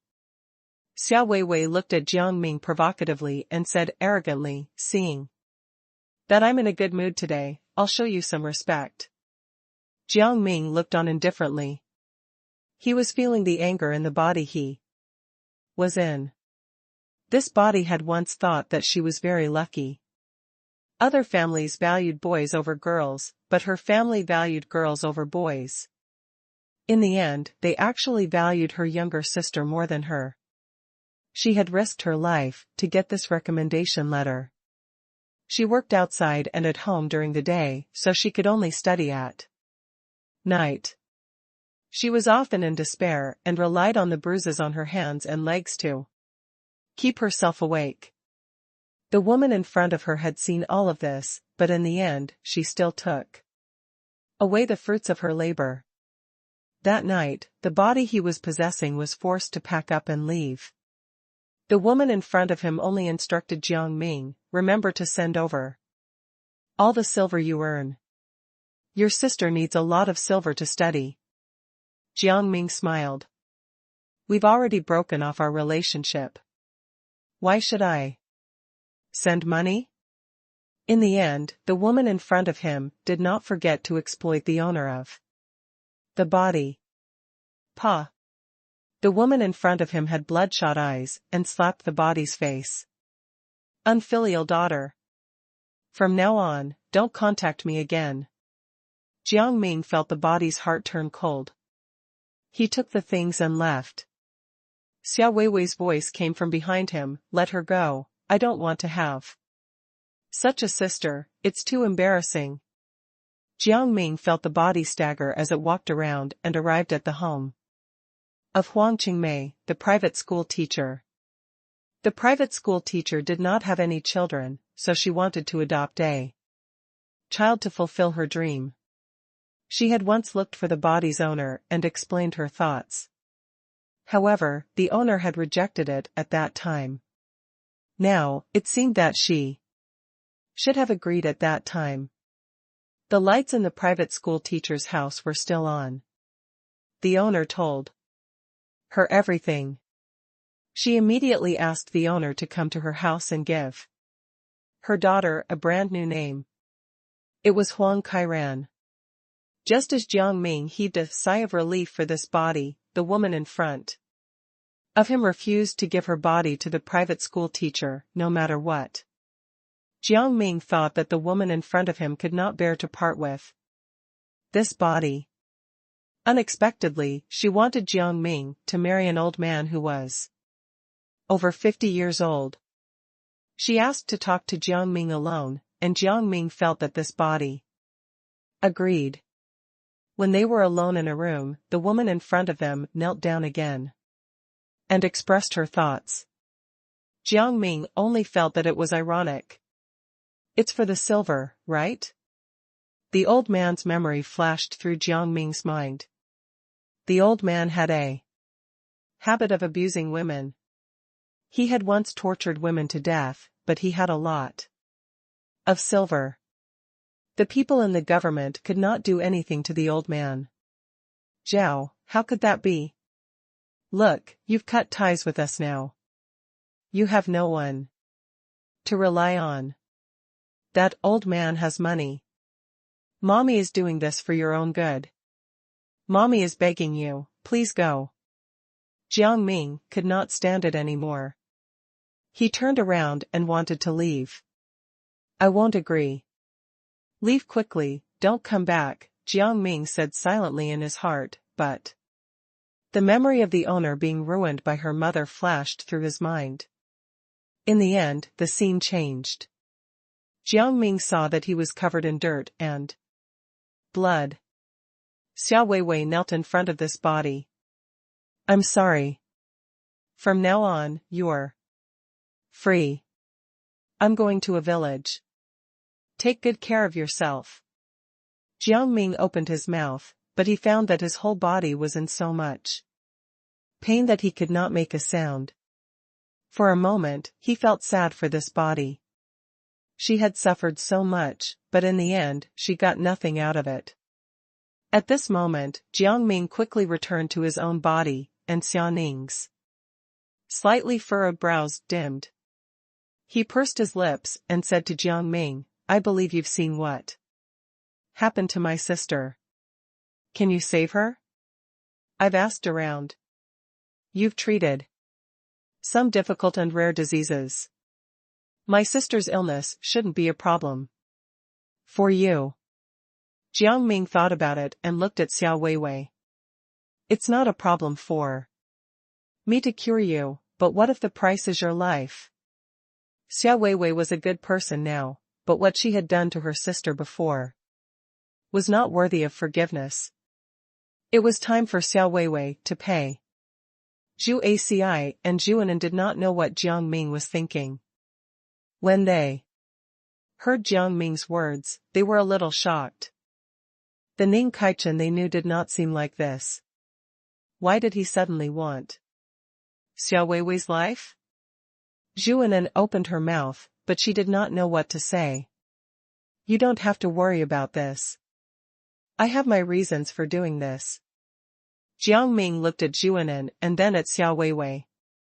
How could Xiao Weiwei have thought that Jiang Ming would use her own life as collateral? For a moment, she was in disbelief and stuttered, what, the? You don't want to? Jiang Ming turned around. Forget it then. Xiao Weiwei was slightly anxious. No. Wait, I'm willing. Hearing Xiao Weiwei's words, the woman beside her did not say anything. Jiang Ming looked at the woman and asked with concern, what's your name? The woman's hands trembled when Jiang Ming mentioned her. Then, she looked up at Jiang Ming. My name is Xiao Zhaomei. Zhaomei, huh? Jiang Ming muttered to himself. As Xiao Zhaomei raised her head, everyone saw her eyes. Upon closer inspection, her left eye was still normal, but her right eye had a strange purple crack. The cracks were obvious, and there were red threads between them. Zhuanan and Zhu Aci saw them clearly, and then they fell silent. What exactly had Xia Zhaomei experienced? How did her eyes become like this? At this moment, Xia Zhaomei suddenly became nervous, and her eyes turned red. Shut up. Those two words were obviously directed at Jiang Ming. Jiang Ming did not expect Xia Zhaomei to be so agitated. He apologized to her. I'm sorry, Xia Zhaomei. I didn't mean it.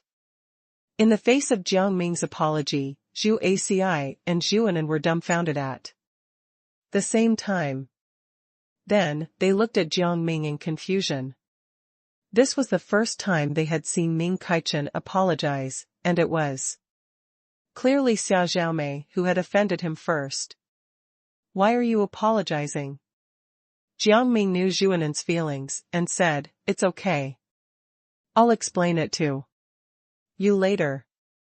Zhu Aci did not say anything after hearing Jiang Ming's words. He trusted Jiang Ming's decision fully. Xia Zhaomei probably realized her attitude and lowered her head to apologize to Jiang Ming. No, it's my fault. Please don't take my sister's life. I can exchange other things for your treatment. Hearing Xia Zhaomei's words, Jiang Ming became very determined. No, I want your sister's life. Xia Weiwei looked at Xia Zhaomei. Zhaomei, I treated you badly before, this is what I deserve. Then, she lowered her head, her eyes filled with tears. You would have likely been killed by me. I should compensate you with my life. Weiwei, let's go. There's no need to ask him to treat you. Xia Zhaomei did not hesitate, nor did she reply to Xia Weiwei's words. She grabbed Xia Weiwei's sleeve and was about to leave. Zhaomei. No. I don't want to. Ming Kaichen, I've already decided. Let me sacrifice myself. As long as you save my sister, I'm willing to do anything. Slap. Xia Zhaomei gritted her teeth and slapped her. Xia Weiwei's face suddenly swelled up, turned red, and even had a few bloody marks on it. Although Zhuanan was not hit, she could feel the intense pain. Lord Ming Kaichen, please do as I say. Xia Weiwei was not angry.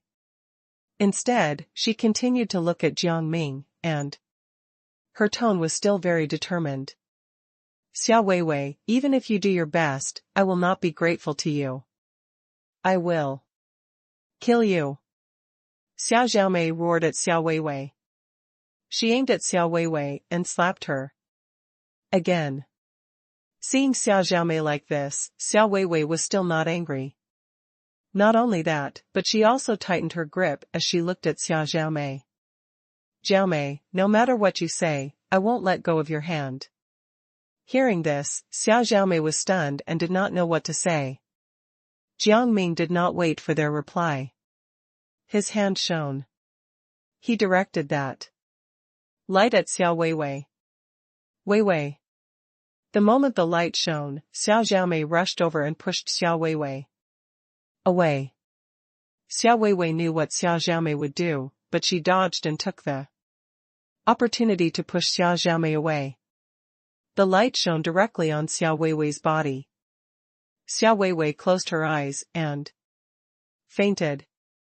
Jiang Ming raised his hand and released another ray of light onto Xia Weiwei's body. However, Xia Zhaomei was unwilling to let the light shine on her body and directly avoided Jiang Ming. Zhu Aci and Zhuanan looked at each other in confusion. Ming Kaichen had never been someone who would take someone's life.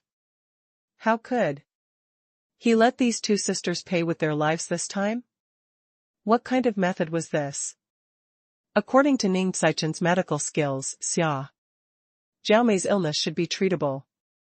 He would not need to exchange someone else's life to cure her, right? Prince Qiqihar was deep in thought as he looked at Xia Weiwei and Xia Zhaomei. Although he did not know what had happened, he had a rough idea. Ming Kaichen was a skilled doctor. One sister wanted him to save the other sister, but Ming Kaichen said that he needed her life as collateral. Although Prince Qiqihar did not know what to say, he still felt that Jiang Ming's approach was not good. No matter what, how could he let someone lose their life like this? Please, Lord Ming Kaichen, return this light to my sister. My sister needs this light very much. I don't want my sister to die. Xiao Xiaomei kneeled on the ground. However, she did not dare to check Xiao Weiwei's injuries. Xiao Xiaomei was afraid. She was afraid that if she touched Xiao Weiwei, Xiao Weiwei would die. Hearing this, Zhu Aci could not help but sympathize with Xiao Xiaomei. He looked at Jiang Ming and said, Ming Kaichen, does she really have to pay with her sister's life? Unexpectedly, Jiang Ming laughed. She doesn't have to pay with her sister's life. It's just a cover. Don't move. Xiao Xiaomei heaved a sigh of relief and obediently followed Jiang Ming's instructions. A beam of light shone in front of her, and all the wounds on Xiao Xiaomei's body and face disappeared. Seeing that all the wounds on her body had healed, Xiao Xiaomei was instantly overjoyed. She even took off her veil. A blissful smile appeared on her face. Zhu Aci and Zhu Anan grew even more confused. Why was she putting on such a show? Was there a need to do this? What did Ming Kaichen see in that memory? Prince Qiqihar, on the other hand, felt that he could not understand Jiang Ming. He stood there confused as he tried to understand what he was saying. He originally thought that as the prince of the high and mighty Qiqihar kingdom, he would be able to understand these things easily. However, in the end, he was just a fool. Thank you, Lord Ming Kaichen. If you're amenable, I would like to invite you to stay in my mansion for a period of time. Xiao Xiaomei quickly knelt down and thanked him. At the same time, she looked at Xiao Weiwei and asked worriedly, Is my sister okay? Why isn't she awake yet? Your sister was just under too much stress and needs a lot of sleep. And yes, I'm going to stay at your place for a night, Jiang Ming said. This way, please. I'll take you to the mansion. Xiao Xiaomei raised her hand and helped Xiao Weiwei up. When they arrived at the mansion, Xiao Xiaomei made arrangements for everyone. Zhu Aci could not help but sigh at Xiao Xiaomei's meticulousness. Xiao Xiaomei will definitely make a good wife.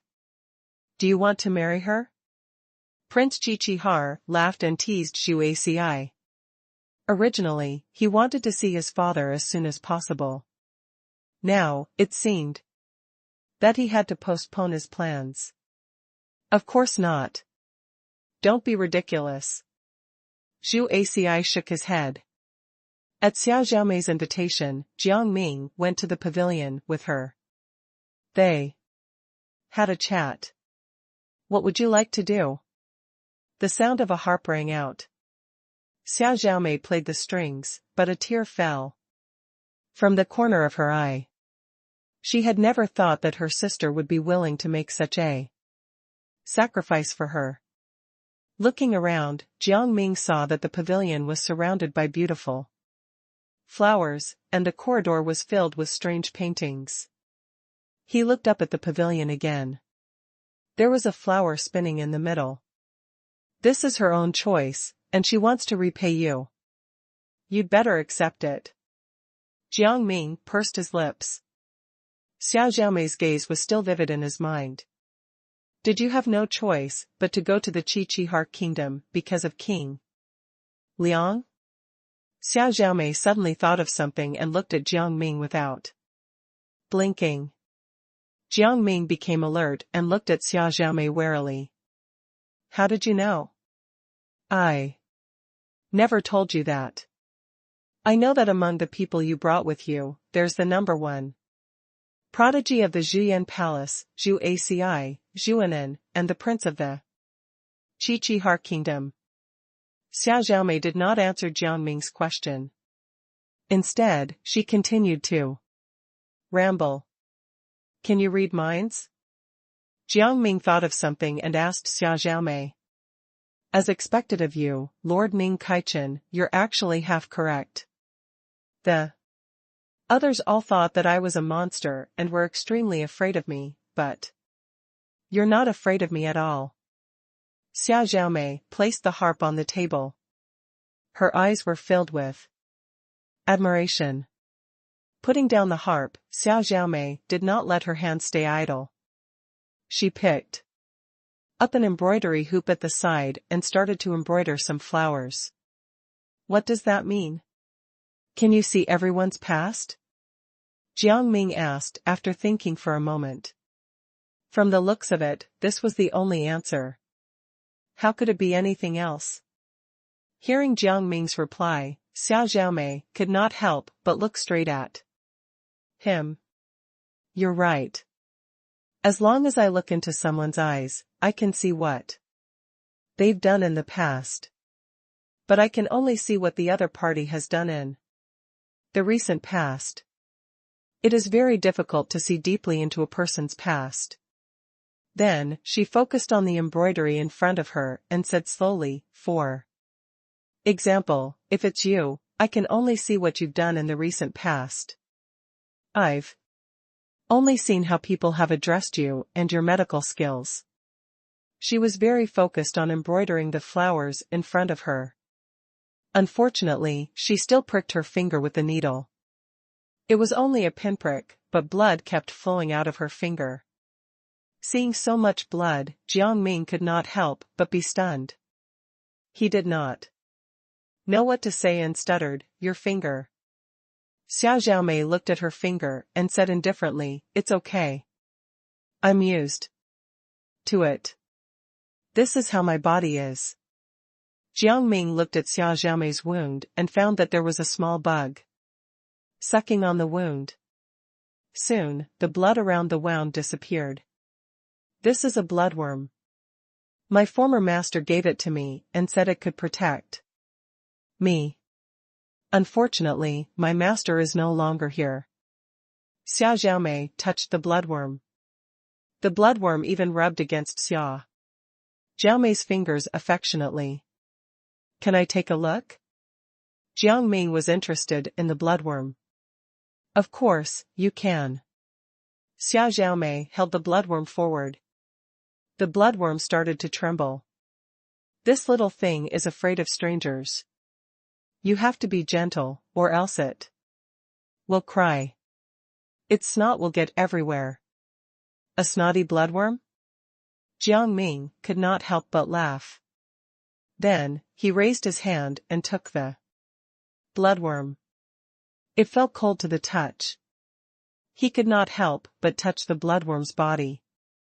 Yes, this bloodworm is very venomous, but it's extremely afraid of everything. It's really funny. Xiao Zhaomei continued to embroider flowers, and soon, a purple cherry pattern emerged. Moreover, the cherries were also emitting a faint glow. The scent of cherries also filled the air. The fragrance made Jiang Ming feel a little strange. Then, he handed the bloodworm back and asked Xiao Zhaomei, "I think I smell something on the embroidery. What is this scent?" Xiao Zhaomei took the bloodworm and put it in her pocket.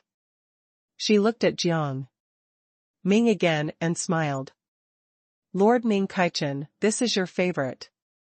As she spoke, she handed over the embroidery hoop in her hand and gestured for Jiang Ming to take a look. Facing Xiao Zhaomei's teasing, Jiang Ming did not say anything. He simply took the embroidery hoop. The moment he took the embroidery hoop, the embroidered cherry immediately became a real cherry. Jiang Ming's eyes widened, and he could not help but look up at Xiao Zhaomei. "Xiao Zhaomei, can I touch it?" Of course. You can even eat it. There's no problem. Xiao Xiaomei continued stitching. This time, she was very fast, and she embroidered another cherry. She raised her hand and touched the cherry. The cherry instantly took shape and became a real cherry.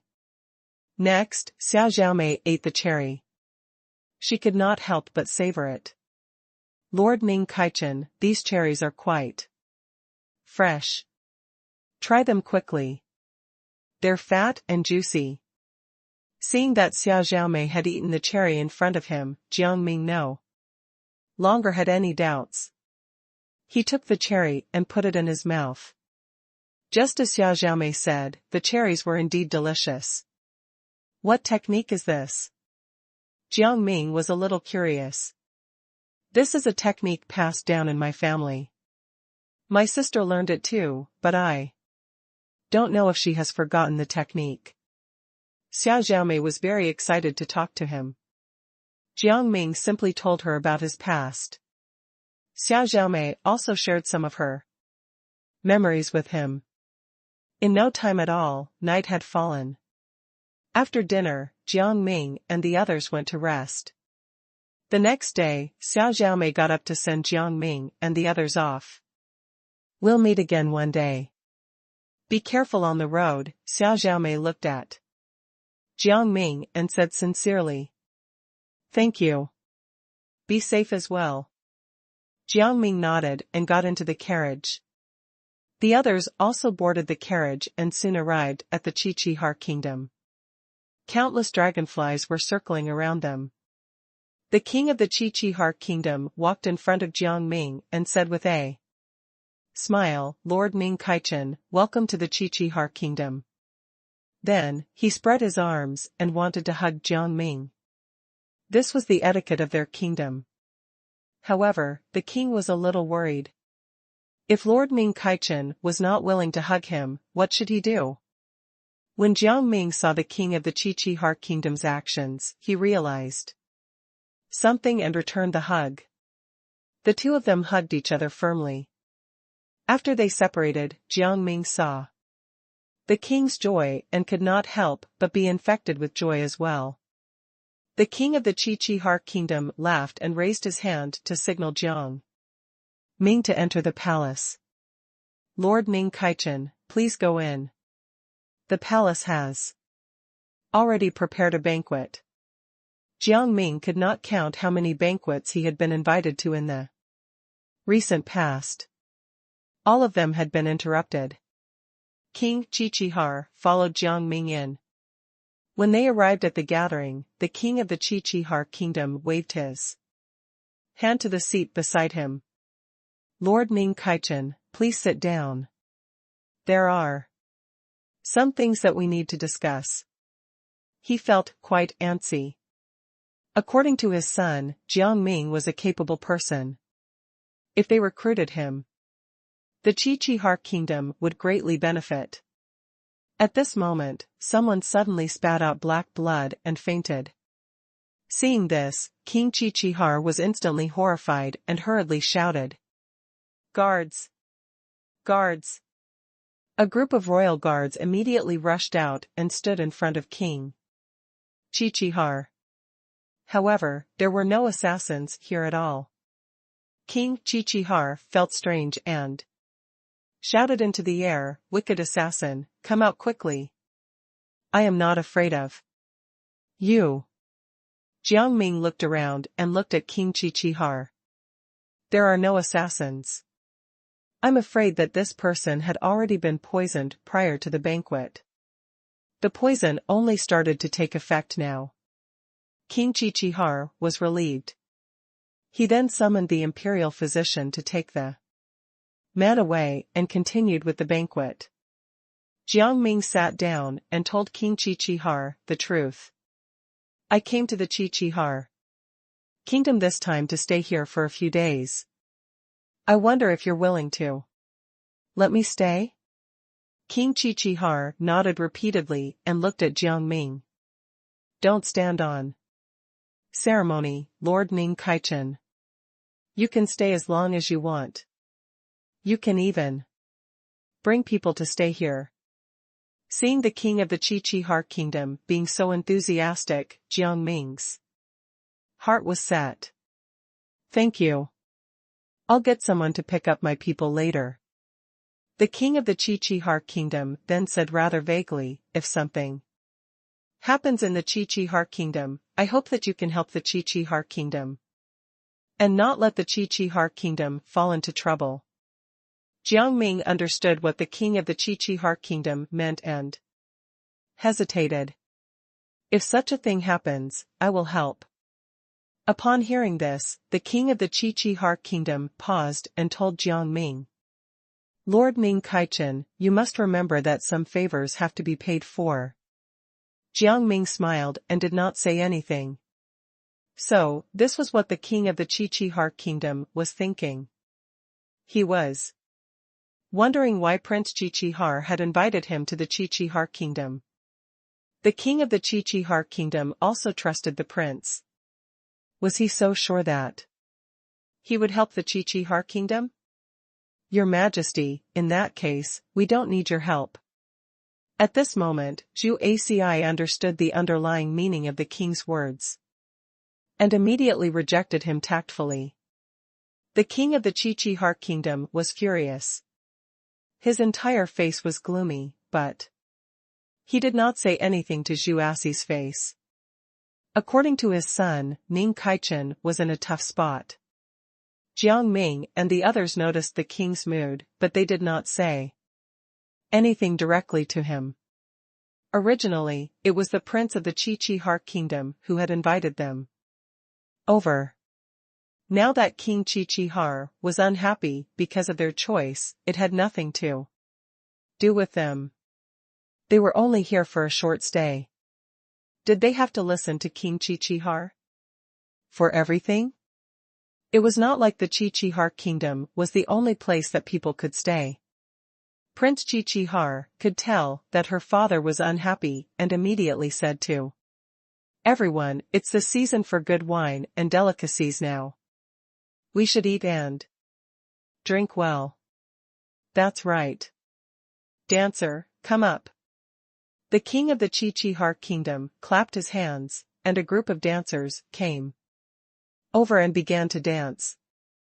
However, despite the atmosphere, the conversation between everyone became a little strange.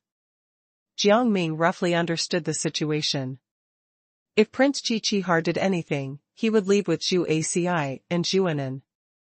However, when the banquet ended, King Chi kingdom did not do anything to Jiang Ming and the others. This made Jiang Ming heave a sigh of relief. Jiang Ming fell asleep quickly after the tiring journey. The next day, he woke up early and was in a good mood. However, when Jiang Ming went to look for Zhu Aci and Zhuanan, he could not find them. He only found a letter. The letter stated that Zhu Aci and Zhuanan had gone to a nearby valley to explore. Jiang Ming was a little worried and immediately set off to the valley. However, after searching for a long time, he could not find Zhu Aci and Zhuanan. The two of them seemed to have disappeared. Jiang Ming's heart was in his throat as he continued to search. Unexpectedly, he met Xiaoning instead. Xiaoning looked at Jiang Ming and said unhappily, Ming Kaichen, I finally found you. I want you to talk to Xiao Weiwei. Our village needs her very much. At this moment, his beard was unshaven, and his face was haggard. Jiang Ming did not expect Xiaoning to come to find him. He was puzzled for a moment. Why didn't you go to Xiao Weiwei directly? Why did you come to me? However, he felt odd. Xiao Weiwei did not have any conflict with Xiaoning. How did Xiaoning become like this? Unexpectedly, Xiaoning's expression became desperate. He muttered to himself. Xiao Weiwei is unwilling to see me. I've lost my beloved third sister. Seeing Xiaoning's dejected look, Jiang Ming said helplessly, like you said. She doesn't want to see you. It's useless for me to pass on a message. He became even more confused. Why was Xiao Weiwei unwilling to see Xiao Ning? It was too weird. Perhaps Xiao Weiwei had thought things through and wanted to stay with her. Sister? This was probably the best way to put it.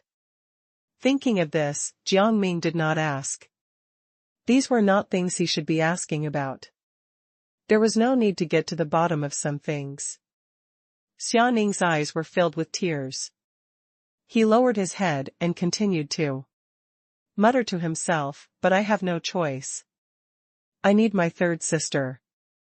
My older brother also needs her. Think about it again. I'll leave first. Jiang Ming turned around and was about to leave when he was stopped by Xia Ning. Xia Ning was muddle-headed. He looked at Jiang Ming. Please help me. I really need Xiao Weiwei. Seeing Xia Ning like this, Jiang Ming was very helpless. He continued, I've already told you that I can't help you. Xia Ning, I wish you good luck. Xia Ning let go of Jiang Ming's sleeve and fell to the ground in a daze. Weiwei. Weiwei. Weiwei. He shouted 3 times in a row. Jiang Ming shook his head and turned to leave Xia Ning. Ning Kaichen, why did you come to the medical valley? At this moment, a breeze blew across his face, and a man holding a flute appeared in front of Jiang Ming. The man was wearing white robes. His expression was calm, but there was a hint of sadness in his eyes. Are you the valley master? Jiang Ming gasped and looked at the man. As long as he could find the valley master, he would be able to find Zhu Aci. And Zhuanan. Yes, I'm valley master Xia Qingyi. Why have you come here? Xia Qingyi briefly introduced himself and looked at Jiang Ming with a friendly expression. Jiang Ming became serious. Xia Ning, Xia Zhaomei, Xia Weiwei, Xia Lushan. Do these names ring a bell? It is just a coincidence that we have the same surname. I only know that my surname was based on an outsider's surname. I saved that person before, but I didn't have a name, so he helped me out. Xia Qingyi also answered carefully, his eyes seemingly immersed in his memories. The person you saved might be related to someone else, Jiang Ming said casually. Xia Qingyi laughed and shook his head. It really has nothing to do with those people. The person I saved is called Xia Xuela. Hearing these words, Xia Ning, who was originally in a daze, suddenly perked up. He stood up actively and looked at Xia Qingyi, saying, Valley Master, you know my mother? Xia Qingyi was a little surprised. Xia Xuela is your mother? Why do I remember treating a man? Yes, my mother was poisoned and became a man. Then, she disappeared. My siblings and I never found her, but I didn't expect her to be with you. Xia Qingyi thought carefully and explained to Xia Ning. Xia Qingyi thought for a while and said, after I saved Xia Xuela, she stayed with me for a period of time to recuperate. After that, she left. As for where she is now, I don't know either. This is a very tricky matter. It's okay. I'll look for my mother later. Thank you so much. Xia Ning let out a sigh of relief, bowed to Xia Qingyi, and then turned around to leave. The moment he left, he silently said goodbye to Jiang Ming in his heart. Goodbye, Ning Kaichen. See you again. Goodbye, Xia Ning. I wish you all the best. Unexpectedly, Jiang Ming heard Xia Ning's words and waved at him. Xia Ning was a little surprised, but she did not say anything else. His eyes were filled with loneliness and despair. Then, he turned around and left. Now, it was time to get to the point. Jiang Ming looked at Xiaqingyi. Valley. Master, you should give me an explanation now. Hearing this, Xiaqingyi felt confused. He looked at Jiang Ming in disbelief. And said, "What do I have to explain to you? I didn't do anything bad. You should be aware of your misdeeds. A few of my good friends came to your place, but they disappeared for no reason. I can't help but suspect you. They usually don't get lost." Xiaqingyi's expression changed. Your good friends are the #1 prodigy of the Jian Palace and that young girl with unlimited potential? It seems that you know. Jiang Ming smiled faintly. You should return them. Now. Why? I found them. They are mine now. Xiaqingyi started to be persistent. However, Jiang Ming did not want to listen to Xiaqingyi at all. He released a huge ball of light in his hand and threw it at Xiaqingyi. Xiaqingyi thought that this ball of light was nothing and directly caught it with their bare hands. In the end, the moment he caught it, the ball of light became very hot. Not long after, a huge hole appeared on Xiaoning's hand. It looked terrible. Huh? What's going on? Xiaoning could not help but panic. He was struck with an extremely medieval weapon. It's fine if you want to recover, but you have to release Zhu Aci and Zhu Nen. Otherwise, your hand will always be like this. Jiang Ming spoke softly and looked away, completely disregarding Xiaqingyi. Xiaqingyi felt insulted. Suddenly, his body shone brightly. Seeing this, Jiang Ming realized something was wrong and walked forward. It felt like Xiaqingyi's consciousness was blurring. Seeing Jiang Ming come closer, Xiaqingyi immediately panicked. What are you doing? He was afraid. Jiang Ming could not have realized that his consciousness would be affected after he used this spell, right? This was his weakness. He could not let Jiang Ming attack him when he was unguarded. Thinking of this, Xiaqingyi shot out a burst of electricity to prevent Jiang Ming from coming any closer. An electric current flashed in front of Xiaqingyi, striking Jiang Ming's eyes. Jiang Ming did not even try to dodge it and continued to stare at Xiaqingyi. This caused Xiaqingyi to panic. His heart trembled, but he pretended to be extremely calm and continued to shoot out electricity. However, Jiang Ming countered his attacks, and the electric currents instantly turned into ashes. Seeing the ashes on the ground, Xiaqingyi panicked and shot out countless more electric currents. However, those electric currents were immediately eliminated by Jiang Ming. As Jiang Ming countered the electric currents, he took a step closer to Xiaqingyi. Xiaqingyi had no choice but to take a few steps back. His eyes were filled with panic and fear. How did you destroy the electric currents I released? You clearly don't look powerful. In reply, Jiang Ming shot out a huge ball of electricity. Look closely, this is real electricity. The moment he released it, Jiang Ming looked at Xiaqingyi with a mocking smile. Xiaqingyi stepped back. He was terrified, but there was nothing he could do. The electricity brought with it an extremely dense pressure. Xiaqingyi could no longer move. He could only watch as the electricity rushed toward him. Please, let me go. The ball of electricity was 1 inch away from him, and Xiaqingyi could not stand the pressure anymore. His hair stood on end. All right. However, you have to bring me to Zhu Aci and Zhu Nen and let them out.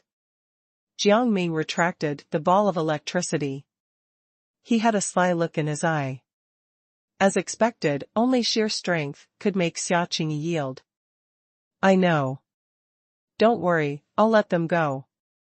Jiang Ming's strength terrified Xiaqingyi. Xiaqingyi had no choice but to admit defeat, but he was still thinking of some devious ideas. In his opinion, he had to have Zhu Anan and Zhu Aci under his thumb. He also had to have Jiang Ming under his thumb. If he refined them and put them into his furnace, he could refine extremely powerful medicinal pills. Then, after he took those pills, he would definitely be invincible and become a unique expert in the world of immortal cultivation. If you have any ill intentions toward us, I won't mind letting you have a taste of true pain.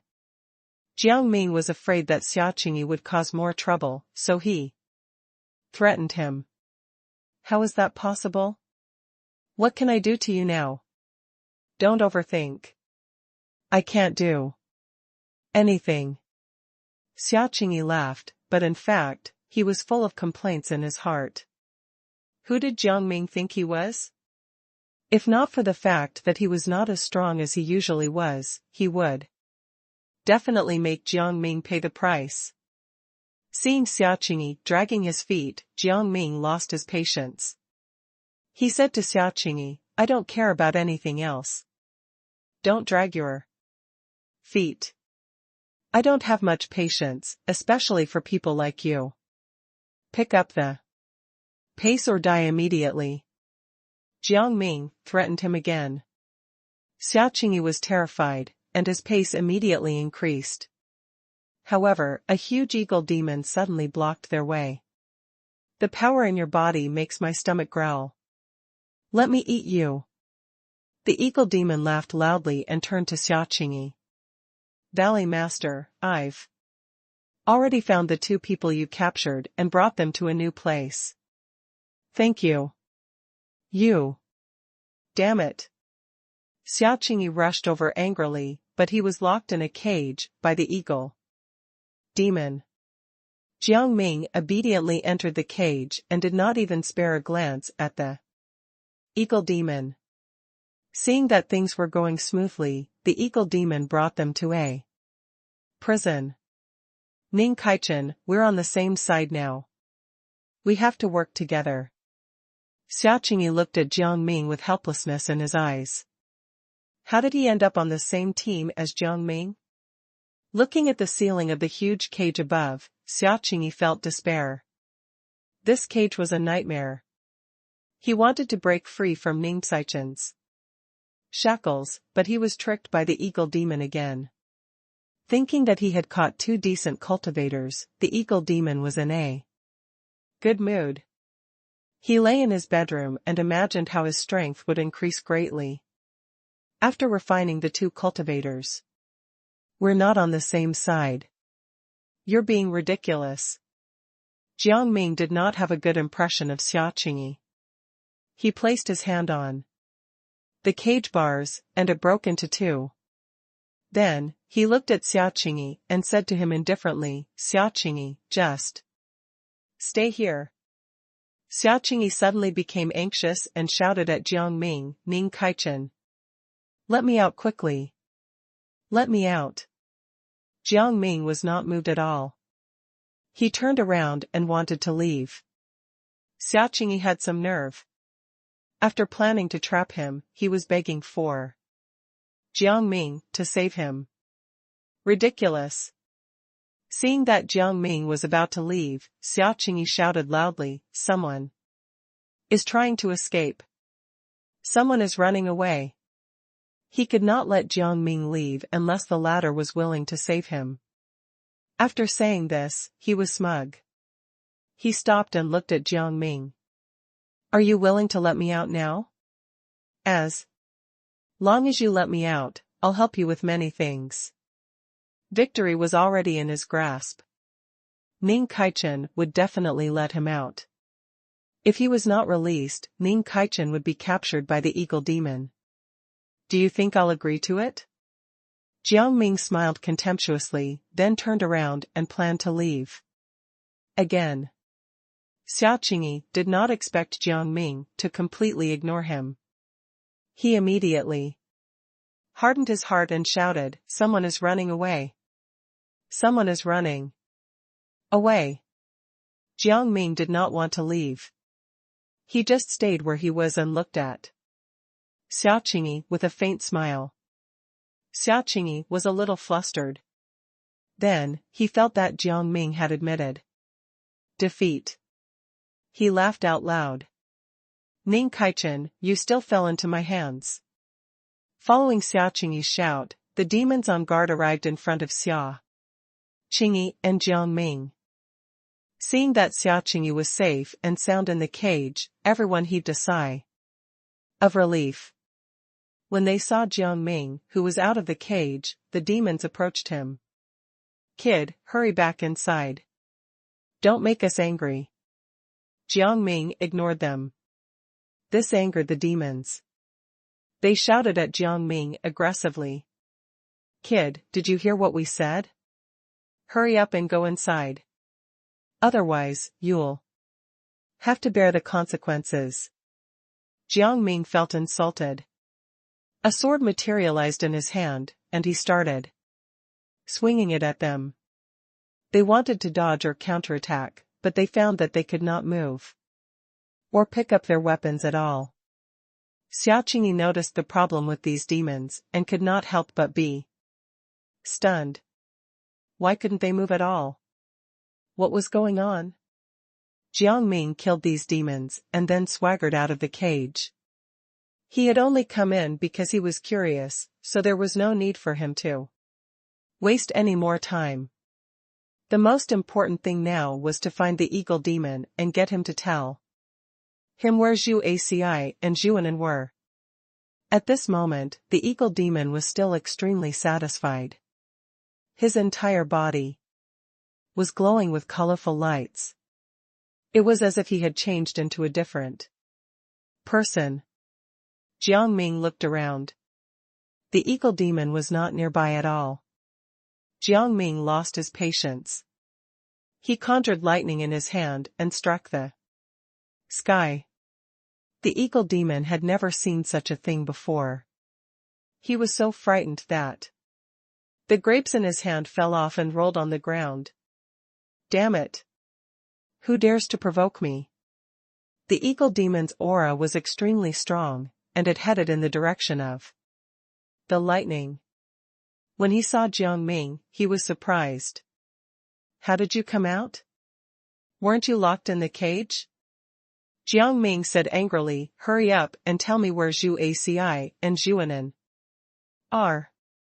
He had thought that he would be able to see Zhu Aci and Zhuanan after being brought here, but he did not. "In your dreams." The eagle demon sneered and rushed toward Jiang Ming. Jiang Ming gathered his strength and broke the eagle demon's wings. The eagle demon felt a chill run down his spine and immediately began to panic. Then, he felt a sharp pain in his back. Ah! The eagle demon could not take it anymore. He even forgot to counterattack. He rolled on the ground in despair. "Tell me where Zhu Aci and Zhuanan are." Jiang Ming's eyes narrowed as he looked at the eagle demon in front of him. The eagle demon was already on the verge of death. He hurriedly said, "There. In the depths of the forest nearby. As long as you keep walking forward, you'll find them." He could not take the torture anymore. From the looks of it, he could only rest in peace if he told Jiang where Zhu Aci and Zhuanan were. Hearing this, Jiang Ming quickly ran toward the forest. After a while, he saw Zhu Aci and Zhuanan and ran over in surprise. At this moment, Zhu Aci and Zhuanan were in a bind. They were in a cage as well. The eagle demon had created a special cage for them. It was surrounded by vines that kept them trapped. With their strength, they had no way of breaking apart the vines. Zhu Aci and Zhuanan saw Jiang Ming and were excited. "Ning Kaichen, why are you here? It's such a relief to see you. You can save us." When he saw the vines that were imprisoning Zhu Aci and Zhuanan, Jiang Ming tore apart the vines. Zhu Aci and Zhuanan immediately walked out. "Mister, thank you so much. Without you, we'd have been in a real pinch," Zhu Anan said helplessly. How could she have predicted that they would be trapped in a cage like this? At this moment, another issue arose. A huge python rushed toward the three of them menacingly. It clearly wanted to pounce on Zhu Aci. Fortunately, Jiang Ming reacted quickly and kicked the python away. The python had a mouth full of fangs, but after being kicked by Jiang Ming, it fell to the ground and lost some of its fangs. "How dare you try to kill me so sneakily?" Zhu Aci stared at the python in front of him, wishing he could kick it to death. However, the python understood the situation. Seeing that it could not defeat Jiang Ming and the others, it immediately pretended to be in pain and looked at Jiang Ming with a sad expression. Zhu Aci was speechless. He wanted to step forward and continue kicking the python. "I know what this python's like. It bullies the weak and fears the strong." Hearing Zhu Aci's words, Zhuanan agreed. She looked at the python in front of her and could not help but scoff. Jiang Ming did not know whether to laugh or cry when he saw Zhuanan and Zhu Aci like this. "Why did you touch my little pet? Do you want to die?" At this moment, the three of them heard a sharp female voice. "Come out." Jiang Ming became a little proactive when he heard the woman's voice. Since the python had a master, everything was negotiable. It was time for them to get compensated. A huge thick vine dropped down. Everyone jumped back to avoid being hit. A woman immediately came down from the vine. She was tall and had a flower on her head. She was beautiful and did not look like someone who lived in a regular kingdom. Instead, she looked like someone who had lived in this forest. The woman's clothes were made of leaves. The woman tucked her hair behind her ear and stared at Jiang Ming without blinking. Before she could mention the python, she stared at him curiously and asked, "This is the first time I've seen such a good-looking man. Where are you from?" Seeing the woman's lecherous look, Zhuanan pushed the woman away and said in an exasperated tone, "Miss, please have some self-respect." "Me? Miss?" Unexpectedly, the woman did not seem to understand the meaning of this address. "Are you pretending to be ignorant?" Zhuanan felt odd. She poked the woman in front of her and spoke with some confusion. The woman found it hard to understand Zhuanan's intentions. She immediately jumped up and covered her entire body with both hands. She said warily, "What do you mean? What do you want to do, woman?" Jiang Ming looked at the woman in front of him and could not help but think of a certain phrase.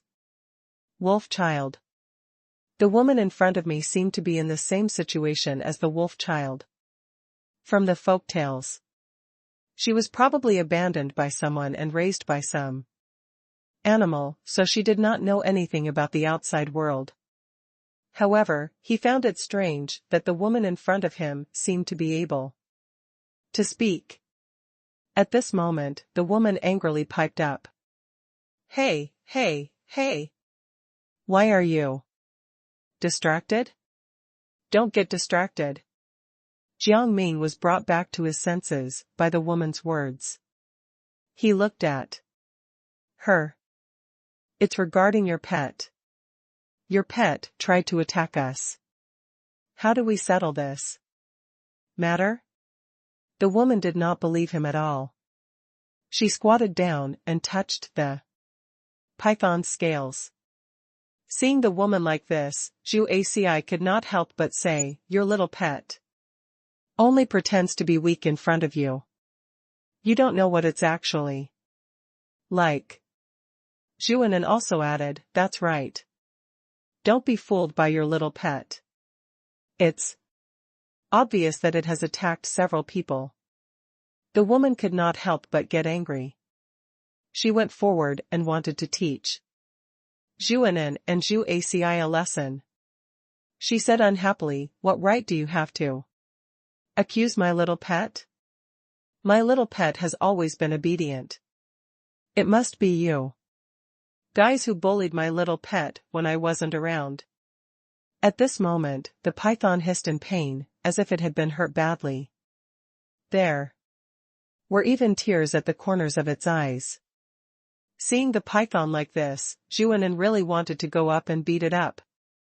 However, because the owner of the python was here, she did not continue to do anything. Zhuanan walked forward and tried to talk to the woman. She had good intentions. "We're both women. Why would I lie to you? You trust your little pet too much." Seeing this, Jiang Ming could not stand it anymore. He conjured a memory in his hand, showing what the python had done just now and how Jiang Ming and the others had simply acted in self-defense. Seeing these memories, the woman's face was instantly filled with shame and embarrassment. "I'm really sorry. My little pet has caused you trouble. I'm willing to help you out of this place as an apology." Jiang Ming was surprised that the woman could tell that they were lost, but he did not think too much about it. He nodded. "Thank you, miss. My name is Zhu Qingyi." Zhu Qingyi was very embarrassed. Fortunately, she did not do anything too out of line. Otherwise, things would have been much worse. Thinking of this, she coughed. "Don't worry, I'll definitely bring you out safely. Thank you, Ms. E." There was no need to continue to dwell on those matters now. Zhu Qingyi had a very good impression of Jiang Ming. He was very polite. Zhuanan and the others also saw this and did not continue to dwell on the matter. They followed Zhu Qingyi's footsteps and immediately left the forest. However, they ran into someone else. That person was dressed and looked similar to Prince Qiqihar, but their auras were a little different. "Huan." Zhu Qingyi was pleasantly surprised. Her eyes were filled with joy. Jiang Ming raised his eyebrows and thought about it. It was entirely impossible. Zhu Aci and Zhuanan's guesses were similar to Jiang Ming's. "Let's go." Jiang Ming did not want to disturb the two of them, so he gave Zhu Aci and Zhu Anan a look to express his intentions. Zhu Aci and Zhuanan agreed and left with Jiang Ming secretly. After they left, Zhu Qingyi realized that there was no one around. She felt strange, but she did not say anything else and let go of Qiqihar Huan's arms. "Remember, we're just a couple who have no choice but to get along." Zhu Qingyi warned Prince Qiqihar Huan. "Don't worry." Qiqihar Huan's warmth was gone. "I need you to come with me to the palace. My father wants to see you." Hearing his words, Zhu Qingyi was a little hesitant, but she did not say anything. She thought of what her master and mistress had said and immediately nodded. Then, she followed Prince Qiqihar Huan into the carriage. When she arrived at the palace, she was brought to the other party's bedroom by Prince Qiqihar Huan. Alas, Zhu Qingyi lost her footing and almost fell down. Prince Qiqihar Huan quickly grabbed Zhu Qingyi's waist. Zhu Qingyi did not expect to be supported by Prince Qiqihar Huan. She was stunned. Seeing her delicate and pretty face, Prince Qiqihar Huan could not help but kiss her. Zhu Qingyi was dumbfounded. She waited for him to finish kissing her, but her entire body stiffened. By the time Zhu Qingyi regained her senses, Prince Qiqihar Huan had already finished kissing her. Zhu Qingyi hurriedly pushed Prince Qiqihar Huan away. After being pushed away, Prince Qiqihar Huan snapped out of it and looked at Zhu Qingyi. I'm going to court. With that, he left. He was a little confused. Why did he kiss her? Didn't he always hate her? What was wrong with him? Zhu Qingyi felt baffled, but she was also a little angry. She wanted to skin him alive. At this moment, Zhu Qingyi's palm suddenly started to glow. A furry little beast came out and bit Zhu Qingyi's pants. Its fur stood up. And it seemed very nervous. What's wrong with you? Noticing the little beast's movements, Zhu Qingyi immediately squatted. Are you injured? The little beast nodded and let go of Zhu Qingyi's pants. It kept looking at its calf. Zhu Qingyi instantly understood. Her palm reached out to cover the little beast's calf. The little beast's reaction was probably because something was going to happen to Qiqihar Huan. If he died, she would not have a good time either. It seemed that she had to follow them. Thinking about it, Zhu Qingyi touched the little beast's fur. Ying, no. Let's go.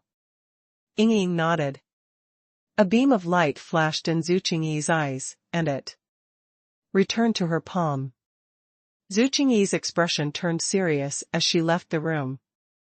On the other side, Zhu Qingyi's younger sister, Zhu Qingyuanyuan, had just entered the palace when she was pleasantly surprised and immediately became curious.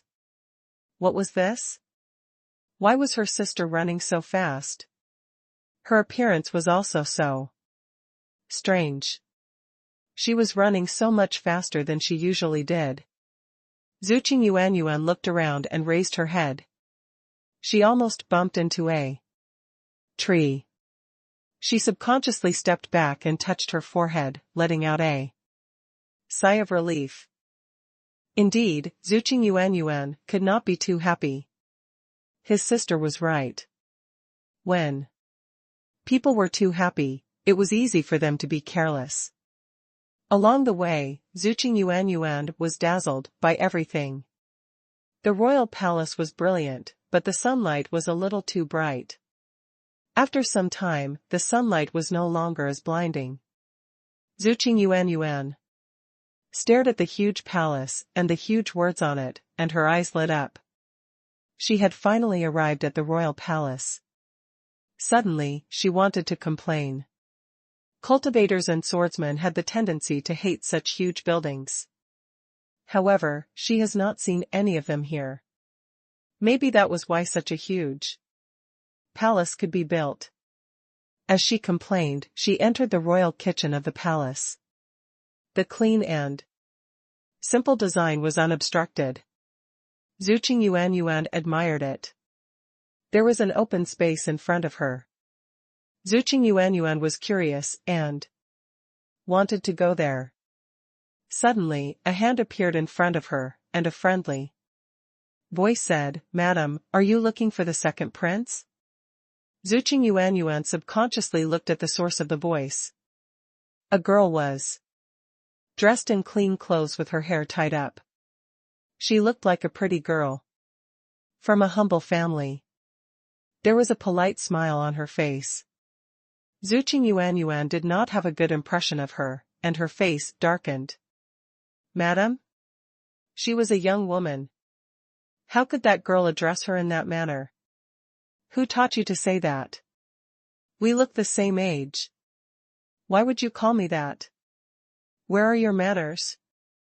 Zhu Qingyuanyuan frowned, and her words became louder and louder until she was so angry that she could not speak. The maid was stunned, but she still smiled faintly. "May I ask what you're talking about? I don't quite understand what you're saying." She wanted to roll her eyes. Zhu Qingyuanyuan really thought highly of herself. She was not that important. She was just the prince's sister-in-law. How dare Zhu Qingyuan make her seem stupid? Was she doing this on purpose? Didn't she know that she had been trained for this position since she was a child? Hearing the words of the woman in front of her, Zhu Qingyuan became even angrier. Just as she was about to speak, another person stopped her. Zhu Qingyuan? A familiar voice sounded in her ear. A bad feeling rose in her heart. She turned to look at the source of the voice. As expected, it was Qiqi Harhuan. Prince Qiqi Harhuan was shocked, and he frowned. Why are you here? His father had just said that he would not be attending court, so he went to the kitchen to take a look. When he turned around, he saw Zhu Qingyuan. Usually, she would not come to the palace. Was something going on? Zhu Qingyuan was stumped. Indeed, it was rather strange for her to come to the palace now. She had basically never been to the palace before, so her arrival was very sudden. Zhu Qingyuan's eyes darted around, and she coughed. I saw that you'd come back. You're married to my sister, and we are family now. Is it strange for me to visit? What's there to ask? Oh? Hearing Zhu Qingyuan's words, Prince Qiqi Harhuan smiled. For some reason, he felt that she was very funny. Hey, Huan, why are you with my sister? Zhu Qingyi came to the kitchen to find something to eat when she saw Qiqi Harhuan and Zhu Qingyuan. What do you mean? As he spoke, Prince Qiqi Harhuan put his hand on Zhu Qingyi's shoulder and observed her reaction.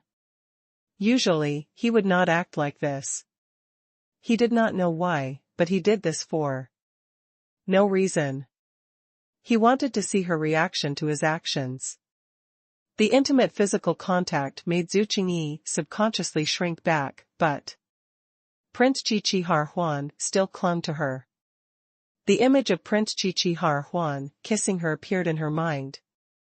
Zhu Qingyi blushed and shook her head. She leaned close to his ear. Her warm breath tickled his ear. His eyes darkened. Listen to me. Someone wants to hurt you. They will send someone to deal with you later.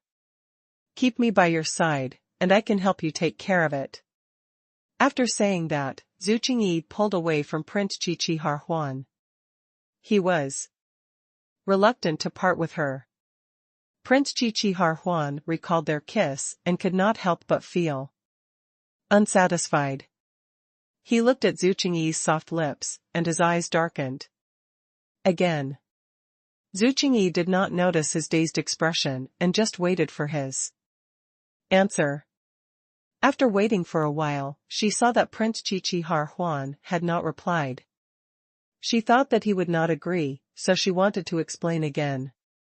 Prince Qiqi Harhuan suddenly said, "Okay, stay by my side." It was time for him to bring Zhu Qingyi to his father. As he spoke, he turned around and his slender figure disappeared upstairs. Zhu Qingyi hurriedly followed him. Hey, hey, hey! You guys forgot about me.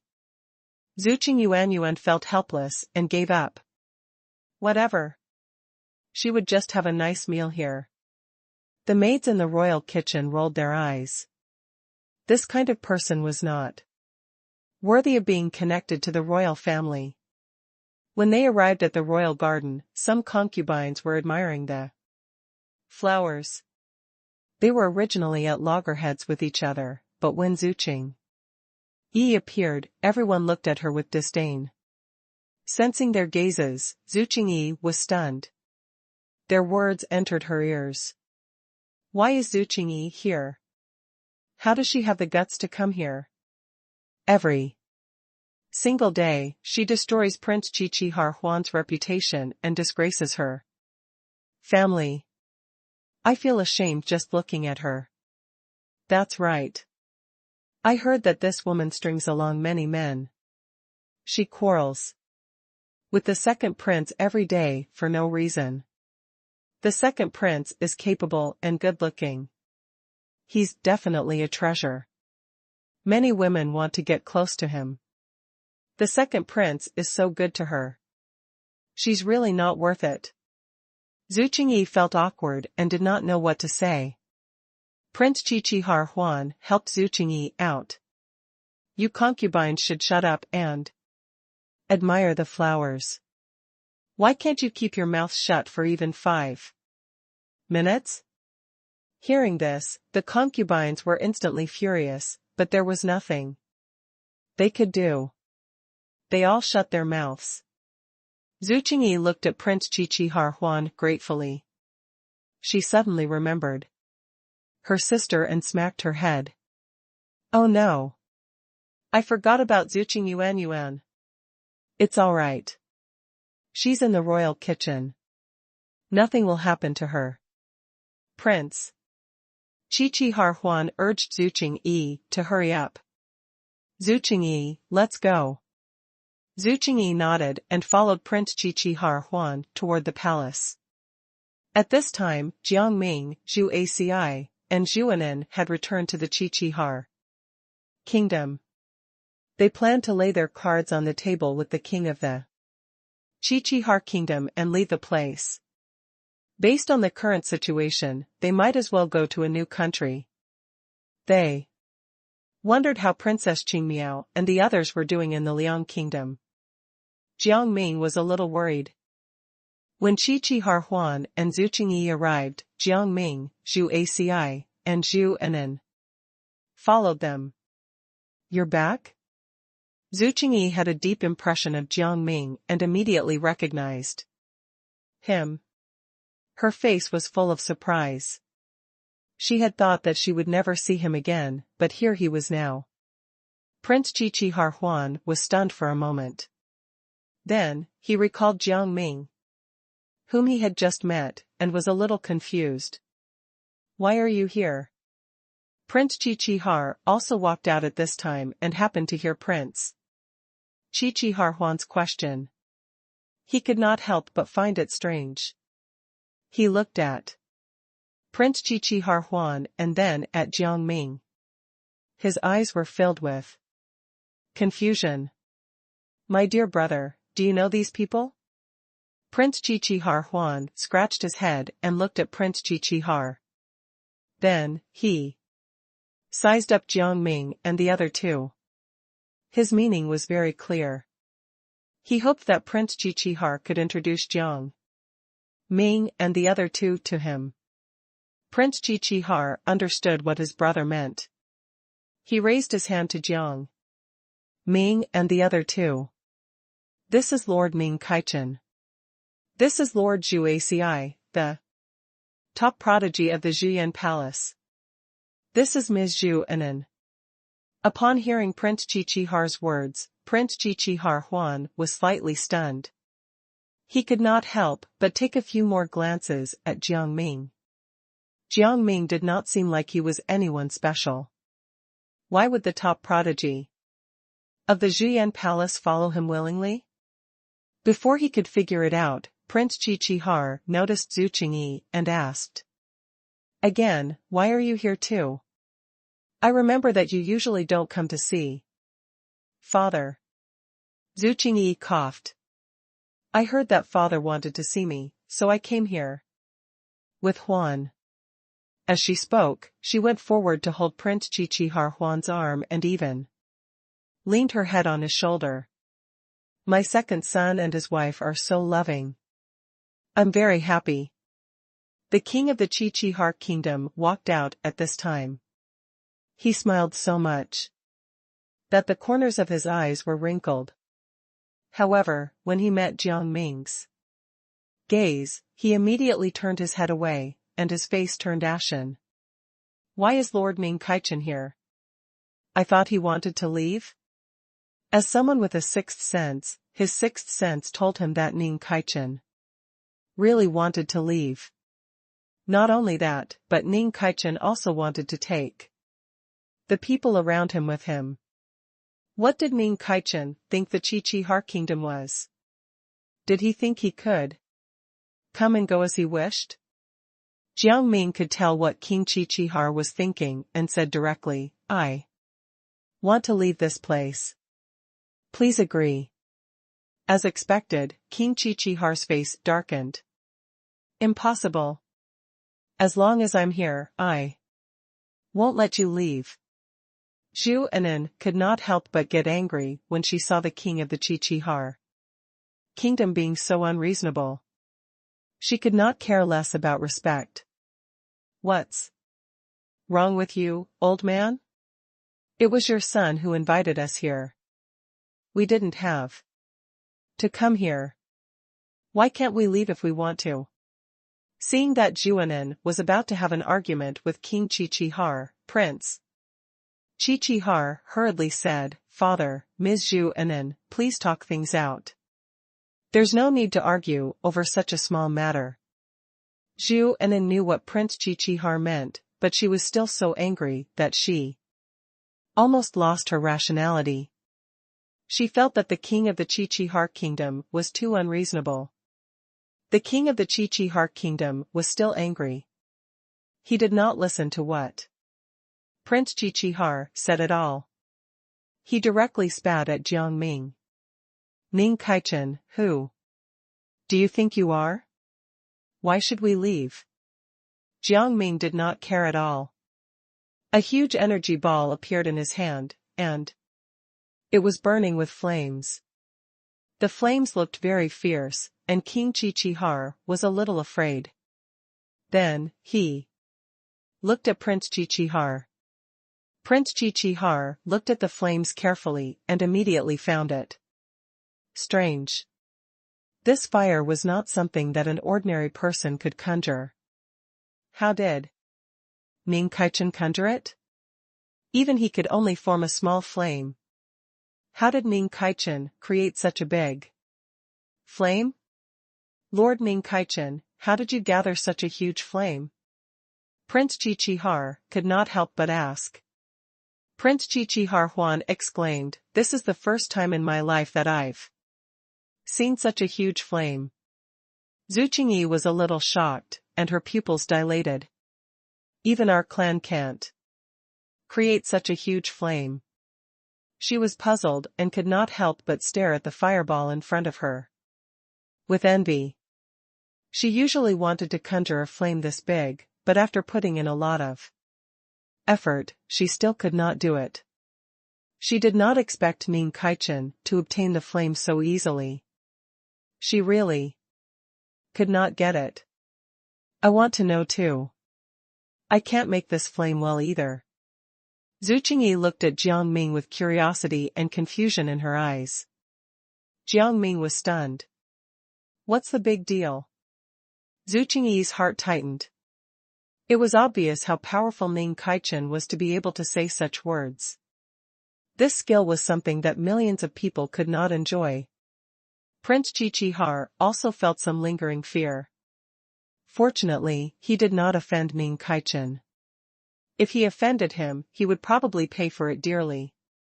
King Qiqihar was worried that Jiang Ming would bring something unfavorable to his kingdom, so he immediately became anxious. If he chased Ming Kaichen away like this, wouldn't Ming Kaichen destroy his kingdom after a while? He had not enjoyed his life yet, so he could not let his country be destroyed for no reason.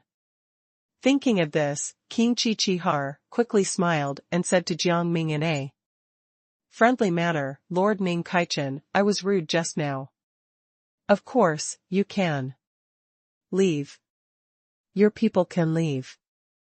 You don't have to stay here. Then I'll have to trouble you. Jiang Ming was too lazy to talk to King Qiqihar and immediately agreed. The king of the Qiqihar kingdom secretly wiped his cold sweat and continued to smile. Of course, it's not troublesome. If there's nothing else, I'll leave first. I still have things to do. Jiang Ming did not want to talk nonsense with the person in front of him. Now that the matter was resolved, he wanted to leave immediately. Prince Qiqihar could not wait for Jiang Ming to do this. He quickly said. Lord Ning Kaichen, be careful when you go back. His mood became irritable again. His son had clearly found a powerhouse. Jiang Ming sneered and turned around to leave. The moment he left, he glanced at Zhu Qingyi and Prince Qiqihar Huan. He wanted to know more about these two people. However, he was not familiar with them yet, so he could not ask them anything.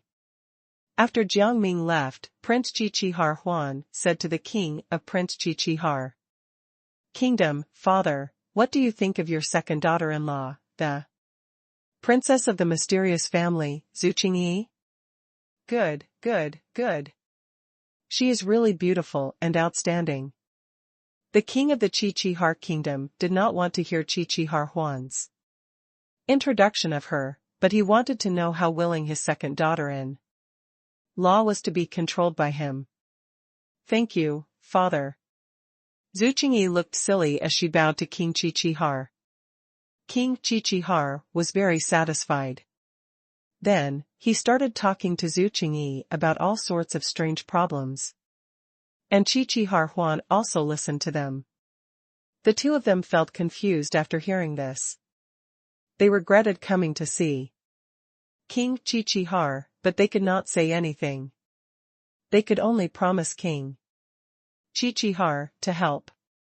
Jiang Ming returned to his quarters and was about to have a good rest when Zhu ACI said in surprise, Xia Qingyi wrote you a letter.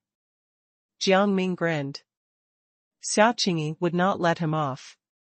He glanced at the letter that Xia Qingyi had given him. It was written that he hoped that Jiang Ming could go to an outdoor location to meet him. Although Jiang Ming could not be bothered to go, he thought that Xia Qingyi might come here again, so he stood up and planned to go. You guys wait here. I'll be back soon. Jiang Ming did not want to involve Zhu ACI and Zhu Anan in this. However, Zhu Anan and Zhu ACI were unwilling to stay put when they heard this. What if you encounter danger and we have to go look for you? What if we can't find you? It's better for us to shoulder the burden together and come with you. It was hard to reject them, so Jiang Ming could not say anything more. He had no choice but to agree to Zhu ACI and Zhu Anan's request. However, he felt a warm feeling in his heart. These two people were his most trusted companions. When they arrived at the outdoor location, Xia Qingyi was already waiting there. When he saw the three of them, he was not afraid at all. He even smiled at them. Ning Kaichen, you made me suffer in that place. I didn't expect you to not help me at all. His words were full of accusations. Jiang Ming smiled. Why? When you were locked up there, you wanted to hurt me. I won't save someone who wants to harm me. Is that so? I brought you a gift, Ning Kaichen. Xia Qingyi laughed sinisterly. Jiang Ming's shadow appeared in his hands, and he stepped on it, torturing it. The shadow's body was purplish-green, and it looked terrible. Jiang Ming clenched his fists, and the veins on the back of his hands bulged. Hey, what's wrong with you? This was the first time he was so angry. The person in front of him was too much. Zhu ACI was also furious, and his face turned red. Xia Qingyi chuckled. Hey, Ning Kaichen, don't you like the shadow I created for you? As he spoke, Xia Qingyi punched Jiang Ming's shadow, causing it to cave in. Jiang Ming was so angry that he laughed. He was just insulting him. At this moment, the shadow was suddenly covered in moss. There were small red boils covering the moss. The boils were red with a green tinge, and the shadow suddenly turned into the real Jiang Ming. Xia Qingyi clapped his hands and laughed like a madman. Ning Kaichen, do you like it? This is really interesting. Zhu Anan could not help but make a move. She looked at Xia Qingyi, and her hands emitted power as she rushed toward him. Zhu Aci followed closely behind, unleashing a series of attacks to directly kick Xia Qingyi down. However, Xia Qingyi did not seem like a human at this moment. He was like a shadow. The moment Zhu Aci and Zhu Anan got close to Xia Qingyi turned into a puddle of water, causing Zhu Aci and Zhu Anan's attacks to lose their effectiveness. Zhu Aci and Zhu Anan suddenly felt strange and could not help but look at Jiang Ming. Wait for me. Jiang Ming could tell what Zhu Aci and Zhu Anan were thinking, so he took over the responsibility. Zhu Aci and Zhu Anan nodded, but they did not seem to understand. Their eyes did not blink as they obediently listened to Jiang Ming. Jiang Ming looked around and noticed the footprints that suddenly appeared on the ground. Then, he pulled Xia Qingyi out. Xia Qingyi had originally used an invisibility spell, but after being pulled by Jiang Ming, he immediately revealed his true form. Seeing the real Xia Qingyi, Zhu Aci and Zhu Anan immediately understood. The person who was laughing just now was a fake body. This was the real body. Xia Qingyi, you only know how to lie to us. You have to pay the price for this. Zhu Aci and Zhu Anan rushed up and beat Xia Qingyi with all their might. Xia Qingyi wanted to use a spell, but he was secretly restrained by Jiang Ming. He could not use any spells at all.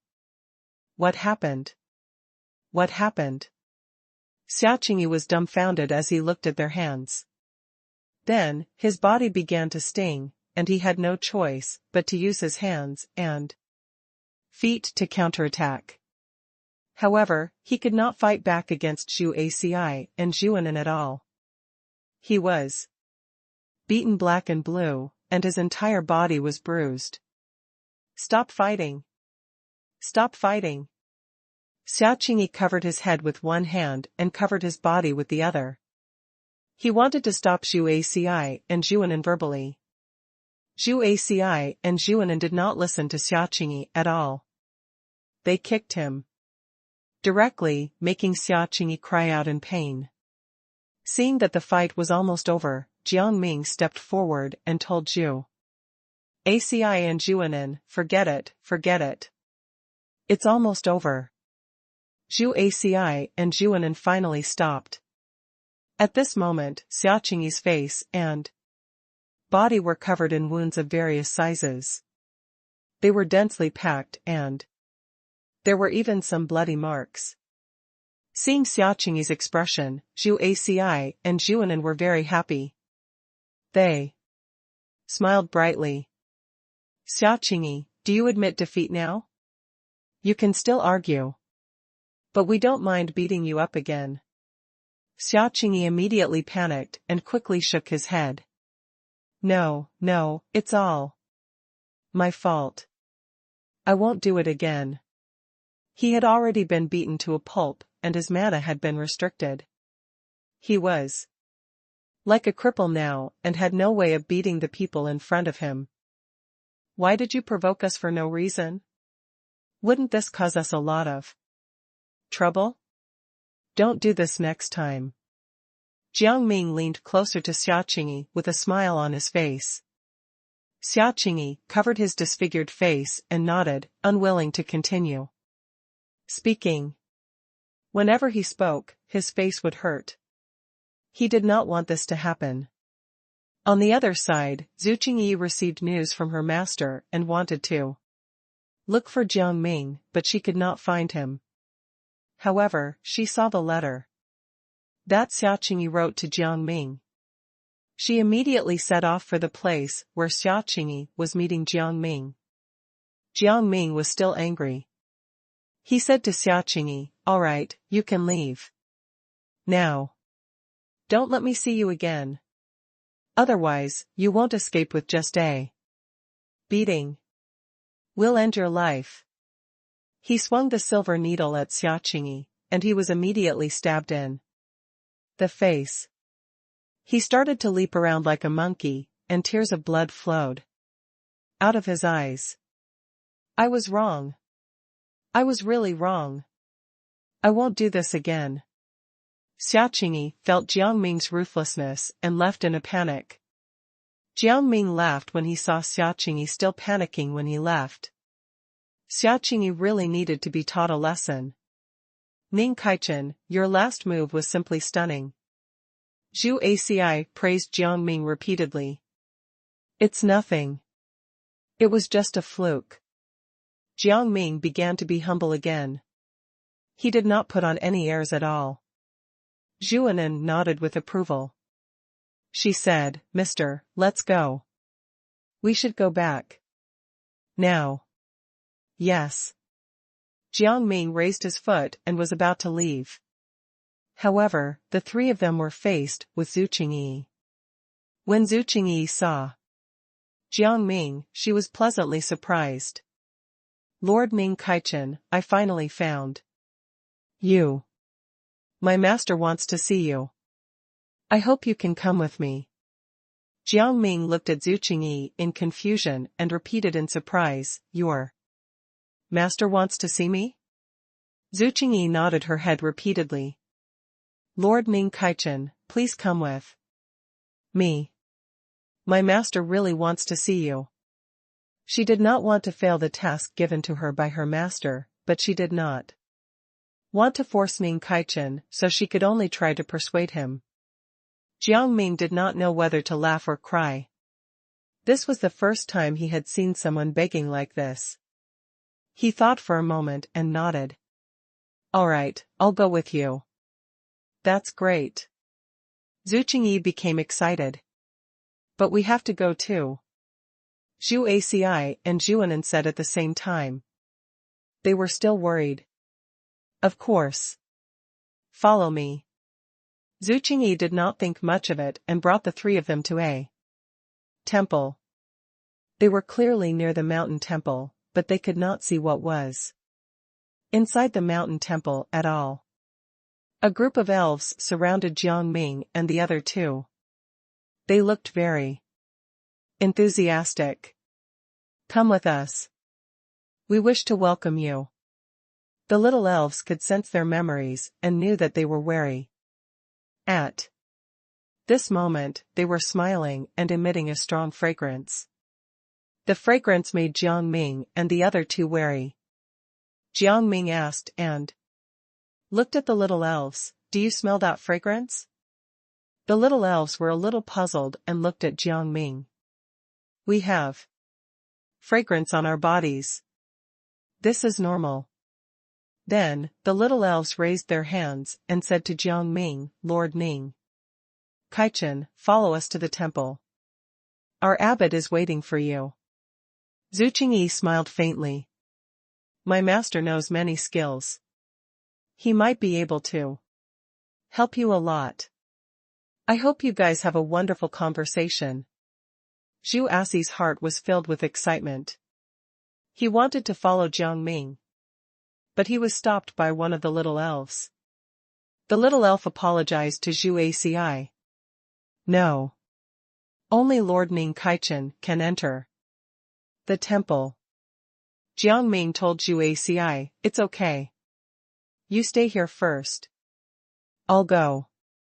I'll be right back. Zhuanan was a little worried. She looked at Jiang Ming and said in her heart, Mister, if there's anything wrong, send us a signal. We'll rush in immediately if we see it. Jiang Ming understood what Zhuanan meant and replied to her in his heart. Zhuanan, I know. If anything happens, I will send you a signal. Hearing Jiang Ming's words, Zhu Aci nodded. He did not do anything to the little elf and allowed Jiang Ming to go out. Zhu Aci and Zhuanan watched as Jiang Ming walked out alone. Zhu Qingyi looked at Zhu Aci and Zhuanan and said seriously, don't worry. My master is very good to people. Nothing will happen to Ning Kaichen. Zhu Aci and Zhuanan did not believe Zuchingyi's words. They replied, "Since you said so, we don't have to worry anymore." Although that was what they said, they knew that they would still be worried. Zuchingyi believed Zhu Aci and Zhuanan's words and nodded. Jiang Ming walked in and arrived in front of the temple. In front of the temple, a monk was sweeping the ground with a huge broom. When he saw the monk, Jiang Ming thought for a moment, then walked over and said respectfully, "Hello, I'm Ning Kaichen. Are you Zuchingyi's master?" The monk looked at Jiang Ming and his expression became serious. "Yes, I'm Zuchingyi's master. My name is Sikong Wu Yuan. I'm still sweeping the floor. Let's talk after I finish sweeping." "Alright, I'll wait at the side." Jiang Ming did not say much. He walked to a stone stool and sat down. There was a maple tree above the stone stool. The maple leaves on the maple tree floated down and landed on Jiang Ming's head. Jiang Ming touched the maple leaf and opened his palm. The maple leaf disappeared and emitted a faint aura. He could clearly see that the aura in front of him was like smoke. Sikong Wu Yuan gripped his broom tightly and swept the floor with all his might. He muttered to himself, "These maple leaves are leaves that have fallen through the ages. They usually don't fall on people. They are very picky. The fact that you were chosen by a leaf shows that your ability is very strong. Thank you for saying that. It was just an accident. I was lucky," Jiang Ming explained seriously. Sikong Wu Yuan immediately became enthusiastic. He threw away the broom and said, "Ning Kaichen, shall we spar?" Jiang Ming stood up and looked a little confused. "How do we spar?" Sikong Wu Yuan smiled and raised his hand, turning everything around him into the scene of an arena. Jiang Ming was a little surprised when he saw the scene outside the temple change instantly, but he immediately returned to normal. "Sir, please go first." Seeing that Sikong Wu Yuan was older than him, Jiang Ming raised his hand and signaled Sikong Wu Yuan to make the first move. Sikong Wu Yuan laughed out loud. "You're certainly a respectful young man." He quickly rushed out while gathering the light in his hand. Jiang Ming threw a punch, and the light was scattered by the force. Additionally, Sikong Wu Yuan instantly felt something suppressing him mentally. And his head ached. The sharp pain forced him to stop and squat down. Seeing Sikong Wu Yuan like this, Jiang Ming immediately withdrew his hand. "How amazing. He defeated me in one move. His spiritual energy is several times stronger than mine." Sikong Wu Yuan sighed. Then, with a wave of his hand, the arena disappeared. He could not compare to Jiang Ming. Sikong Wu Yuan was convinced of Jiang Ming's power. "Lord Ning Kaichen, please follow me to the temple," Sikong Wu Yuan said to Jiang Ming. Because of his master's exhortations, he had not opened the temple door for many years. Now, he could finally open the temple door. He had forgotten what the temple looked like. Sikong Wu Yuan immediately opened the temple door. In the temple, a Buddha statue appeared in front of Jiang Ming and Sikong Wu Yuan. It was clearly a statue, but Jiang Ming felt that the Buddha statue seemed to have come alive when he saw it. Its eyes were blinking at him. "This Buddha statue seems to be blinking at me. I don't know if I'm seeing things." Jiang Ming felt a little weird. He stared at the Buddha statue in front of him. Without blinking, the Buddha statue shone with golden light and was covered in strange jewelry. "Is what you said true? This Buddha statue isn't moving at all. Are you sure you weren't seeing things?" Sikong Wu Yuan was a little excited. He looked at Jiang Ming without any confusion on his face. Sensing Sikong Wu Yuan's excitement, Jiang Ming became even more confused. Mr. Sikong Wu Yuan, I'm serious. At this point, Jiang Ming took a look at the eyes of the Buddha statue and found that the eyes could indeed move. After confirming it, he turned to Sikong Wu Yuan and said, I'm very sure that I saw its eyes moving. Sikong Wu Yuan became even more excited. He even held Jiang Ming's hand with both of his hands. Jiang Ming found this odd. He took a step back and withdrew his hand. Mr. Sikong, what are you doing? This was the first time a man wanted to hold his hand. He was really puzzled. Sikong Wu Yuan was still very excited. He stared at Jiang Ming and said, Lord Ning Kaichen, please go and sound the gongs and drums. He had a vague feeling that Jiang Ming would be the person who passed down the scriptures in the temple. It had been a long time since someone had appeared in this temple. Jiang Ming followed Sikong Wu Yuan's instructions. However, he could not find the gongs and drums. He stood up and looked around. What's wrong? What happened?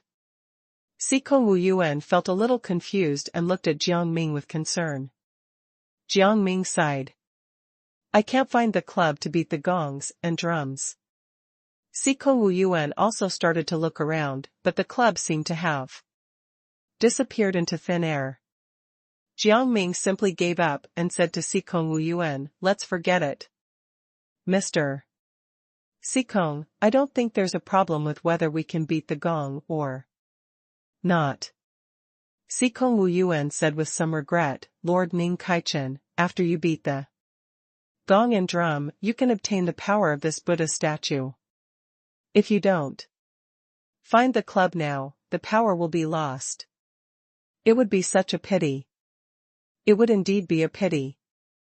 Jiang Ming echoed Sikong Wu Yuan's words and could not help but feel curious.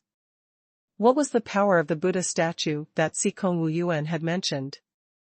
At this moment, the Buddha statue suddenly trembled. Sikong Wu Yuan and Jiang Ming's attention was completely focused on the Buddha statue. The Buddha statue spat out a golden club and threw it in front of Jiang Ming. Jiang Ming spread out his hands and caught the club. He held the club and walked to the gongs and drums, striking them again and again. The sound of the gongs and drums grew louder and louder. Then, a transparent little golden man appeared in front of him. The little golden man's shadow was white, and it shone in the temple. The light immediately dimmed, and the sound of the gongs and drums became softer and softer. However, the little golden man did not disappear. He was still in front of Jiang Ming and Sikong Wu Yuan. This was the first time Sikong Wu Yuan had seen him. His hands immediately trembled, and he became more excited than before.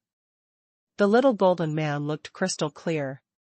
He wanted to touch the little golden man, but the little golden man revealed a flustered expression. What do you want?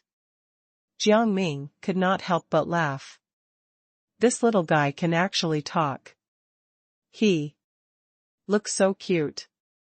Unexpectedly, when the little golden man saw Jiang Ming, he became serious. Hey, you can't say that. I'm your spell summoner. Jiang Ming pondered. What spell can you give me? The little golden man did not answer. He just closed his eyes and directed the light in his hand at Jiang Ming. Jiang Ming immediately felt a scorching heat. Then, all the hair on his body stood on end, and the power rushed to his entire body. Sikong Wu Yuan was excited. He had never seen such a ceremony to pass down spells. Now that he had seen this, he really wanted to know how Ning Kaichen felt. After a while, the little golden man stopped. Jiang Ming felt very powerful. The little golden man gradually began to disappear, and his eyes turned red. I've already passed on my inheritance to you, so I should be leaving now. Oh. Right, I saw that you were given a request by the female ghost. The bracelet is under Liang Cici's pillow in her bedroom. I hope this will help you, my successor. I hope you can use the power I gave you well. Punish evil and promote good. Don't do bad things, or else this power will backfire on you. Before he disappeared, Jiang Ming heard a lot from the little golden man. He was slightly surprised that the little golden man would actually help him find Liang Xingxing's bracelet. He was still worried about not being able to find Liang Xingxing's bracelet. This was really a pleasant surprise. Xikong Wu Yuan did not hear the rest of the sentence, but he noticed Jiang Ming's surprise. He immediately asked, "What did the little golden man say to you? Why do I feel like you're in a bad mood?" "Nothing. Let's go outside." Seeing that the little golden man had completely disappeared, Jiang Ming knew that there was nothing else. "Wait, don't go yet." As the gongs and drums sounded, a door opened at the front of the temple. There was a dragon head at the innermost part of the door. The dragon head had sharp teeth and a mini drum in the middle. Seeing the mini drum, Xikong Wu Yuan seemed to have thought of something. He held a club in his hand and struck the mini drum. The secret door that was originally closed was instantly opened. Xikong Wu Yuan looked at Jiang Ming and said seriously, "Lord Ming Kaichen, let's go in." Jiang Ming thought for a moment and then thought of Zhu Aci and Zhuanan. He said to Xikong Wu Yuan, "Can I bring my friends along? My friends can help us a lot. I want them to come with us." Xikong Wu Yuan shook his head and said, "The traps here are dangerous. I don't want your friends to fall into unknown danger. It's better not to let them in." Jiang Ming felt that Xikong Wu Yuan's words made sense, so he did not say anything more and followed Xikong Wu Yuan in. However, Xikong Wu Yuan suddenly had a headache, and the pain was particularly severe. Then, he looked at Jiang Ming, and the latter supported him before he fell. Xikong Wu Yuan closed his eyes and lay down beside Jiang Ming. Jiang Ming did not go in when he saw that things were not looking good. He directly helped Xikong Wu Yuan to the side room next to the temple. Seeing the unconscious Xikong Wu Yuan, the little elves panicked. They all came to Xikong Wu Yuan and looked at Jiang Ming. What happened to Xikong Wu Yuan? Why did he faint for no reason? I don't know either. He fainted in the temple.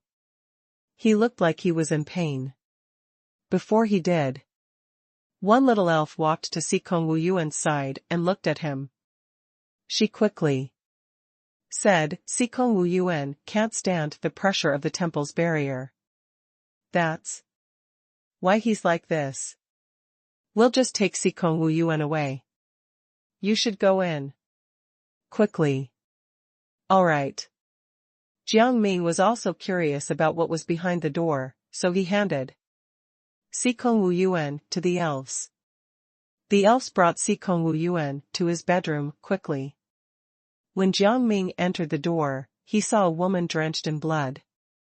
Blood was flowing from the corner of the woman's mouth, and her eyes were dark. She was motionless like a puppet. Jiang Ming was stunned for a moment. Then, he raised his hand and shone a light to wake her up. "I am the eldest daughter of the Prime Minister's residence, Wang Zixing." "Who are you?" Jiang Ming looked at Wang Zixing in confusion. "Yes, I came to pray to change my fate. This is what I have to do." Wang Zixing became serious. "Change your fate?" Jiang Ming could not help but laugh. "Only you can change your own fate." Wang Zixing was stunned. Then, her expression became gloomy. "But I only have the ability to predict the future." I have no other abilities. What do you mean? Jiang Ming was curious.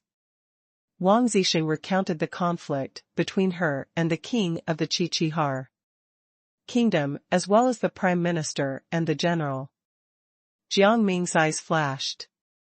Do you want to get back at the king of the Qiqihar kingdom? He felt that it was time to punish this king. Huh? Wang Zixing was stunned. Take us back to the prime minister's residence, I can help you. Let's go. My name is Ning Kaichen. Jiang Ming treated Wang Zixing's injuries, and his attitude was very obvious. Wang Zixing gritted her teeth. All right. Now, she could only rely on the person in front of her. After they left the temple, Jiang Ming brought Princess Qingmiao and the others back from the Daliang kingdom. He then brought Zhu Aci and Zhuanan to the prime minister's residence. As Jiang Ming and the others were honored guests of the palace, the prime minister welcomed them warmly. It was the day before the Lin family's general, Lin Jinyan, was going to break off the engagement with Wang Zixing. Jiang Ming whispered something into Wang Zixing's ear. Wang Zixing's eyes lit up, and she did as Jiang Ming said. I want to break off the engagement. The next day, when Lin Jinyan came, his entire body was stiff. He looked disdainfully at Wang Zixing. Lin Jinyan was supposed to be her future husband. To be precise, he was the husband she desperately begged for. He did not love her. He loved his childhood sweetheart, Wang Zixing. Wang Zixing was her half-sister. She was the daughter of the prime minister's favorite concubine. Her father, Prime Minister Wang, had killed Wang Zixing's mother for her. Wang Zixing knew that her father did not love her at all. He loved Wang Zixing. If it was not for his cowardice, her father would have killed her personally. For Wang Zixing's sake. According to her predictions, in the future, Lin Jinyan would only fall in love with her when she was about to die. Only then would he start to hold Wang Zixing, who had always abused her, accountable. But what use was that? Her illness was caused by Wang Zixing. No matter how sorry Wang Zixing was, Wang Zixing would not come back to life. Her soul was imprisoned in that temple. Jiang Ming sensed Wang Zixing's emotions and secretly comforted Wang Zixing. In his heart, it's all in the past. Now that there's another chance, you won't miss it. We should get close to a new force and get rid of General Leng. Jiang Ming encouraged Wang Zixing. General Leng, don't treat her like this. At this moment, Wang Zixing twirled her handkerchief and spoke up for Wang Zixing with a fake smile. If not for her smile, Wang Zixing would have thought that she was being kind. Jiang Ming grinned and looked at Wang Zixing. Wang Zixing was despicable. Zixing, you're the only one I love. In this life, I won't marry anyone but you. I'm willing to be with you for the rest of my life. Leng Jinyan expressed his love to Wang Zixing. General Leng. Wang Zixing lowered her head shyly. Wang Zixing felt disgusted and continued to talk to Jiang Ming. The reason why Lin Jinyan was engaged to her was because Wang Zixing had asked him to do it. Wang Zixing wanted to see if Lin Jinyan really loved her. Essentially, Wang Zixing was just Wang Zixing and Lin Jinyan's plaything. Now, Wang Zixing was still lovey-dovey with General Leng in front of her. Right at this moment, the head eunuch brought people over slowly. Jiang Ming laughed internally. He was finally here. Helping Wang Zixing was paying off. The day before Lin Jinyan broke off the engagement with Wang Zixing, he helped Wang Zixing spend the night with the king of the Qiqihar kingdom. He promised to confer Wang Zixing the title of queen today. The king has decreed that the prime minister's daughter, Wang Zixing, has a good character and is conferred the title of queen. Wang Xiqing gave Wang Zixing a strange look, then stepped forward and tore the royal edict. She smiled at the head eunuch and said, "Please tell the king that the Wang family is unwilling to let Ms. Wang enter the palace." Jiang Ming's eyes darkened. Wang Xiqing's arrogance came from how she was treated at the prime minister's residence. Moreover, the prime minister's residence had achieved so much that even the king had to give in to them. Wang Zixing's father had even privately raised a group of elite soldiers. In other words, if Wang Zixing's father wanted to be the king, he could easily do so. "Qingqing, let her go. She's so annoying. You don't want her to enjoy the status and treatment of the prime minister's residence, right? If she were to marry into a hooligan's family, it would be quite troublesome for the prime minister's residence, but if she were to marry into a commoner's family, she would still have the chance to enjoy a good life. Looking at it this way, it would be better to let her be a useless queen and live in the palace for the rest of her life, without any opportunities to enjoy herself. At the same time, she can also increase the prestige of the prime minister's residence." Wang Zixing's father stepped forward. His eyes were fixed on Wang Xiqing as he gently comforted her. Upon hearing this, Wang Xiqing's expression immediately became happier. She looked at Wang Zixing arrogantly. "All right then, let her enter the palace." Wang Zixing watched all of this unfold indifferently. Wang Xiqing had always been the prime minister's favorite, while she was a nobody. Wang Xiqing was the one who had suggested that she be called the young miss of the family. The meaning behind it was self-evident. Wang Xiqing wanted to humiliate her in as many ways as possible. The reason her father was speaking up for her today was because Ning Kaichen had made her make a deal with him. As long as her father allowed her to enter the palace, she was willing to become his pawn and watch the king's every move. Jiang Ming's eyes were clear as he silently watched everything. Wang Zixing had mentioned that the king seemed to be disorderly recently, and he was very worried. Wang Zixing's personality had always been weak and subservient.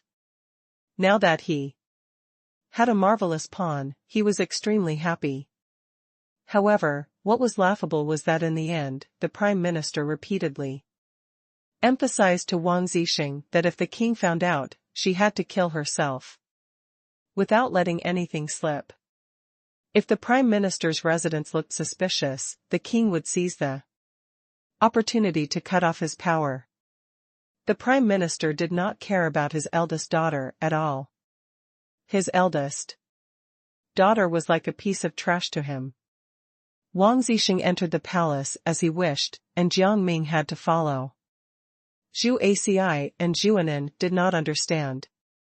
They quickly said, "Why are you following the young lady of the prime minister's residence into the palace?"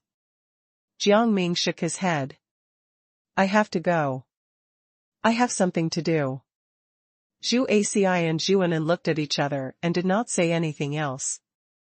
They just let Jiang Ming go. After the ceremony, Wang Zixing gave an order. "We must raid the entire Lung family." The king of the Qiqihar kingdom frowned. "My beloved, this is not a good decision. The Lung residence and the prime minister's residence were in cahoots with each other. If they directly attacked the Lung residence, it was no different from attacking the prime minister's residence. Don't worry, your majesty. I will bear the consequences alone. Wang Zixing looked at the king of the Qiqihar kingdom. The king of the Qiqihar kingdom had a condition for making Wang Zixing the queen. The condition was for Wang Zixing to stabilize the throne for him. The two of them had been oppressed by the prime minister's residence for so many years. Thus, they immediately became allies. The king of the Chi kingdom laughed lightly. All right. The order was quickly passed down. According to the rumors, everyone in the Ling residence had been captured. When Wang Zixing was discussing some miscellaneous matters with Jiang Ming, the eunuchs came to make a report. Your Majesty, General Ling is disobeying your orders. Kill him. Wang Zixing lay on the side chair and said slowly. Your Highness, the youngest daughter of the Wang family wants to see you. The eunuch said again. Before he could finish speaking, Wang Zixing barged in with a cold smile on her lips. Wang Zixing, how dare you? Wang Zixing slowly picked up a cloth handkerchief and wiped her hands. My sister, why do you say that? Wang Zixing, do you think you can do whatever you want just because you're the queen? Wang Zixing sneered. Don't forget, the current power of the prime minister's residence isn't something the king can suppress. Wang Zixing, I advise you to treat the Ling family well. Otherwise, you will bear the consequences. Also, the people around you make me feel disgusted. As she spoke, she looked at Wang Zixing and Jiang Ming in disgust and turned around to leave. Wait. Normally, Wang Zixing should be supporting Wang Zixing meekly, but now, Wang Zixing was not willing. What do you want to say? Wang Zixing probably thought that Wang Zixing was going to beg her for mercy, and her eyes were filled with disdain. Wang Zixing picked up the dagger beside her unhurriedly, pulled it out, and threw it over. Clang! The blade missed Wang Zixing by a hair. Wang Zixing was shocked and took a step back. She was instantly enraged. Wang Zixing, just you wait. She lifted her skirts and left aggressively. On the second day after Wang Zixing left, Wang Zixing's father brought a group of ministers to stand in front of the main hall. He was forcing the king to execute Wang Zixing. They said that Wang Zixing brought disaster to the kingdom and the people by killing loyal officials. The Ling residence was disturbed. The king of the Chi kingdom was still on Wang Zixing's side and tried his best to put in a good word for Wang Zixing. However, Wang Zixing's father was still very determined. The king of the Chi kingdom had no choice but to throw Wang Zixing into the dungeon and threatened to behead her at a later date. Before entering the dungeon, Jiang Ming asked the servant girl to release the carrier pigeon that Wang Zixing had raised for many years. Wang Zixing personally came to the dungeon to see Wang Zixing and laughed out loud. Wang Zixing, look at how pitiful you are now. You wanted to touch General Ling, but what happened in the end? You're about to die. Wang Zixing scoffed and completely ignored Wang Zixing. This was the second time Wang Zixing saw Wang Zixing's attitude and could not help but be anxious. Wang Zixing, what kind of attitude is this? Believe it or not, I'll kill you right now. Come on, I'm not afraid of death. Wang Zixing glared at Wang Zixing. Wang Zixing was forced to retreat by the pressure. Then, she clapped her hands and laughed. You've already become a worthless stray dog, yet you're still struggling on your deathbed. She was still smiling. Wang Zixing, you're really funny. Then, the smile on her face disappeared. A guard came over and opened the door. He shouted at Wang Zixing. Wang Zixing, you can leave now. Wang Zixing could not believe it. She asked the guard, what happened? Wasn't Wang Zixing set to be beheaded? The guard bowed and said, Miss Zixing, the prime minister led the ministers to kneel at the door, saying that there was something he had to say and that he hoped that the king would pardon Ms. Zixing. How is this possible? Wang Xiqing took a few steps back and almost fell to the ground. Then, she looked at Wang Zixing fiercely.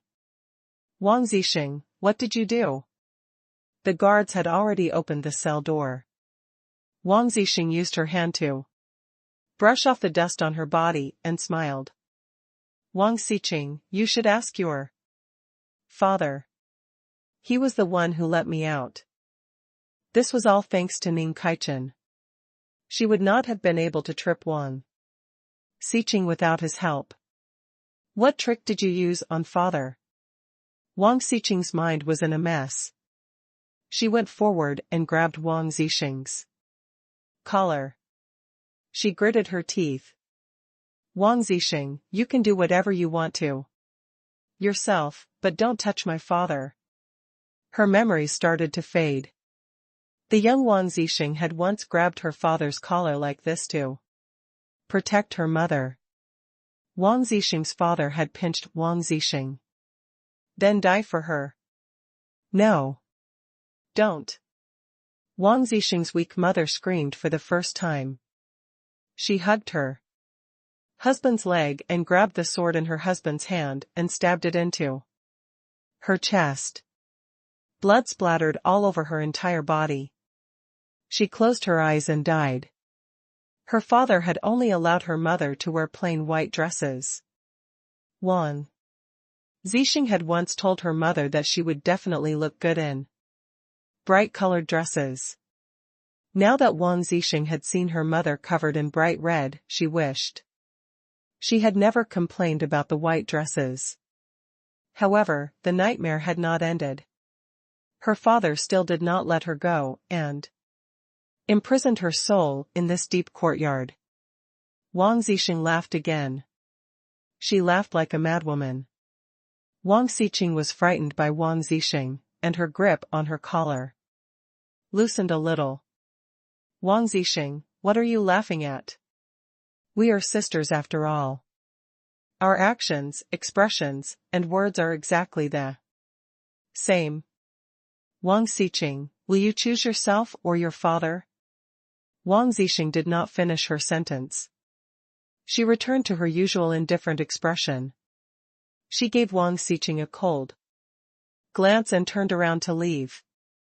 However, she bumped into the king of the Qiqihar kingdom. Before Wang Zixing could speak, Wang Xiqing's surprised voice came from behind. Your Majesty. Wang Zixing became alert. The king of the Qiqihar kingdom had clearly told Wang Zixing that Wang Xiqing did not respect him at all and often ordered him around like a servant. But now, she has addressed him so respectfully. Wang Xiqing stepped forward and hugged the king of the Qiqihar kingdom. As she hugged him, she did not forget to look at Wang Zixing provocatively. The king of the Qiqihar kingdom hugged her gently and did not even look at Wang Zixing. Xiqing, you're still as naughty as you were when you were young. Your Majesty, it's been a long time. I had something to do during the wedding, so I didn't go. She let go of the king of the Qiqihar kingdom and laughed sweetly. Wang Zixing lowered her eyes and walked to the side. Wang Zixing had to investigate the matter between the king of the Qiqihar kingdom and Wang Xiqing. There was no need to waste time here. Unexpectedly, Wang Xiqing did not intend to let Wang Zixing off. She took the initiative to hold the arm of the king and smiled at Wang Zixing. Zixing. You still don't know, right? King Qiqihar and I are childhood sweethearts. All right. Wang Zixing lifted her eyelids and whispered softly. She raised her foot and brushed past Wang Xiqing and the king. Zixing, I think the king should find a new queen. Wang Xiqing shouted from behind. Wang Zixing stopped in her tracks and heard the king reply dotingly, as long as you're ready, I'm ready anytime. I see how it is. Congratulations, Xiqing. Wang Zixing turned around and imitated the tone of the king. She clearly understood what was going on. Wang Xiqing could be a queen, but she would still be the queen dowager. The elite soldiers raised by her father had been secretly replaced by Ning Kaichen. They seemed to listen to her father, but in fact, they actually listened to her. If she wanted to, the prime minister's residence and the throne could be overturned in a day.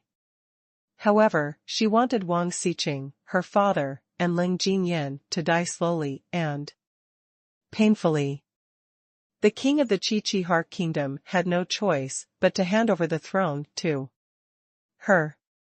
Wang Xiqing's face turned green. She never expected this turn of events. At the same time, their father rushed over and slapped Wang Xiqing. Slap. The sound was clear and loud. Wang Xiqing's face was visibly swollen. She looked at her father in a daze and choked up.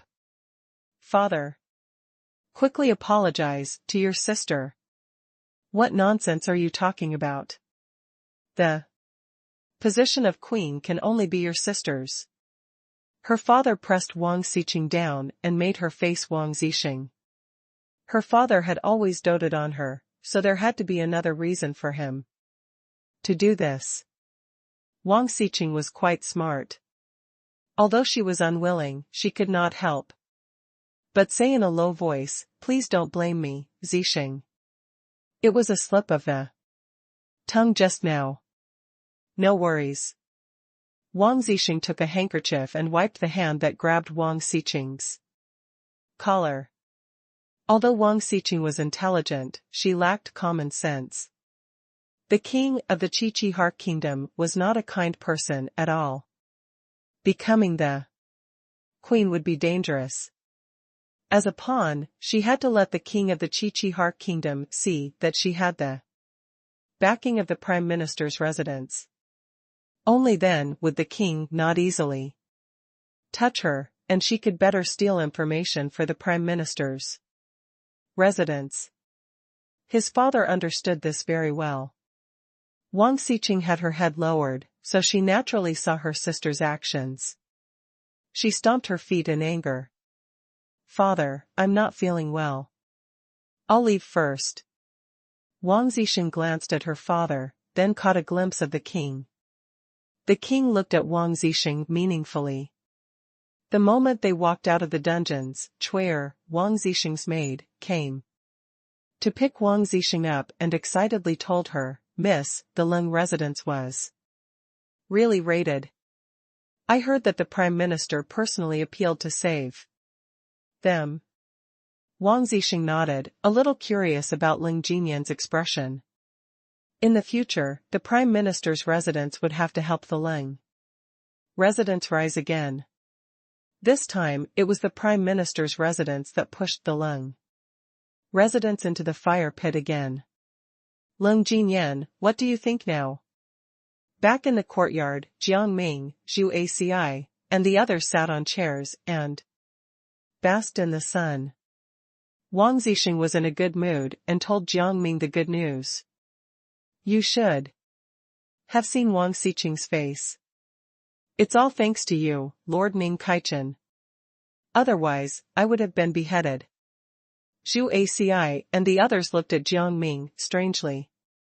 They roughly understood what Jiang Ming had been doing recently, and then they were surprised. Did Ning Kaichen actually know how to manage the affairs of the court? Were things in the Qiqihar kingdom about to change? Noticing the expressions of Zhu Aci and the others, Jiang Ming said to them, "You guys can watch what happens next for now. There's no need to ask too many questions. The end result is the most important." Princess Qingmiao suddenly had a bold guess.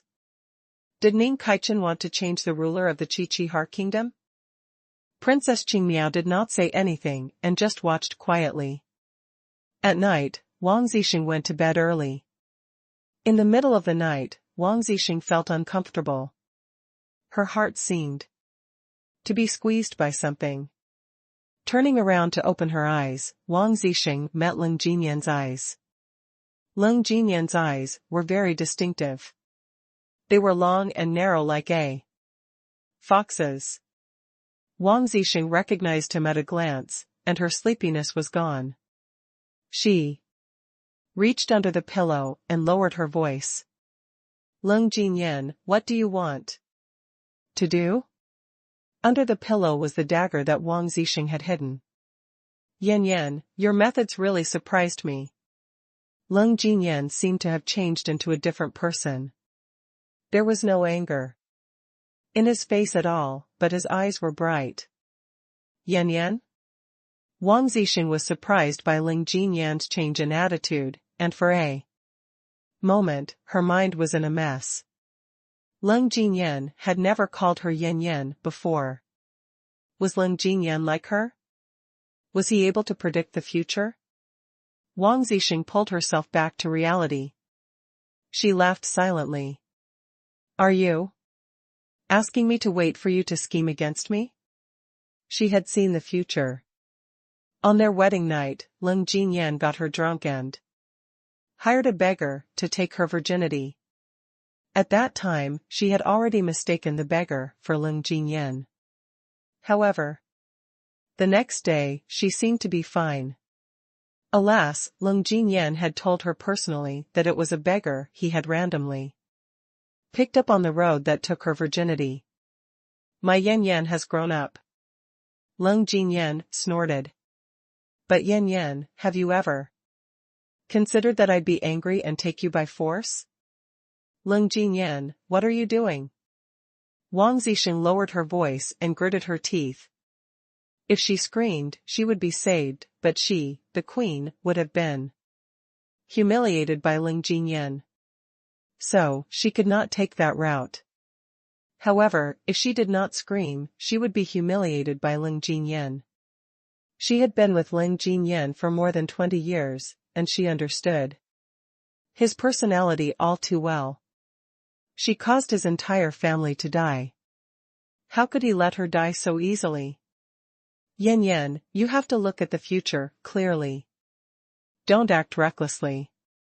But Yan, let me remind you out of the kindness of my heart that the king is in love with Wang Zixing.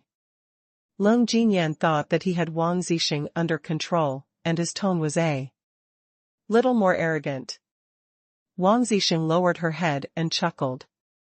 She shouted at the door, Someone come help me.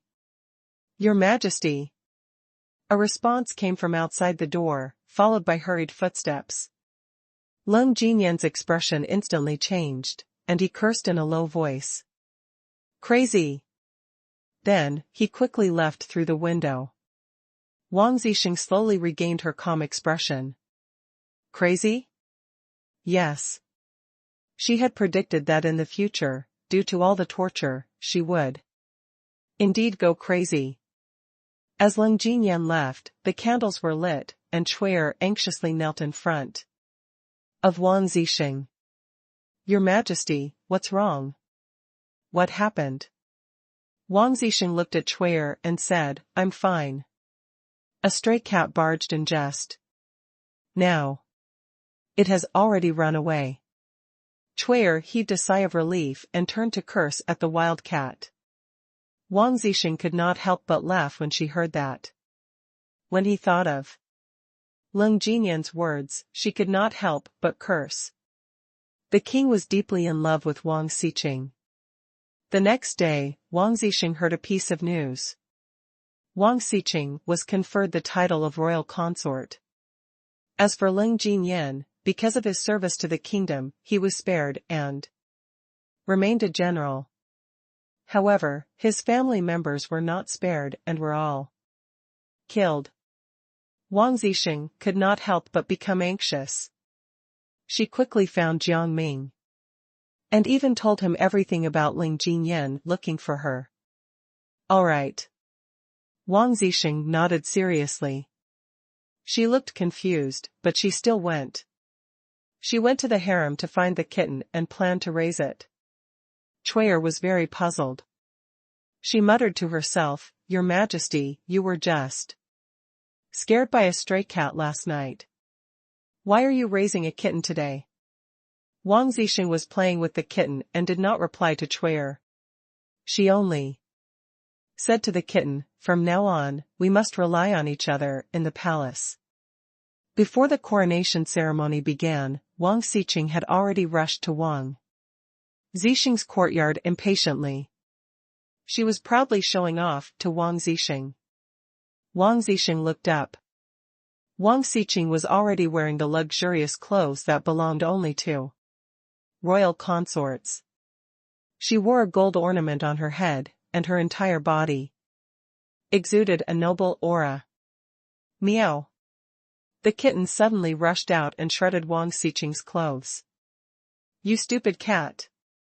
This was the dress that Wang Zixing was going to wear for the coronation ceremony tomorrow. She was so angry that she was about to kick the kitten. However, the kitten was extremely agile and ran around Wang Zixing's feet. Not only did Wang Zixing fail to kick the kitten, but she also fell to the ground. Roly-poly. Wang Zixing called out to the cat indifferently. Roly-poly ran to Wang Zixing sighed and licked the back of her hand.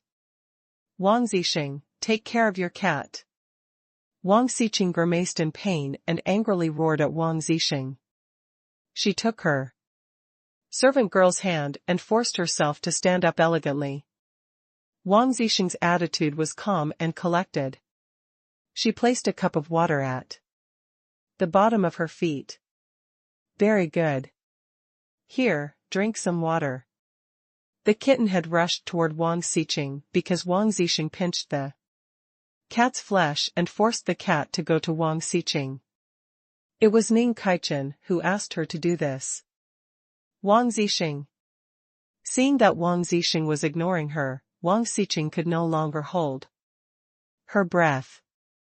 Wang Zixing picked up the kitten and turned around to return to the courtyard. Chui'er followed Wang Zixing, and Wang Zixing's clamoring came from behind. Wang Zixing, you're just jealous of me. Does it matter? I've already become a royal consort.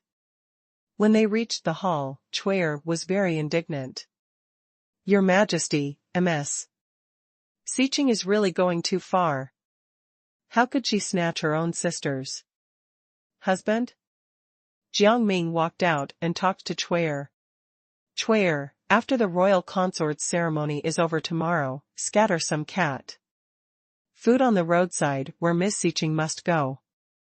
Bring Roly-Poly over in advance. And let Roly-Poly go over. Do as Lord Ning Kaichen says. Wang Zixing rubbed Roly-Poly's head and glanced at the letter on the table. It was given to her by the king of the Qiqihar kingdom. She had already read the contents inside. The king of the Qiqihar kingdom said that he hated Wang Zixing and that he treated Wang Zixing this way only to get the help of the prime minister's residence, and also to use Wang Zixing to threaten the prime minister if necessary.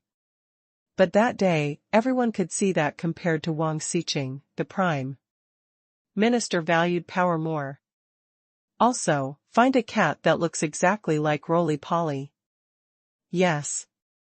Chui'er knew that Jiang Ming had been helping Wang Zixing, so she nodded repeatedly. This kitten was left behind by the king's mother. He treasured this kitten very much and secretly kept it in his harem to protect it. Everyone thought it was a stray kitten. However, Wang Zixing, who had seen the future, knew that it was the king's favorite. Jiang Ming was rather curious. If it was really as Ling Jinyan said, who would the king choose? After the royal consort's ceremony, the king was very happy and drank a few more glasses of wine.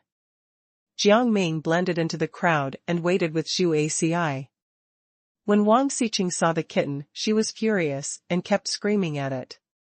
This was seen by the servants, and they quickly reported it to the king. The king was furious and slapped Wang Zixing. Wang Zixing could not believe it. Her hands were trembling, but she had no choice but to bear it. Then, she pushed all the blame onto Jiang Ming. I saw an identical kitten at my sister's place before. It must have been Ning Kaichen who set this up. Otherwise, how could there be such a coincidence? The king was rather rational, and he immediately started to consider Wang Xiqing's words. He immediately called for Prince Qiqihar. My son, I need you to test Ning Kaichen to see if he has any intentions of using our kingdom's government. Upon hearing his father's words, Prince Qiqihar was stunned. Then, he spoke up. For Jiang Ming. Father, Ning Kaichen would definitely not do this. Are you sure you're correct? Seeing that his eldest son was speaking up for Jiang Ming, the king sneered. I don't think you need to test Ning Kaichen, after all. Just let him come over. Anything that could threaten his government could not continue to exist in this world. Yes, father. Prince Qiqihar was a little worried, but he did not dare to show it. He only nodded and left. After he left, he paused. He could not understand. His father was fine. Why would he get mad at Ning Kaichen? What exactly happened? When they arrived at the Prime Minister's residence, the Prime Minister was in the study. When he heard the servant's report, he hurriedly went out to welcome Prince Qiqihar. Prince Qiqihar laughed and pretended to be relaxed. He smiled and said, Prime Minister, I'm here to look for Lord Ning Kaichen. The Prime Minister was rather disappointed, but he did not say much.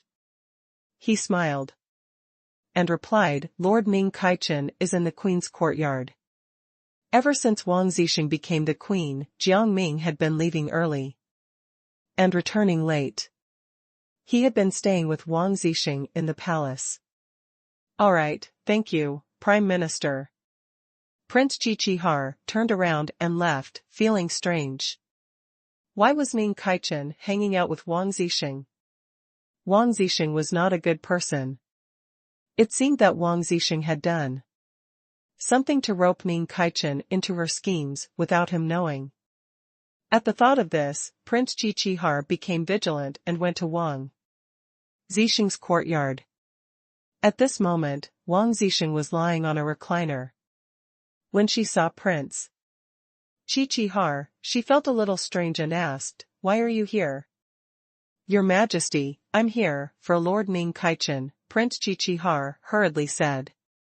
In a calm voice. He was somewhat contemptuous of Wang Zixing. He did not like her. He was very disdainful of the queen's seduction of the king, but he could understand why she did it. She was being ostracized by her family, and she wanted to stand up for herself. Chuer, take the prince to find Lord Ning Kaichen. Wang Zixing was drinking tea. At this moment, she picked up the teapot lid and knocked her teacup with it. There was very little emotion in her eyes. This was the first time Prince Qiqihar had seen Wang Zixing display emotions. He now understood why his father had conferred the title of queen on her. Prince Qiqihar stopped thinking about it and turned to follow Chuer to where Jiang Ming was. Jiang Ming was a little surprised when he saw Prince Qiqihar, but he quickly reacted. Prince Qiqihar, is there anything you need here? Prince Qiqihar burst into laughter, but he soon became serious. How did you interact with the queen? Are you really involved in the politics of the Qiqihar kingdom? He was obviously fishing for information. He also disliked the way Wang Zixing spoke to him. It was too casual. He simply did not acknowledge this queen who was about the same age as him. It was simply ridiculous. However, Jiang Ming was being secretive. If I participated in the politics of the Qiqihar kingdom, would it matter? Do you want to go against me? These words immediately stunned Prince Qiqihar. It took a while for Prince Qiqihar to react. He said calmly, Lord Ning Kaichen, if you are really involved in our politics, I hope you can leave the Qiqihar kingdom. He started to regret his actions. He felt that he had invited a wolf into his house, but there was nothing he could do. In addition, Jiang Ming seemed to have already done something irreversible. He could no longer stop him. At the thought of this, Prince Qiqihar felt extremely regretful and frustrated. He would definitely chase Ning Kaichen out today. The Qiqihar kingdom could not change, and it could not change its government. Only his father could rule this kingdom. Seeing Prince Qiqihar's troubled expression, Jiang Ming roughly understood what was going on. Prince Qiqihar, are you chasing me away? Are you sure you want to do that? You were the one who invited me here first. His smile was friendly, but his eyes were sharp. Prince Qiqihar shuddered. However, he hardened his heart and continued, Lord Ning Kaichen, you should leave. I will prepare everything for your departure. Also, didn't you plan to leave? It's just a matter of time. Jiang Ming smiled faintly. Prince Qiqihar, this is also your father's request, right? Prince Qiqihar, you should have seen the treatment and attitude I received when I came to the Qiqihar kingdom. He was somewhat unconvinced. The prince and the king had the same moral character. No wonder they were father and son. It was fine if the king had come to threaten them, but now, the prince had come to chase them away. I'm very sorry, Lord Ning Kaichen, but today, I really need you to make some sacrifices. The meaning of his words was obvious. He wanted to chase Jiang Ming away. Jiang Ming did not want to stay in the Qiqihar kingdom anymore, but he still wanted to anger Prince Qiqihar. He sat up straight and said seriously, what if I insist on staying here today? I wanted to move out of the Qiqihar kingdom, but I've changed my mind. Upon hearing this, Prince Qiqihar immediately became troubled. He did not expect Ning Kaichen to be so stubborn. He lost his temper and revealed his father's intentions. My father has already ordered you to leave this place. If you insist on being stubborn, then I don't mind taking forceful measures with you. You can try. Jiang Ming looked at Prince Qiqihar. He was not afraid at all. He had thought it through very clearly. At most, he would just fall out with Prince Qiqihar. Prince Qiqihar's attitude toward him was terrible now. Ning Kaichen, are you that ungrateful? If not for the Qiqihar kingdom taking you in, you would have long been hurt by those people from the Daliang kingdom. Prince Qiqihar was infuriated. He was not even speaking politely anymore. Even if you didn't help me, I could have gone elsewhere. Prince Qiqihar, please leave. Jiang Ming completely ignored Prince Qiqihar's attitude and chased him away. Prince Qiqihar clenched his fists and turned to leave. He had already thought of an excuse to tell his father. It was not his fault that Ning Kaichen was going to be forced out by the soldiers. At this moment, Zhu Aci and Zhuanan walked over and happened to pass by Prince Qiqihar. They also saw his terrible expression. Zhu Aci and Zhuanan felt that something was wrong. They quickly went to Jiang Ming's side with panic in their eyes. There seems to be something wrong with Prince Qiqihar's attitude. What is he here for? Jiang Ming was no longer angry. He continued to drink the tea in his hand and said indifferently, he's here to chase us away. Why is Prince Qiqihar being like this? We were invited here by Prince Qiqihar. Zhu Aci was a little angry. If he were the one who invited Ning Kaichen, he would never do this to Ning Kaichen. Did he actually want to chase them away? What did this person take them for? Were they dogs that could be chased away at any time? Zhuanen's face turned red from anger. She could not help but curse, what a rude person. If we had known earlier, we wouldn't have come to this place. Just as Jiang Ming and the others were talking, another person came over. Liang Sisi came to Jiang Ming with pleading eyes. Please do me a favor, Lord Ning Kaichen. Jiang Ming was stunned for a moment. He pushed back a little curiously. What do you want me to help with? Seeing Liang Sisi's attitude, he felt strange. Why did Liang Sisi suddenly think of asking him for help? How could he help? Liang Sisi? Help me get the jade bracelet. Liang Sisi's words were shocking. Jiang Ming did not expect Liang Sisi to come to him for such a thing, and he started to ponder. Could this jade bracelet be Liang Xingxing's jade bracelet? What was wrong with this jade bracelet? What jade bracelet are you talking about? He looked at Liang Sisi and asked tentatively. Liang Sisi pursed her lips and said helplessly, my jade bracelet was taken away by the monkey. That monkey has a powerful backer, and I can't beat them. Does that jade bracelet hold any special meaning to you? Jiang Ming continued to ask. He was being open-minded. If this really was Liang Xingxing's jade bracelet, then he could take it away. He had made a promise, and he could not go back on his word. Liang Sisi did not reply and remained silent. She was not sure if she should tell Ning Kaichen.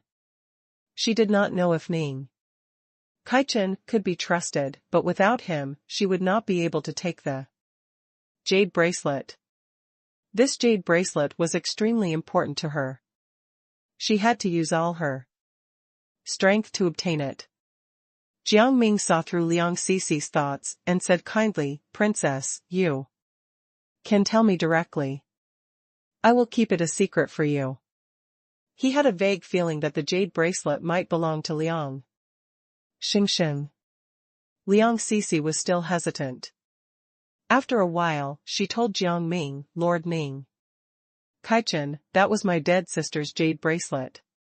It was the only thing my sister left for me before she died. It was really important to me. I can't lose it. Sure enough, when Liang Sisi mentioned the real owner of the bracelet, Jiang Ming's eyes lit up. He did not expect this jade bracelet to have really belonged to Liang Xingxing. Now, everything would be easy. As long as he got Liang Xingxing's bracelet, he would have completed his mission. Princess, if that's the case, then I'm willing to help you find the bracelet, Jiang Ming said seriously and looked at Liang Sisi sincerely. This sincerity made Liang Sisi feel much more at ease, but then she became determined. Although this invitation might make you very reluctant, I still want to say that I hope you can move to the Daliang kingdom. Jiang Ming lowered his voice and looked at Liang Sisi.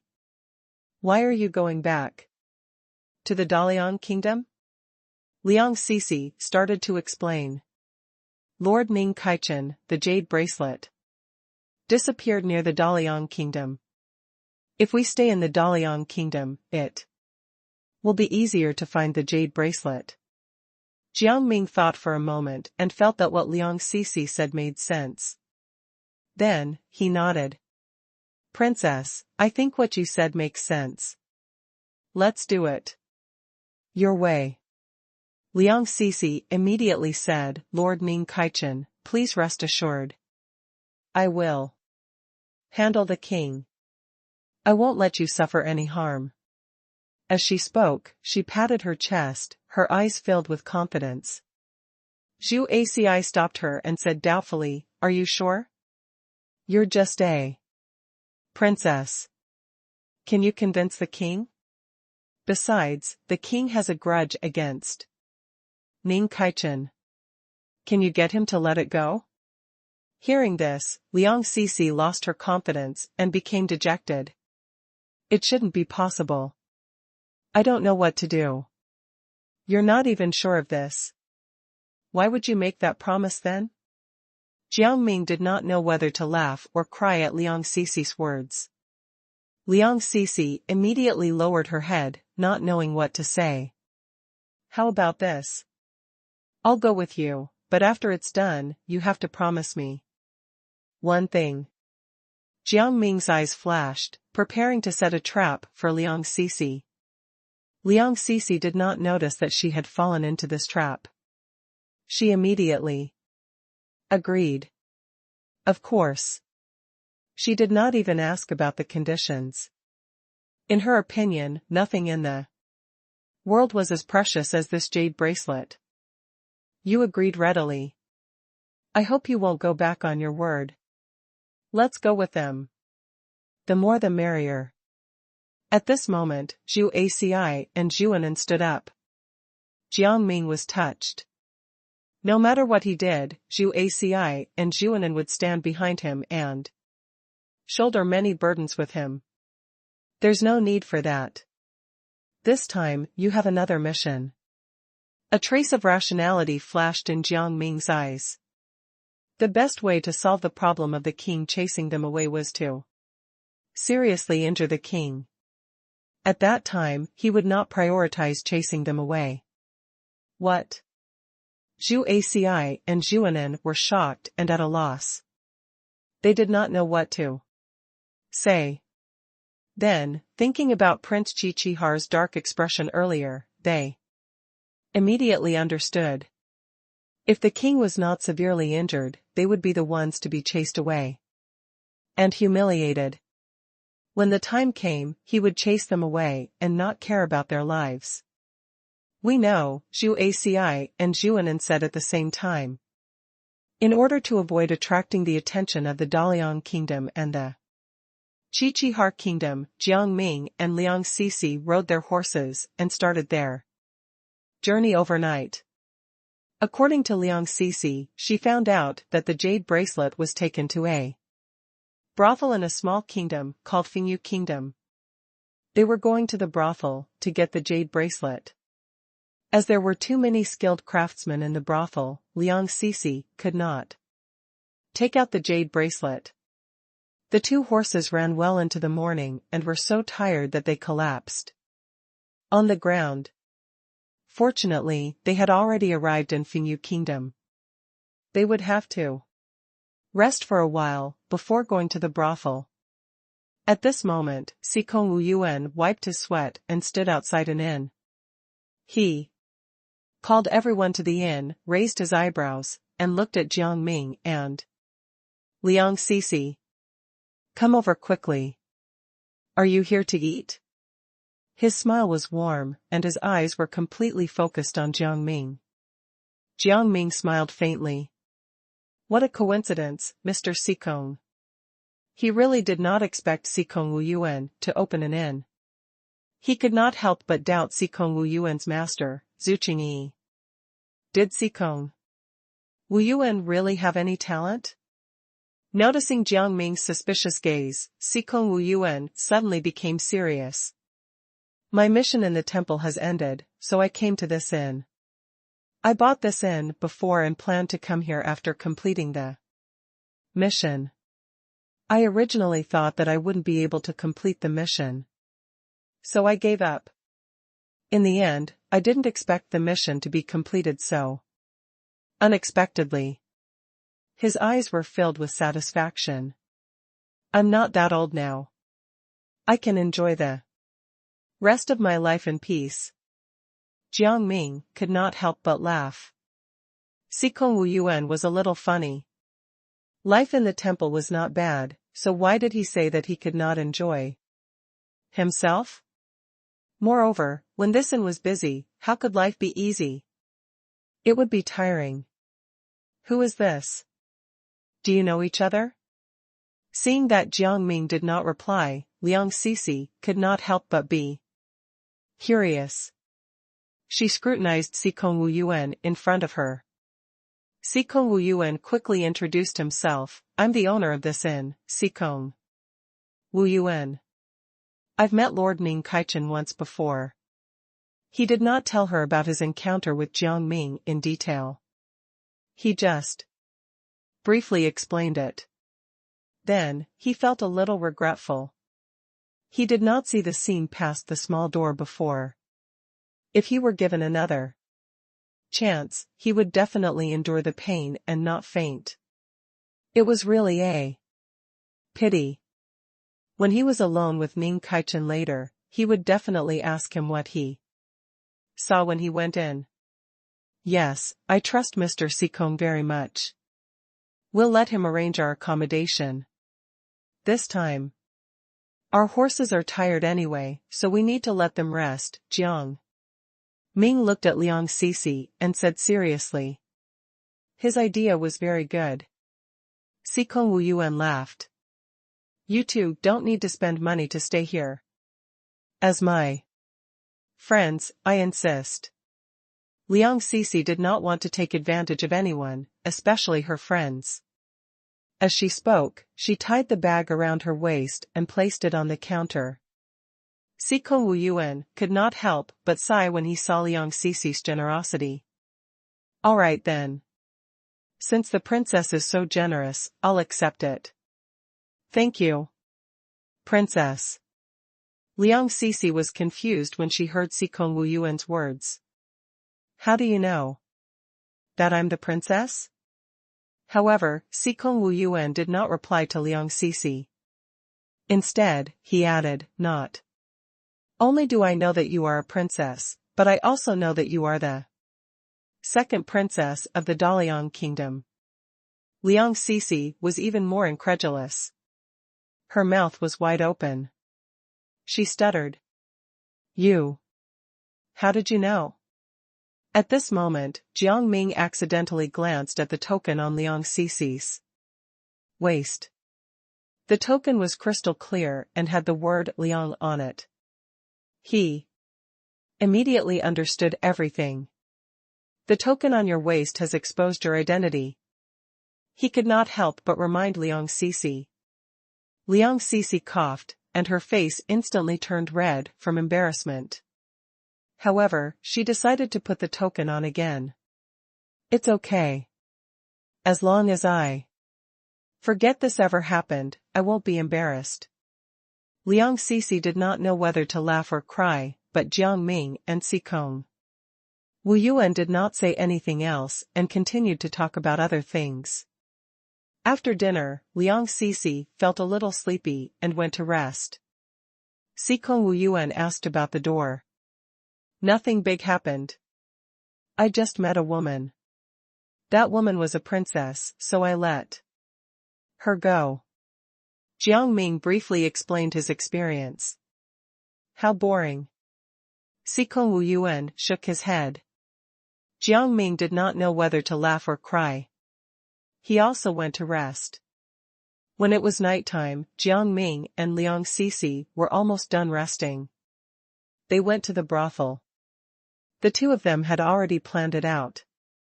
Jiang Ming would distract the brothel girl, Xiao Yuer, who had the jade bracelet, while Liang Sisi would take the jade bracelet. Liang Sisi sneaked up to the roof, and Jiang Ming was invited into the brothel by the brothel madam.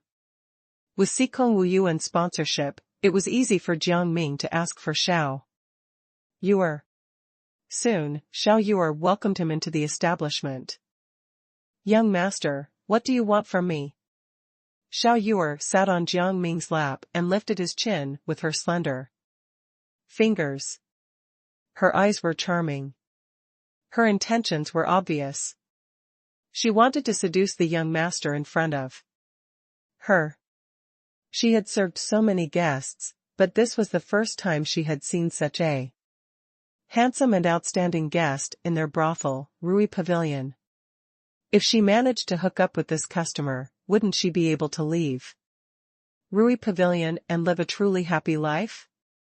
Jiang Ming was extremely embarrassed, but he still managed to deal with the woman in front of him. Miss Xiao, let's continue this matter later. Let's do something else first. She was very seductive, and he was just a man. He needed to change his plan of attack. Xiao Yuer was wearing a shiny bracelet in her hand. The bracelet had a strong aura. When Jiang Ming approached Xiao Yuer, he felt the aura attracting him. He suddenly felt strange and picked up Xiao Yuer's arm. Xiao Yuer thought that Jiang Ming was interested in her. Her face was shy, but her eyes kept darting upward. It was obvious that she wanted to seduce Jiang Ming again. She shouted coyly, "Lord Ning Kaichen." Jiang Ming did not look at her at all. Instead, he touched the bracelet on her arm and said arrogantly, "This bracelet seems to have a strong attractive aura." Xiao Yuer was disappointed, but she was not angry. She touched the bracelet that Jiang Ming was looking at and smiled. "Lord Ning Kaichen, my mother-in-law got this bracelet for me. I heard that it contains a lot of spiritual energy." "Your mother-in-law?" Jiang Ming thought for a moment and looked at Xiao Yuer strangely. Why was she working here after getting married? If her mother-in-law was good to her, Xiao Yuer would not have to be like this. Xiao Yuer guessed Jiang Ming's thoughts at first glance and covered her mouth as she snickered. "Lord Ning Kaichen, you're really funny. The woman I'm talking about is the madam of our building." Hearing this, Jiang Ming understood most of it and then fell silent. Actually, it was quite difficult to do this. While being silent, he accidentally saw the tiles on the roof being fiddled with. Xiao Yuer's room was on the top floor, so she could enter by fiddling with the tiles. Jiang Ming knew that Liang Sisi had started to take action, so he quickly said to Xiao Yuer, "Miss Xiao, why don't we go out for a walk?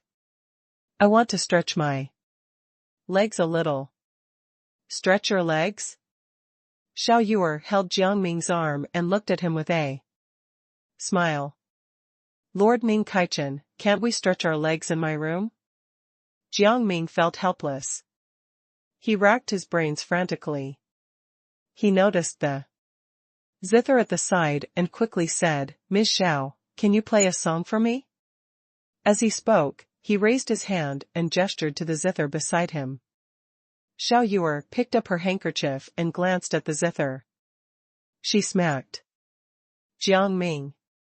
She said shyly, "Master Ning Kaichen, I don't know how to play the zither at all." As he was speaking, Jiang Ming clearly saw that the tiles had been moved. Liang Sisi was looking at the situation in the room under the eaves, and her eyes signaled Jiang Ming to hurry up and bring her away. "Then let's go take a bath first." Jiang Ming found another excuse. "A bath? Why do you want to bathe?" This time, it was Xiao Yuer's turn to be puzzled. She stared at Jiang Ming without blinking. However, Jiang Ming said thoughtfully, "Miss Xiao, I smell some unknown scent on your body." Actually, he did not, but he wanted to use this opportunity to make Xiao Yuer bathe. Xiao Yuer was shocked. She did not even argue with Jiang Ming. Instead, she stood up in a hurry and walked out of the room. As she walked, she said, "Lord Ning Kaichen, I'll be back soon. I hope you won't be angry." She was finally gone. Jiang Ming then responded, "Of course not." He could not help but complain in his heart. If she did not even know how to play the zither, wouldn't the customers complain? Just like that, Xiao Yuer was able to out of the room. It was quite amazing. Seeing that she had already left, Liang Sisi quickly jumped into the room. She was obviously a young girl, but her stealth was extraordinary. This made Jiang Ming give Liang Cixi a thumbs up. Liang Cixi quickly started searching, and Jiang Ming followed her. However, no matter how hard he searched, he could not find Liang Xingxing's bracelet. Moreover, Liang Cixi had accidentally torn a hole in the pillow. Liang Cixi felt awkward and covered herself with a blanket. Just as she was about to proceed to the next step, the door suddenly opened. Liang Cixi quickly used her stealth skills to jump up and onto the roof. Xiao Yuer only saw a shadow, and she was so scared that her face turned pale. However, when she looked more seriously, she saw that it was only Jiang Ming. She could not help but mutter in her heart. Was she seeing things? She wanted to see the doctor. Lord Ning Kaichen, did you see any strange shadows just now? Xiao Yuer still asked. She was quite stubborn. Jiang Ming pretended to be puzzled and asked Xiao Yuer, Ms. Xiao, what strange shadow did you see? I'm the only one in this room. Xiao Yuer was stunned for a moment before sighing. I'm really unwell. I actually saw something leave just now. Her words were a little bizarre. Still, Jiang Ming did not say anything. The best thing to do now was to send Xiao Yuer away. Xiao Yuer did not know her current situation and said in a hurry, Lord Ning Kaichen, do you still smell that scent? Jiang Ming pretended to frown and said unhappily, no, I still smell it. Xiao Yuer pursed her lips and rushed out to take a shower. Taking advantage of the free time, Liang Cixi jumped down and started searching again. Once again, she returned empty-handed. Jiang Ming had already seen it clearly. If he did not take the initiative to test Xiao Yuer, it would be impossible to find the bracelet. Therefore, when Xiao Yuer came back from her bath, Jiang Ming said directly, I heard that you received a bracelet worn by a princess. I want to see it. Seeing that Jiang Ming was here to see the bracelet, Xiao Yuer's face immediately darkened. She said unhappily, why should I show it to you? I thought you were here for something, but it turns out that you wanted to see the bracelet that I got with great difficulty. What's the difference between you and my mother-in-law? She also wants this bracelet. Seeing that Xiao Yuer's attitude changed so quickly, Jiang Ming immediately said, Ms. Xiao, there's been a misunderstanding. Xiao Yuer did not believe it at all. Her eyes were filled with vigilance. No matter what, I won't let you take the jade bracelet. Jiang Ming saw through Xiao Yuer's thoughts and continued to comfort her. I will definitely not take this bracelet. If you don't mind, I just want to look at it. Although he was telling the truth, there were many loopholes in his words. If one listened carefully, they would understand what he truly meant. Xiao Yuer did not notice the loopholes in Jiang Ming's words and immediately began to consider his request. After thinking about it, Xiao Yuer made a decision. Her thoughts were rather simple. Her simplicity made her seem rather innocent. Xiao Yuer pulled up her clothes and sat on a stool at the side. She looked at Jiang Ming and said seriously, I hope you can answer a few questions. If you can't, then you can forget about seeing the jade bracelet. Also, I have some conditions. Jiang Ming agreed immediately. What do you want to know? He wanted to see the jade bracelet. Hearing this, Xiao Yuer felt a little strange. Is this bracelet very important to you? Do you have some kind of relationship with the owner of this bracelet? She was extremely curious. Seeing the curiosity in Xiao Yuer's eyes, Jiang Ming did not know whether to laugh or cry. He coughed and said, we've met 2 or 3 times. Nothing special happened, so don't overthink. Xiao Yuer was instantly disappointed, but she did not say much. She just sighed and said, "What a pity." "All right, quickly tell me your conditions." "What are your conditions?" Jiang Ming went to the main topic. Xiao Yuer looked at Jiang Ming, and her eyes suddenly turned cold. "Ming. Kaichen, I want you to help me kill someone." His tone was very determined and sharp. There was also a tinge of deep sadness in it. Jiang Ming could see Xiao Yuer's emotions and asked, curiously, "Ms. Xiao, can you tell me what happened?" Xiao Yuer was stunned for a moment before slowly revealing her past. "I was originally the free and unfettered Ms. Jiang of the Fengyu Kingdom. I wandered around and set up a shop wherever I went.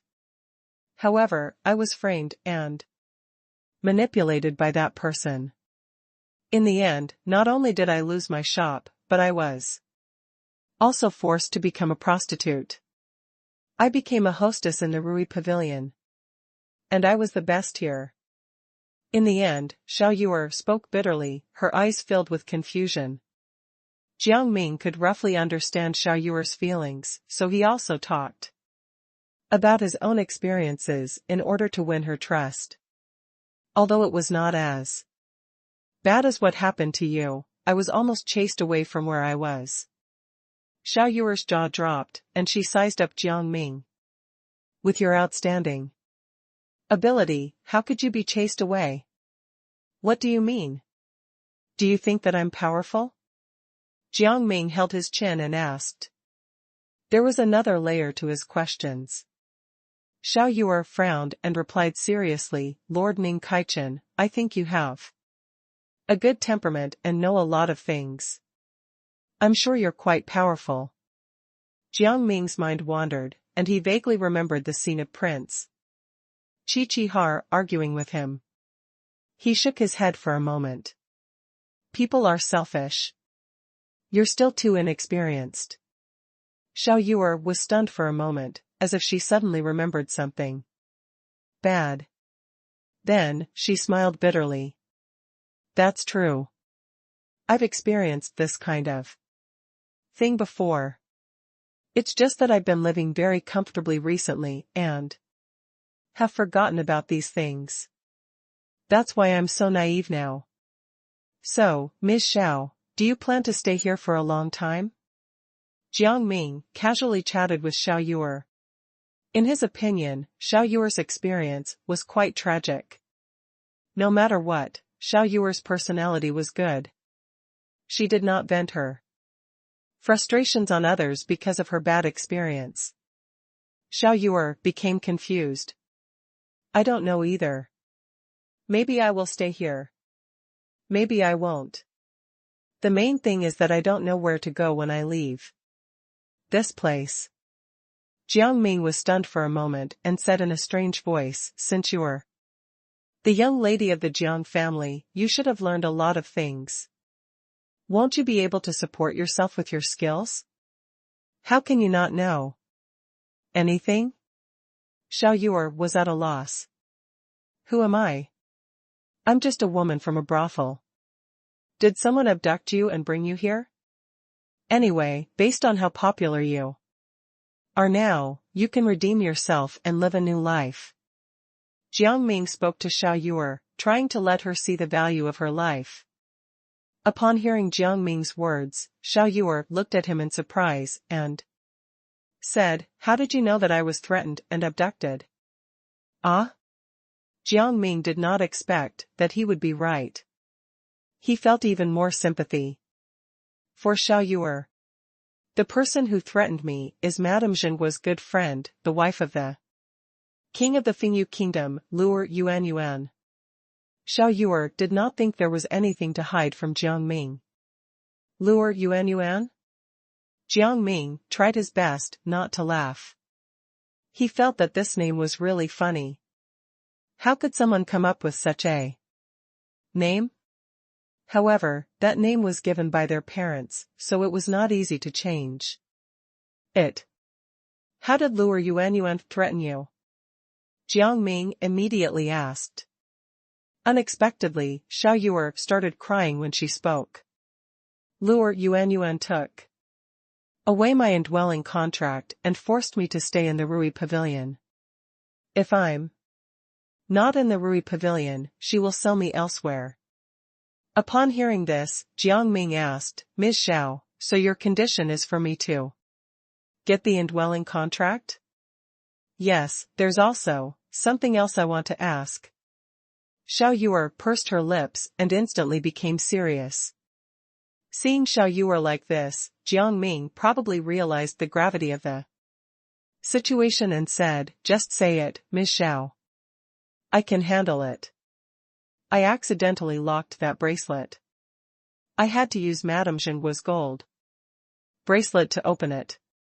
However, Madame Zhenguo's gold bracelet is very expensive. Xiao Yuer told Jiang Ming about the origin and story of the gold bracelet and showed him a portrait of Luo Yuanyuan. Leave it to me. Jiang Ming agreed directly and went out, but he accidentally bumped into Luo Yuanyuan. He followed her and waited until Luo Yuanyuan entered a room. He created a small hole in the door and looked inside. Ning Kaichen.